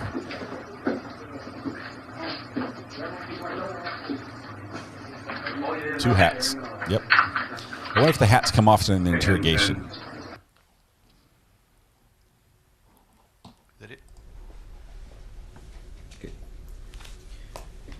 Jury. I know it's...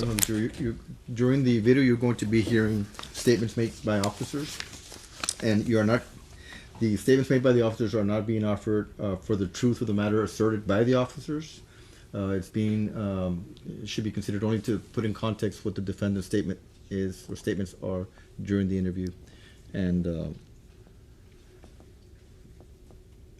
so the jury is to focus on the defendant's statements being made during the interview at the request of the defense and the state. That's the instruction to the jury at this time. You may proceed. Interesting instruction. Bite me, sends a super chat and says, love you, promise not to bite. Thank you so much.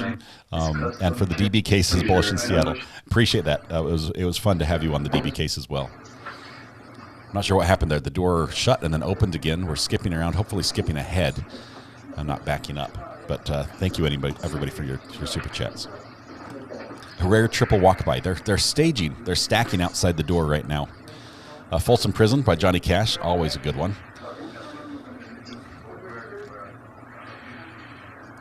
Those are state troopers. Papers in hand, look out. They mean business. Oh, somebody's got coffee, so we're ready to go. Thank you. Yes, 100%. Thank you from the bottom of my heart. You guys are amazing. I truly appreciate each one of you. Just for being here. Thank you. Christine, yes. At this point, they've searched his truck.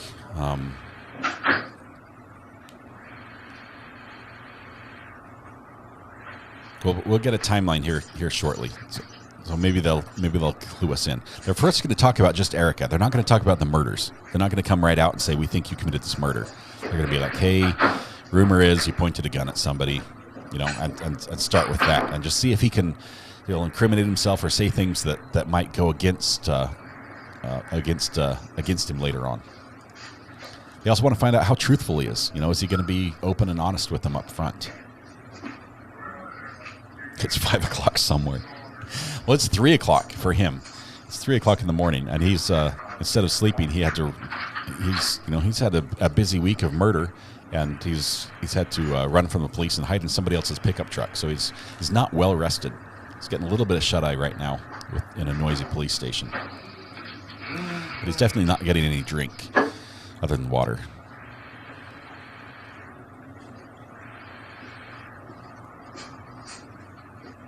AJ saying, all these super chats will buy a lot of pickles. I'm going to restock tomorrow. I will accept it. You okay? Good. See? You comfortable? You need some water or anything? Yeah. No, I'm good. Are you right-handed or left-handed? Left-handed? Okay. You want any more water? I'm interested in a little piece of range. I don't know if you know what we do or... Part of the CPS family? Captain Calderon, Sheriff, okay? Yeah. This moving furniture around is awful. What are you right with? Right, left hand? Yeah. Okay. We're gonna let your right hand free. Okay.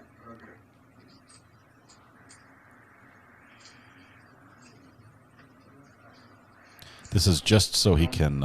Corporal? Just gonna secure you right here, okay? You okay? It's just so he can sign the paperwork. Close the door there. Right here. What's the day already? Saturday the 15th. Yeah, but on the day. September 15th? I'm going to turn it up, but if they move chairs, it's going to be really loud. Okay, it is 09/15/2018. It is Saturday. It is 3:21 a.m. Let me just say a little bit of rain, okay? And we're here at the US 59 Webb County Substation, and I'm here with Captain Calderon, Webb County Sheriff's Office. What's your name? You guys already know. Can you tell us? You guys already know. Saying you guys already know. Okay, yeah. It is bad, Heather. You know there's always two sides to every story. Everybody has problems. And you know you're in custody right now, right? Mm-hmm. Okay. You know you're in custody. Are you willing to tell us your side of the story for us what happened, or no? Okay. That's you have to reach your rights. Okay. Yeah. You have the right to remain silent and not make any statement at all. Any statement you make may be used against you in trial. Any statement you make may be used as evidence against you in court. You have the right to have a lawyer present and to advise you prior to during any questioning. If you are unable to employ a lawyer, you have the right to have a lawyer appointed to advise you prior to and during any questioning. You have the right to terminate the interview at any time. Prior to and during the making of any statement, you knowingly, intentionally, and voluntarily waive this right set in this document. You understand your rights? I just need your explanation by here that you understand your rights. You good? You don't want to sign up? Okay. He said, nah, I'm good.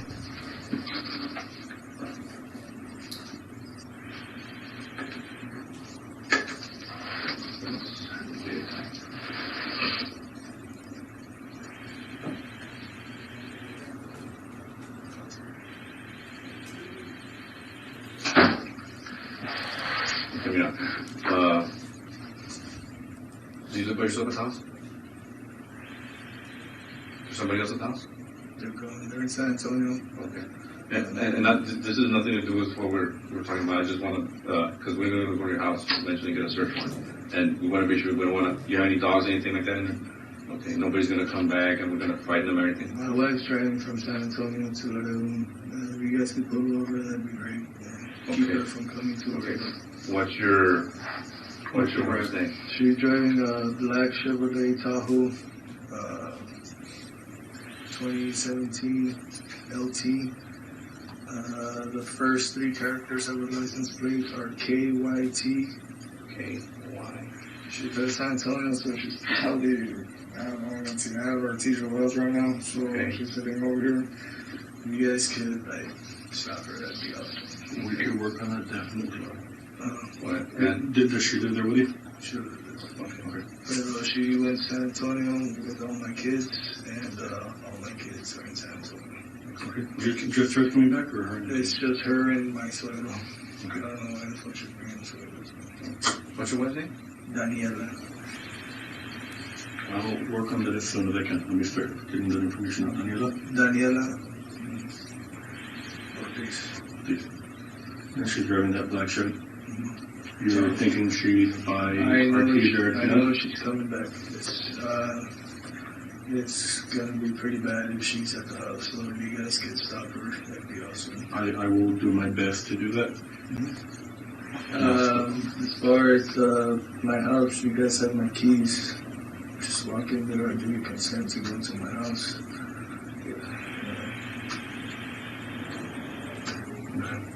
Do you have any weapons at the house other than the one you have in the car? Yeah, I have a bunch. I have AR-15 Bushmaster loaded. I have a 12 gauge shotgun, which I actually don't know where it's at. It's probably somewhere in my garage. Okay. I have a 20 gauge single shot Remington. I have a 22 lever action Ruger. And I have a very, very nice custom Kimber 45 cal. It's a nice gun. Spread throughout the house, or do you have somewhere specific? My AR-15 is in my kitchen counter. My 2 shotguns and the lever action are in my garage. And my real nice 45 Kimber is under my bed in my master bedroom. He's not getting that Kimber back. Kimber custom carry, it sounds like. You guys could just walk into the house with the key instead of kicking it open. Ortiz, you want us to help you out, but you're being real evasive with us a lot. If you can't help No, I'm just saying. Yeah, no, I'm just saying. Are you law enforcement? You already know. I have never seen you. Okay. Yeah, but I have never seen you. That's what I'm saying. And neither have I. Right.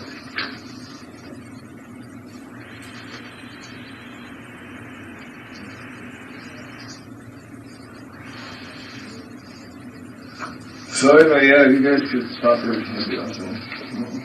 I don't know if you have any deputies or troopers up there. Okay, and let's just say that we make contact. What do you want us to tell her? Keep my kids in San Antonio.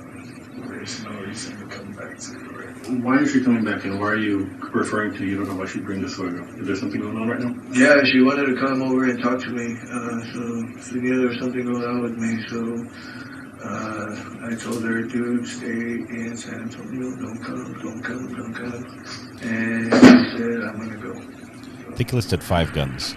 Why would she think there's something going on? Did you tell her something I going on? called her. Yeah, so that's it. What did you tell her? I said, don't come. I told her we were perfect when we were in San Antonio. Were you having issues or what? No, I actually had a great marriage. Are you having issues with Laredo? Yeah, I guess. So I was a squared away motherfucker in San Antonio, Catula Station. I used to get a bunch of dogs. I got employee of the month. I got Operation Tainted Lady, took down the Gaitan organization. Most I ever got was 3 blood rods in one shift all by myself. They were not bolos, they were just squared away. Are you canine handler? Nah, I'm sorry we were canine handler. No. I have my canine handlers. So life was good in San Antonio. Very, very, very, very good. My wife was a registered nurse in Cristo Santa Rosa Downtown Hospital. I got my master's degree in international relations from St. Mary's University, my bachelor's degree in criminal justice forensics from American Military University, and associate's degree in general studies. And life was. And you get transferred now because of the job? Yeah. You didn't put a transfer, or you put a transfer, they transferred you? No. I take it you didn't want to be here? You guys already know. I'm a supervisor. You guys already know. I came down here for a promotion, so you guys already know. I already work in the Border Intelligence Center within the Laredo Sector Operations Center. You guys already know all this shit. My year before January this year, I was in the Targeted Enforcement Unit. I was a group supervisor for a bunch of agents. We did undercover surveillance, took down a bunch of fucking stash houses. That's why I know a bunch of these deputies. Took down a bunch of stash houses, prosecuted a bunch, reached out to DPS, CID for a bunch of bus cases that we're having with abandoned dope. I spoke with some guy named Piña and some guy named Cepeda, I think. Okay. There were DPS, though. CID, I think. Yeah.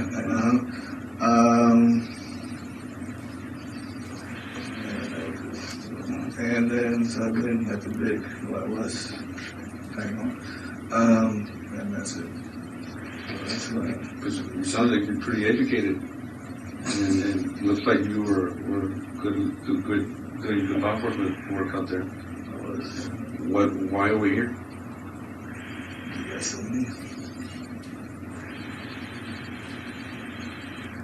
were in the military también, ¿verdad? 8 years active duty on the Were you having any issues with the military? I got a PTSD. They put me on paroxetine, which is Paxil, for anxiety and depression. Okay. You guys want to write it down before Paxil for anxiety and depression. They put me on Divalproex for irritability and anger. Okay. They put me on Trazodone for sleeping due to nightmares. Okay. They put me on gabapentin for migraine headaches. They put me on another one, I don't know the name of it, for that's the high blood pressure. And I was a squared away motherfucker until I started going to the VA and my life went to shit. So I have never been arrested in my life. I have never, nada. I'm sure you guys already looked at America. Going to the VA fucked up my life, got me here. Did you go to the VA in San Antonio? Or just right here? The one. He's blaming the VA. You just blurt it out. Okay. Like there was nada. It was, While it's happening. you should say, yeah, you just blurt it out. Okay. Can you do that? Can you blurt it out when you hear like nothing? Nada, nothing. Yes, sir. Okay.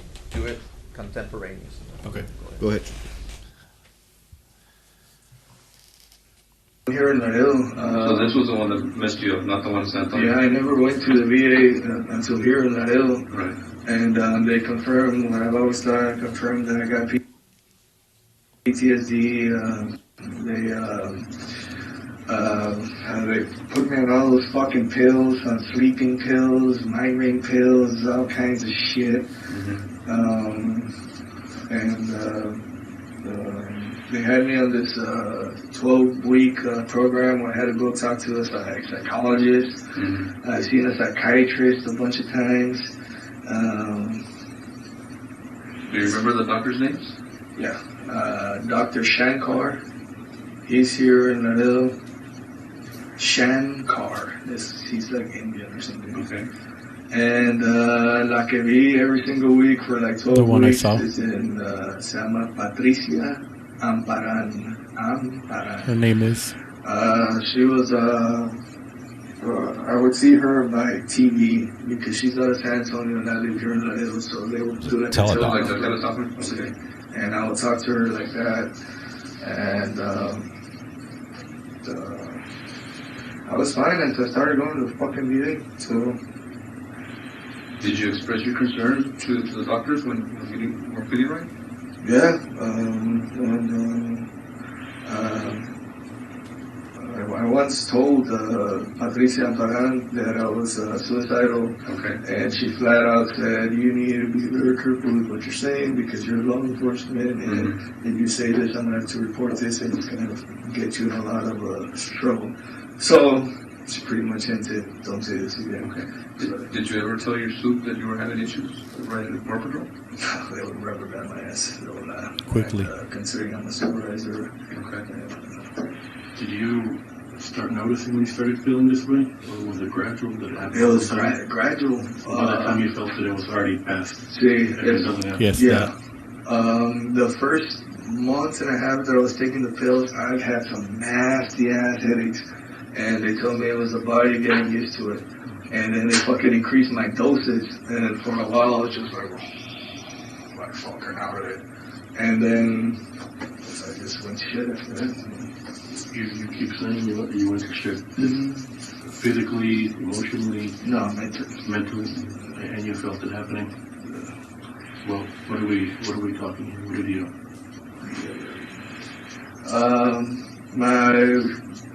I concealed it very, very well. I had a great marriage. Well, you haven't gotten divorced yet, right? Well, you haven't, right? You haven't? Okay. That's no reason for her to stay married.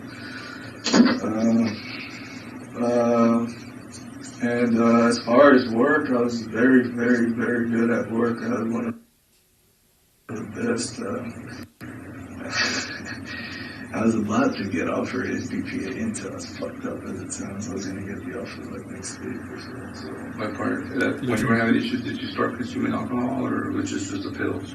No, well, the main reason that I even began going to the VA, I started going to the VA in February of this year, February 2018. Okay. And the reason I started going to the fucking VA is because my alcohol was out of fucking hand and bad. I was fucking just drinking, gacho. Bad. And so I finally went to the VA and I told them everything, and that's when they said, yeah, you got PTSD, dude. And they put me in, like, I'm not joking, I've had like 40 fucking doctor's appointments from February till now.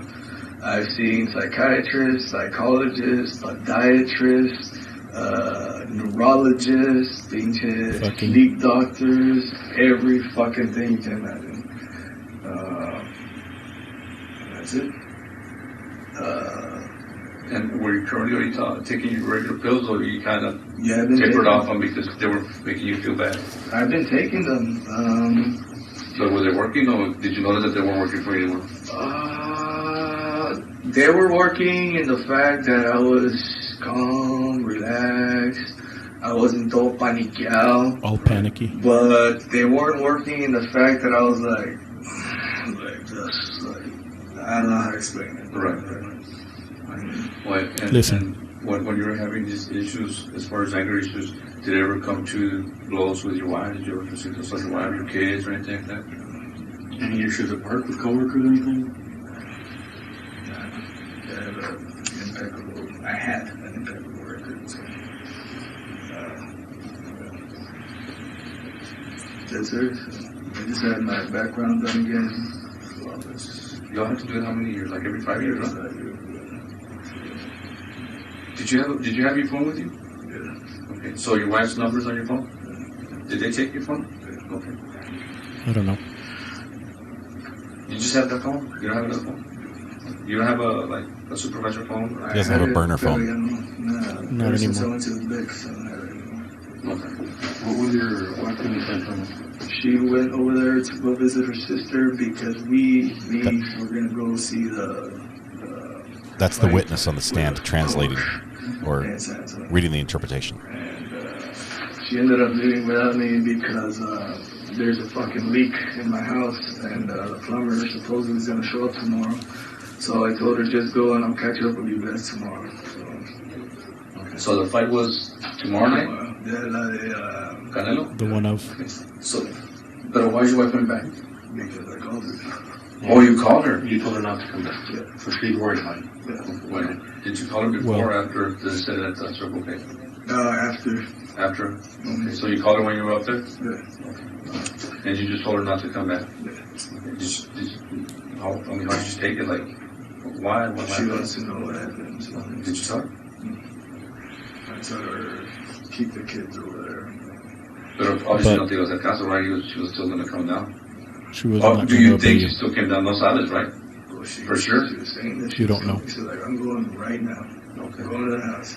And your wife, you know, this issue that you were having with the VA and all the medications you were taking and stuff like that? Were you keeping any of that from your wife? Were you expressing what you feel to her, how you feel? Somewhat. I'm good. Right. You're saying that you felt like you were losing control or something? Yes. What is it that you're feeling? Help us understand what it is that you're feeling so we can try to determine what you're trying to tell us. Nothing. From the day I was born till February of this year, I was a squared away bastard. And from February to now, I've had like 40 fucking appointments. And now look at me. Yeah, and because I was never in the military, so I don't know. I mean, you've been overseas, and I've never experienced that, so I wouldn't know. I guess what we're trying to say is you can try to explain it to us. There's things that we can't relate. Right. We can't relate about you, and we understand what you're saying because we hear from other people, co-workers. We see it on TV, but we don't understand what you're trying to tell us when you're talking about it. And exactly, you're trying to shed some light on what you mean by that. What is it that you feel? What are you feeling right now? Right now? What are you feeling when you're trying to express it? Or something's not right. You're not feeling right. What is it that you're feeling? Are you feeling some loss of control? Are you angry? What is it that you're? I'm really angry. Relief? Loss of control. Do you feel somehow relieved? Yeah, I mean, that's that. No.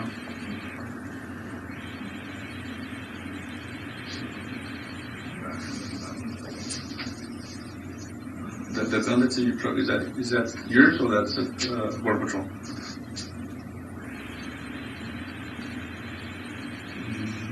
There's two of them. I don't know. That's from BP. And the ones in my house. What kind of pistol is it? HK. Caliber, sir? 40 cal. That's the P2000. Ammunition you don't carry. You said it was 40? Ammunition. Whatever they give us. See? I never like. Really? Do you know what color box it comes in? I think it's a white one. Okay. You just whatever duty ammo they have. See. They don't give us ammo anymore. Oh, it's only when you qual and you fill it up or what? That happens to Wait, but I thought you had to like. I've seen some VP agents sometimes go into like an office or like a storage, and they get the weapons and then they go qualify and then they bring them back. Yes. Or is that different for supervisor or what? No, it's the same. But what are you talking about? The 40 cal? That's my pistol. Okay. It's just the long arms. Entonces, the long arms. Right. Okay. I think it's the M4 or and the shotgun, ¿verdad? Estas you can't take them home? No. Right. Okay. But your sidearm you do take off. Good. Okay. So what's in your truck? You said what's in your truck? Is that what's in it? Yeah. Okay. When was the last time you shot this? A couple hours ago. Give or take? Probably the last time I called, which was once a quarter. So I was supposed to call this coming Tuesday, so subtract 3 months from that. And that's the only truck you have? Yeah, and my wife probably. Someone gonna stop my wife from Yeah. Let me get on that. Can I do you that favor? Thank what you, do you Laura. want us to tell her? Don't come. Well, it's not quite that easy. No, So- technically we can't keep her from coming. Yeah. I mean, it's within her right to come down. What do you want me to relay to her? Man, don't tell her anything. Go back to San Antonio or? What do you want us to tell? I mean, si que viene para atrás, obviously. If she comes back, Don't go to the then house. she go to. And if you guys go to the house, I mean, it's my wife and 3 kids. Please use the key, have my key. I'll give you consent to fucking go into the house. Yeah. That's it. Why is he so worried about the door not getting kicked in? Notify some of the patrol supervisors so they can notify the highway patrol and get on the highway, and we can try and make that happen for you, okay? So you're Ortiz, right? Sorry, guys. It gets loud on these chairs. Everybody knows me as JB. JD, okay. Well, JD, everything in the truck, is it yours or is it Border Patrol's? Okay. All the, if you have any bags, anything like that, any pouches, purses? anything, that's Border Patrol, right? No, that's my, plus, yeah, but they gave it to me, so. Okay. Is there anything else that doesn't belong to you that's in the truck? I can think of, no? Because we saw like some, I guess, some beer cans. Yeah, that's nice. And we saw some like, I guess a pink purse. I don't think that's yours and that's on the GPS. Do you know who it is? No. Do you know how it got to your truck? So those are the pouches for the most part of your account? Yes, yes. And you, obviously the beer you got the beer, right? Yes, yes, correct. And the gun you said, because there's a gun history. Yes.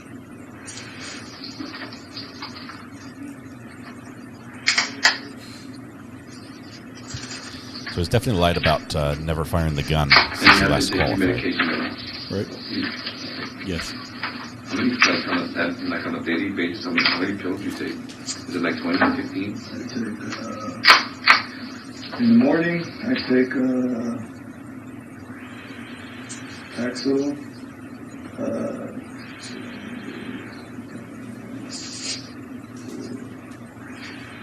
in the morning, I take 5. Okay. In the evening, I take,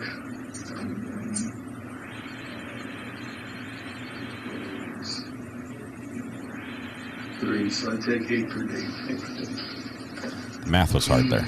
5 and 3. You were pretty upset, kind of emotionally when they finally decided to truck up there. Can you tell me why you were up there? I mean, you have a house and everything. You guys already know. You don't know? Made contact with them. They're going to be on the lookout. Nobody called us. Nobody's called PD or anyone like that. So maybe she didn't come out. Well, probably there's a bunch of missed calls on your phone right now. And I bet you right now she's pretty worried about what's going on. Right.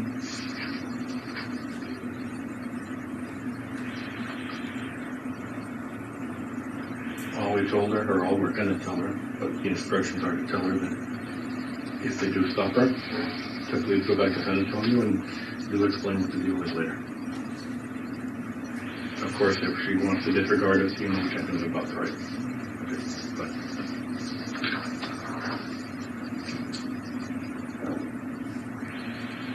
So this is the start of the 9-hour interrogation. He says that, has there ever come a time where you black out that you don't know what you did? Is it like often or? It's, Okay. And you're not supposed to do that, right? Did you black out today? So you knew you were driving around something like that? I was driving, I don't know where the fuck I was at. Okay.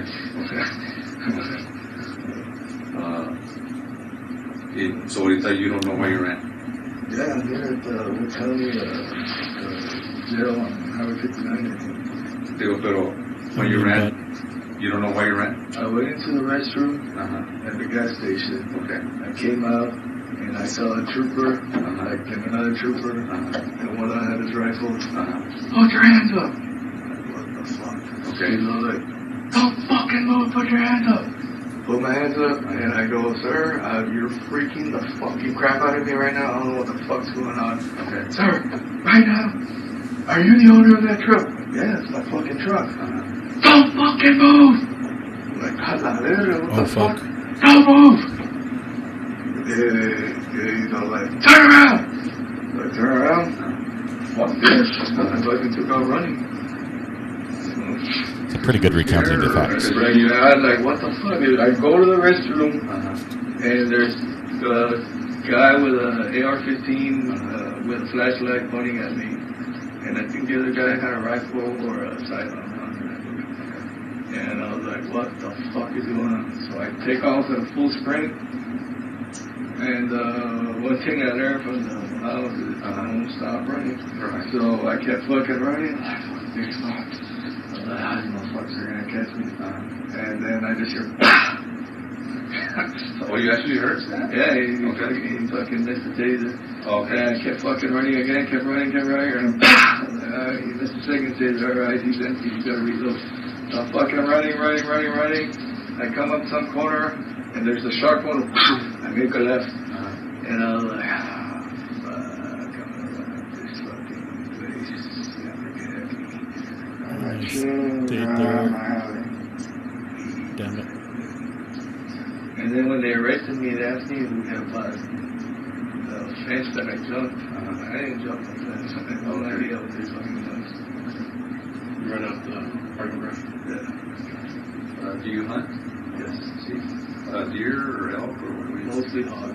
Never shot. Pero with a rifle or with a Yeah. gun or you go, como esos que van, they go up to the house y los pican? AR-15. Oh, AR-15. Like en la noche, okay. No, en el día. You have a ranch? I had a lease, pero ya no lo tengo. ¿Dónde lo tengo? Highway 59, pasando Wallhausen Road on the right. Just past. Okay. How many acres was it? No más, era como 45 acres. So when was the last It time you was hunted? just like Probably last summer season. Okay. Is it pretty relaxing about that? In the city? not like over there when you are. What type of clothes would you wear? Would you like get all camoed out or nomás in jeans? No, más bien. Nothing? Más bien. Purple or only jeans? Shirts de las que venden en Academy, Colombia. The one they sell at Academy. You keep saying that we know why you're here. You don't feel maybe there's some apologies that might be handed out because of what happened or what occurred?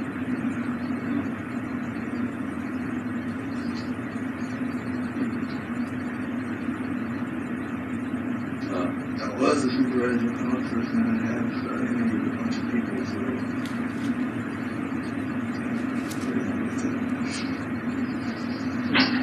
I'm playing those operations.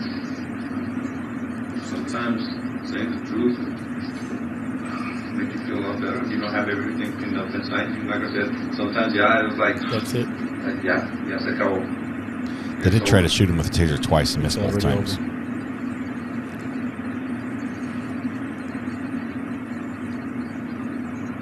Thanks, that guy. Where were you earlier today before the... I was in my house con my wife before she left, leaving con el pinche I came with plomero. a fucking plumber. Called the city of Laredo Utilities Department, and they pissed me off because we had already called them 2 weeks ago telling them that there was a leak. And 2 weeks ago, we dijeron que no, They que said no that había no. leak, que there's some aquifer under my house That there wasn't a that's leak. leaking water, y que it's And it natural was. water, groundwater, que there's nothing they can do about it. Okay, so 2 weeks, y ahora está saliendo un chingo de agua. So I called the fucking utilities department, otra vez, sir, usted sabe, la mierda, quién sabe qué. Le dije, oye, por favor, he hadn't even opened the manhole. I said, can you please check it? He checked it, lo agarró la pump, sacó el agua, y so then, oh, sir, si tiene una He got the culpa. pump and got the water out. I fucking told you people No, 2 sir, weeks it ago. doesn't have a leak. So the house was leaking for over a month, and then que el plomero según da mañana. Supposedly the plumber will go tomorrow to fix it. That's why I told my wife, Cuando acabe el pinche plomero, go to San Antonio and I'll stay here. What time did your wife leave San Antonio? And the damn plumber finishes. maybe 6. And That's just normal for the area. That she had arrived over there already. no sabes más o menos qué está. Maybe 8:30. Yes. I don't know. And then so you just stayed at the house, you didn't go out? I me quedé pisteando. I stayed there drinking. That's pretty much it.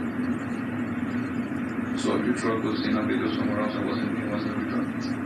Or do you remember? I was drinking beer. The house leak was the reason the family left because they needed it repaired, I think. Extra? No. And then he stayed. No. I take 8 pills per day, but that's my prescribed dosage, prescribed medication. What were you drinking? Like 2 years. How much did you have earlier? Maybe 6 toddies. No, I mean, nothing over 40. 6 tallies? Well, how much is it? Technically, probably go over those 6 tallies. A while ago, maybe. A while ago. So you had them at the house?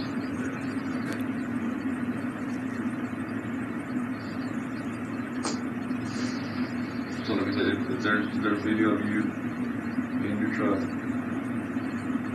out of your house, you have no recollection. I was at home drinking. I go to the gas station, take a piss. It's a slang term for a big, So tall you can of beer. remember going to your house, Yeah, 6 all the way megapacks. across town to go take a piss at a Valero, knowing that there's probably like past like 100 stores between your house. Oh, yeah. You know what I mean? Has that ever happened to you? That don't te acuerdas That you don't remember what you did? Has your wife ever? Okay, I'm using this like an exaggeration. Has your wife ever said, "Oye, ¿sabes qué? Anoche que salimos You know con los what? camaradas Last de night Cisco y we went out que with our she friends. No, Oh, okay. my wife, no, she doesn't go out at all. Okay. Well, he doesn't hear, but you. Right. Oh, right. no. Nothing. That's I know my drinking is a problem, which is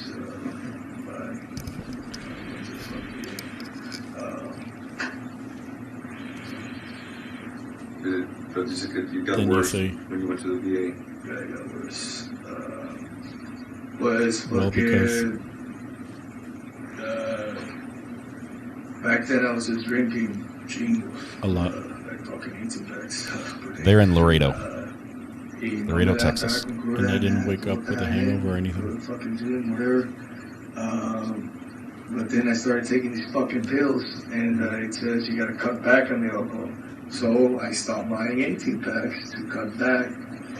Pendejos, so we were sure And now I'm an idiot.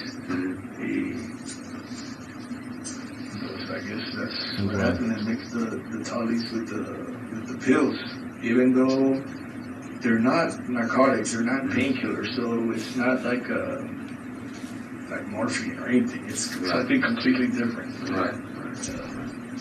Where do you buy your tallies today? Where do you go? At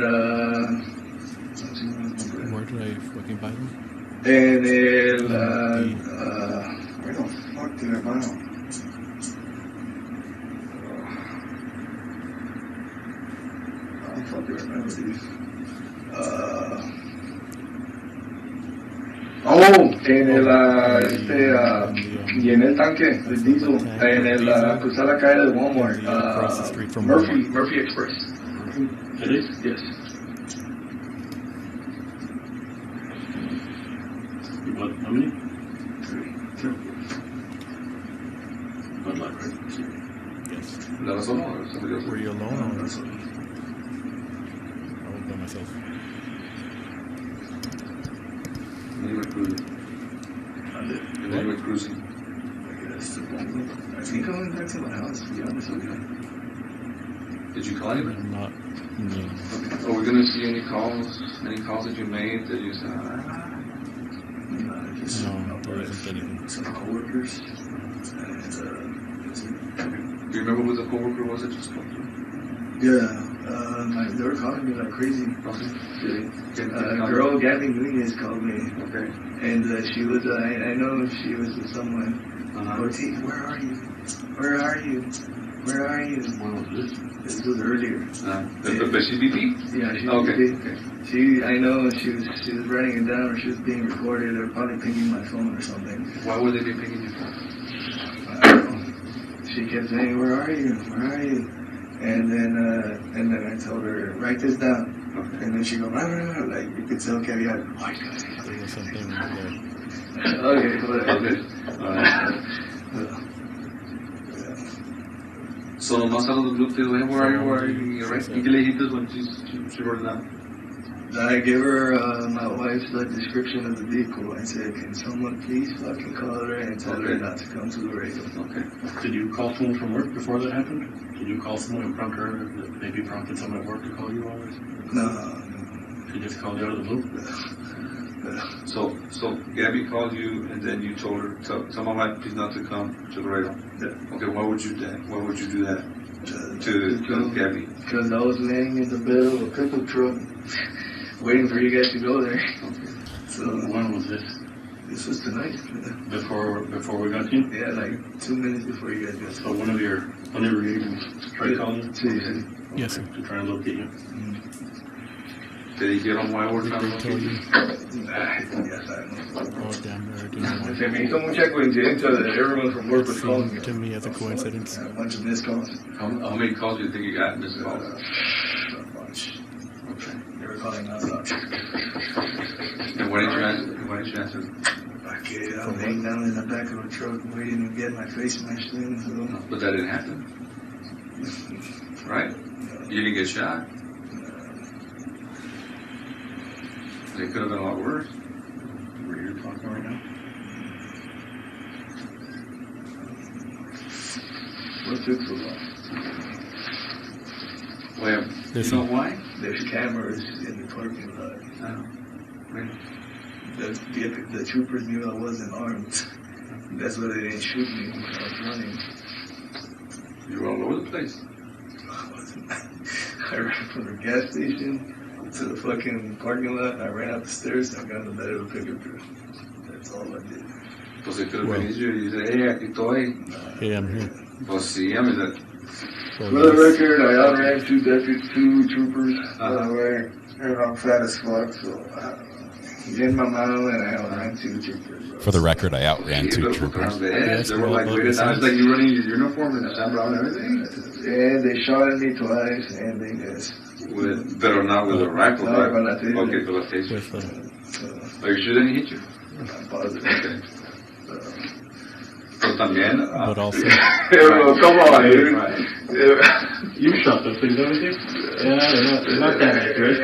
Right. Well, y acuérdate que you're running on adrenaline, so, you know, it's adrenaline, it kicks in and you're off like a bala. Bullet. How many times have you run after a group and you wonder what they're on because they're flying? When you run, you run. That's what I learned from them is never stop running and you won't get caught. I stopped running, so I got caught. I did not follow their... Well, yeah, but eventually, I mean, there's got to come a dead end. I mean, you're running around, pero como ellos tú ya sabíamos. Say, we already knew. Right. You already knew.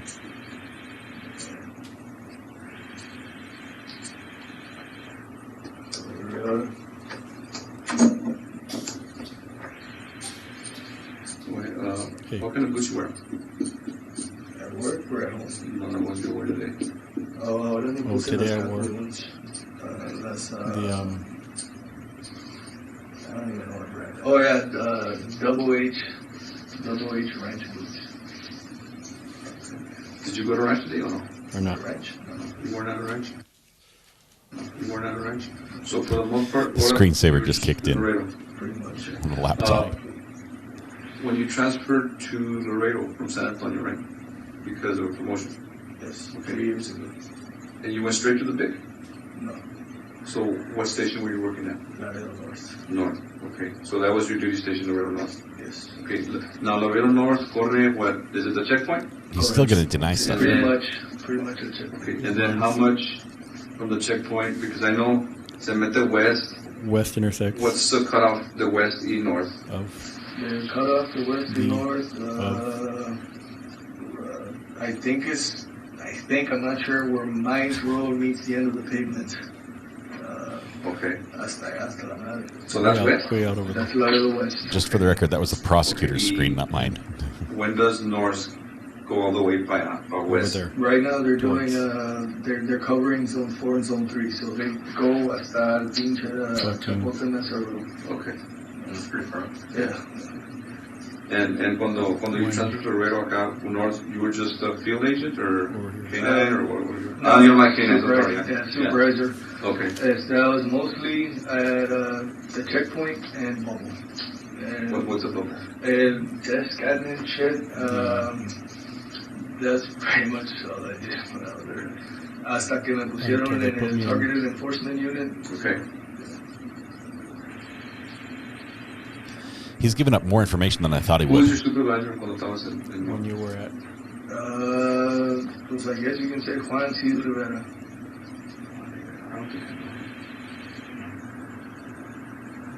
You know, eventually you got sent to the big. I put in for details a bit. Because nobody wants to put into the big. No, you want to take it out I thought it was something else. Something better. Right. No, it's horrible. Yeah. I think most of the guys put in for it because I guess it's the steady hours, right? Right. Mostly hours. Yes. Who was the supervisor at the big? I've had a bunch. I have to choose one. Rick Benavides is the current one right now. Okay. And you said you were on, I guess, on the list, getting ready to promote again, or no? Or not. See? So, what were you going to promote to? It wasn't going to be a promotion. It was going to be a lateral reassignment to SDPA until. I'm pretty sure I was going to get it. And what's that? What's that? Supervisor Border Patrol Agent Dash Intelligence. Which would be where? Oh, right there? So you would be... So it's not like Laredo North or... Right. So you would be there at sector? Oh. Whose position were you taking over? A guy that just transferred to DC. Who was he? Patterson. Right. I don't see anything coercion But you were related going to be yet. in front sector, right? You were going to be inside the... Yeah, the second floor. Second floor, okay.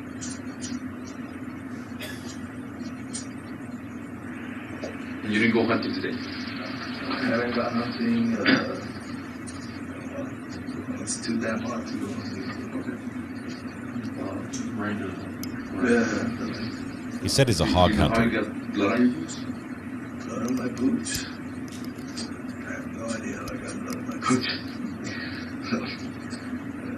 No, there's some blood on your boots. Which one, the right or the left? Right. Is that where you were running? Monday? Is that why you were running? No, I had no idea until you guys told me that there was blood on the boots. But Digo, that wasn't the reason you were running, right? No. Have you ever run before? Run? Yeah. In track? No, but like this. But Oh, no.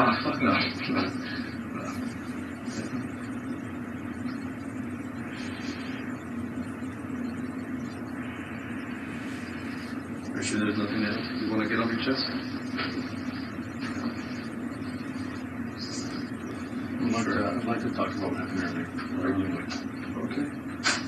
I really would. And,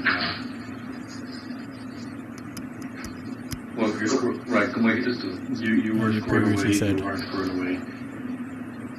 You look squared away to me. You might be going through some stuff right now that I can't relate to, like I said. And I can, But we're talking, you're talking fine. I mean, you're not unraveled, you're not lucid handed, you're not, But I understand that you say you're going through some stuff, and I understand that. But I do want to talk to you about what happened earlier today. And I want to talk to you about some other stuff too. And I'd like to know if you know why you're here. I don't need you. You're telling us we should know why you're here, but you don't have any idea why you're here. No idea. No idea why I'm here. No idea why I've been arrested. Earlier? Did I recall? No. Okay. well, you did. You picked someone up You earlier. picked up somebody earlier. Okay. We didn't, we're not here by accident. And we want to get your side of the story. You're a family man. You're very obviously not a bad person. We understand that you go through some stuff that sometimes other people aren't going to understand. And I'm asking you to explain some of the stuff that happened and why you feel like you need to keep referring to us like we should know this and we should know that. I'm not going to play around. I'm not going to pretend I know something I don't. I don't know what you're referring to when you say that. But I do know you picked someone up earlier. That I do know. Where? Huh? I don't know where you picked her up, but I know you picked someone up earlier. They took your house. I know you took her to your house. She was able to describe your house, your address, the inside of your house, your backyard, describe you by name. Yeah, not only that, but like we said, I mean, it'd be kind of hard to say, that's not my truck. Oh, okay. Yeah, on the video. And that's not me at this gas station. That's not me here. And that's why we want to talk to you. What gas station? What happened earlier? What happened? Which gas station? Pick one. Okay, pick one. Murphy's. Not the Murphys. Pick another one. Pick one of the other ones you went to today. I don't know. Well, I can tell you when you went to. Okay. Circle The one K. by Laredo North Station, the one there by McPherson and Loop 20. Okay. Can you explain to us what happened in there? I don't recall anything. You were there. Okay. And you were there with somebody you knew. Somebody you picked up before, somebody you talked to before, somebody who knew you by name. Yeah. Say something got out of hand. A little bit of a disagreement in there in the car. And that's why we're here. So, among other things. So can we get to that? What happened with that person in the car? I don't recall anything. I'm pretty sure you do, and I'm betting that's why when the troopers, that's why we were looking for you. So we're looking for you because what happened today at the gas station, and I'm pretty sure that when you saw the troopers, you knew that. They were pointing a rifle at me. You know, I've been stopped by cops too, and I'm one myself, and they've mistaken my car for something else. I've been stopped by DP before, and they've mistaken my car for other stuff, and I never ran. So you guys went to my house already? Huh? You guys went to my house already? But I worked in some before, you know what we gotta do is get your phone. Yeah. It's kind of hard for you to say that you weren't there when you're at that location that you should be calling. Right. What happened with that girl? What's up with that? What? Still denies. Did you off? Did she rob you? He's denying everything to do with Erica. He's denying being at the Circle K. Says he doesn't know what they're talking about. I think that's why you ran. That's not why you ran. You just ran because the trooper pointed a gun at you and told you to stop. You don't think that sounds kind of funny? I think it's funny that I go piss at a gas station and I come out and I got two troopers pointing weapons at me. Have you ever done that while you're working? Show up on someone who you've been looking at and you draw on them and tell them to stop? Así como Like you're saying. But have you ever stopped anyone when they're coming out of somewhere they're not expecting you? I've only done that when I'm going to arrest them. I know for sure I'm going to arrest them. When I would go into a stash house, miramos todo el bar. We would see all the... Because you don't know what's going to come up. But as far as like randomly going up to a gas station and pointing a gun, it's like, no. Well, we told you it wasn't random. It wasn't random. You were, oh, okay. Yeah, so you've done it. And you every time you've done that, you've hoped these people don't run because you know you're going to have to go after them, right? Mm-hmm. So you ran. So naturally they're going to chase you. You wouldn't expect anything other than that, right? And here we are. Okay. So I'm telling you, and I think we both know, there's no doubt in my mind about the pickup. We know that happened. We know where you went. We know you went to a gas station by Arkansas, picked up some tall boys that were there. We know you went to a gas station by Arkansas, picked up some tall boys. We know that. That's not, we're not even debating that. We're not even going to discuss that because that's behind us. That already happened and we know it. We know you went back to your house. Arkansas. Gas station. And we know you went back to your house. Okay. And you took the young lady into your house. She knew you. You knew her. It wasn't the first time you met her. It wasn't the first time you talked to her. Just at this time, things went a little bit different. What happened? I have no idea what you're talking about. I didn't even know I was in Arkansas. So, that's news to me right there. So he's playing the blackout card. I didn't even know I was in Arkansas. What should I know then? When you tell me you should know, what is it that I should know that you think I should know? Arkansas, not even about my house. And I know no that. reason to That's why be buying beer in Arkansas. That's why we're asking. Right. So, and so by that token, so San Bernardo. I mean, you got a bathroom at your house, right? Yeah. Well, so what were you doing at San Bernardo? Well, that's something else. We'll get there.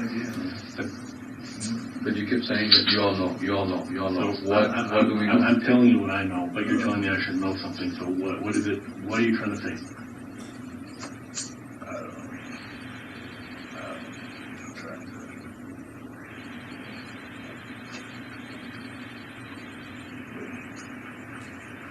you saying I was in Arkansas, that's news to me. I had no idea I was in Arkansas. You say that I was at a gas station by New Laredo North. That's actually pretty damn close to my house. I would actually go there every single time I go to work. You went today? Las cashiers ya me conocían. They knew me, already So knew me. that's not out of the ordinary. You were there earlier this evening, and we had a little bit of an incident there. Okay. What time was this? What time was it? Yeah. Not too far before you showed up at that gas station. Because the last I remember, I filled up my diesel tank at Murphy's, across the street from Walmart. And we can check. Hey, we got a break. No, that's the end of disc one. Okay.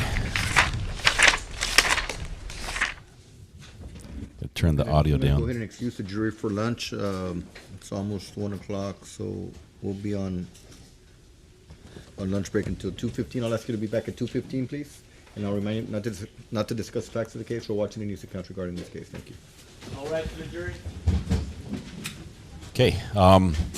What do you guys think? That wasn't as bad as I thought. I thought they were going to pause every time that he said something in Spanish, and then he'd find the spot and then read the translation. Got some truth out of him. Caught in a trap, maybe. Let's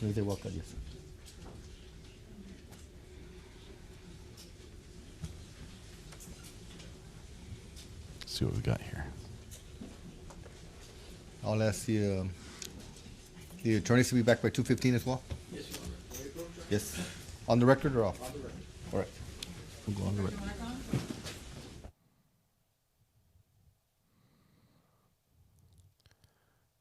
Are we going on the record for something right now or at 2:15? Looks like 2:15. Okay.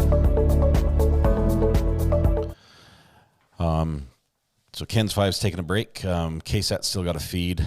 Long Crime still has a feed, but no audio on either one of those. So, okay.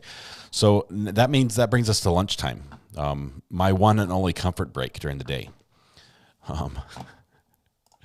Michelle says, recovery addict, the defendant's body language indicates to me he has done something wrong by not looking at the interiors. Interrogators, I think you were trying to say there. Yeah, he does not make much eye contact. But it's weird. Texans pronounce the S in Arkansas, maybe, I don't know. They did find Erica's shirt in his truck. They also found 2 purses belonging to other women that turned up dead.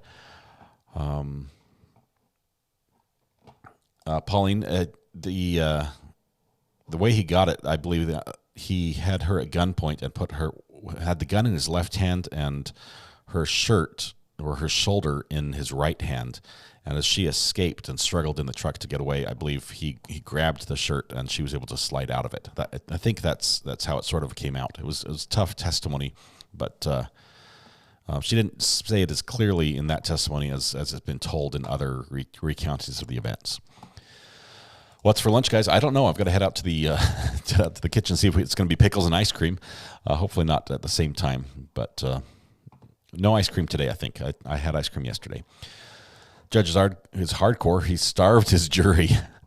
He did, and they are not getting many breaks. I mean, can you think of Judge Doro in this position? She would have let them go for like 4 or 5 different breaks already. But in Texas, you're just really expected to serve jury duty when you're called. Your number's called. He started lying in those last few minutes. Yes, he's denying everything still. They're going to bring more evidence. They've already said that they've got Erica, and she's described the inside of his house and everything. And he's like, I don't know what you're talking about. No clue. He's sort of playing the blackout card, saying, I don't recall this. You said I was there. It's news to me, type thing. You can't have a pickle unless you share with all of us. I only have sliced pickles, Debbie. That's all I've got left. It's going to be on a sandwich, I think, today. Another meeting coming up, Randall. Randall will still be here. We'll be here all afternoon. So thank you, everybody. I think it's going to be a better question as it goes on. The first part was pretty mundane, ordinary, sort of hard to argue. Right, we're getting to the part where he's lying, right? Where the interrogators think that he's lying. So that's gonna be more exciting. Everything's bigger in Texas, including their bladders, evidently. Okay, it is time for a break. You guys will take sliced pickles. Wonderful. We're going to take a break as well. I'll make a placeholder right now. Let's see, what time did they say they were going to come back? 2:15, so an hour and 15 minutes. Is that right? I'll wait for a little confirmation in chat just to. Either way, I'm going to make a placeholder for the live just so you can see that I'm coming back. You guys can talk amongst yourself in chat before I get here. But we'll be able to follow this the rest of the afternoon. Let's enjoy lunch. Yep, I think I covered everybody. Thank you, first of all, thank you everybody for the generous super chats. You guys are amazing.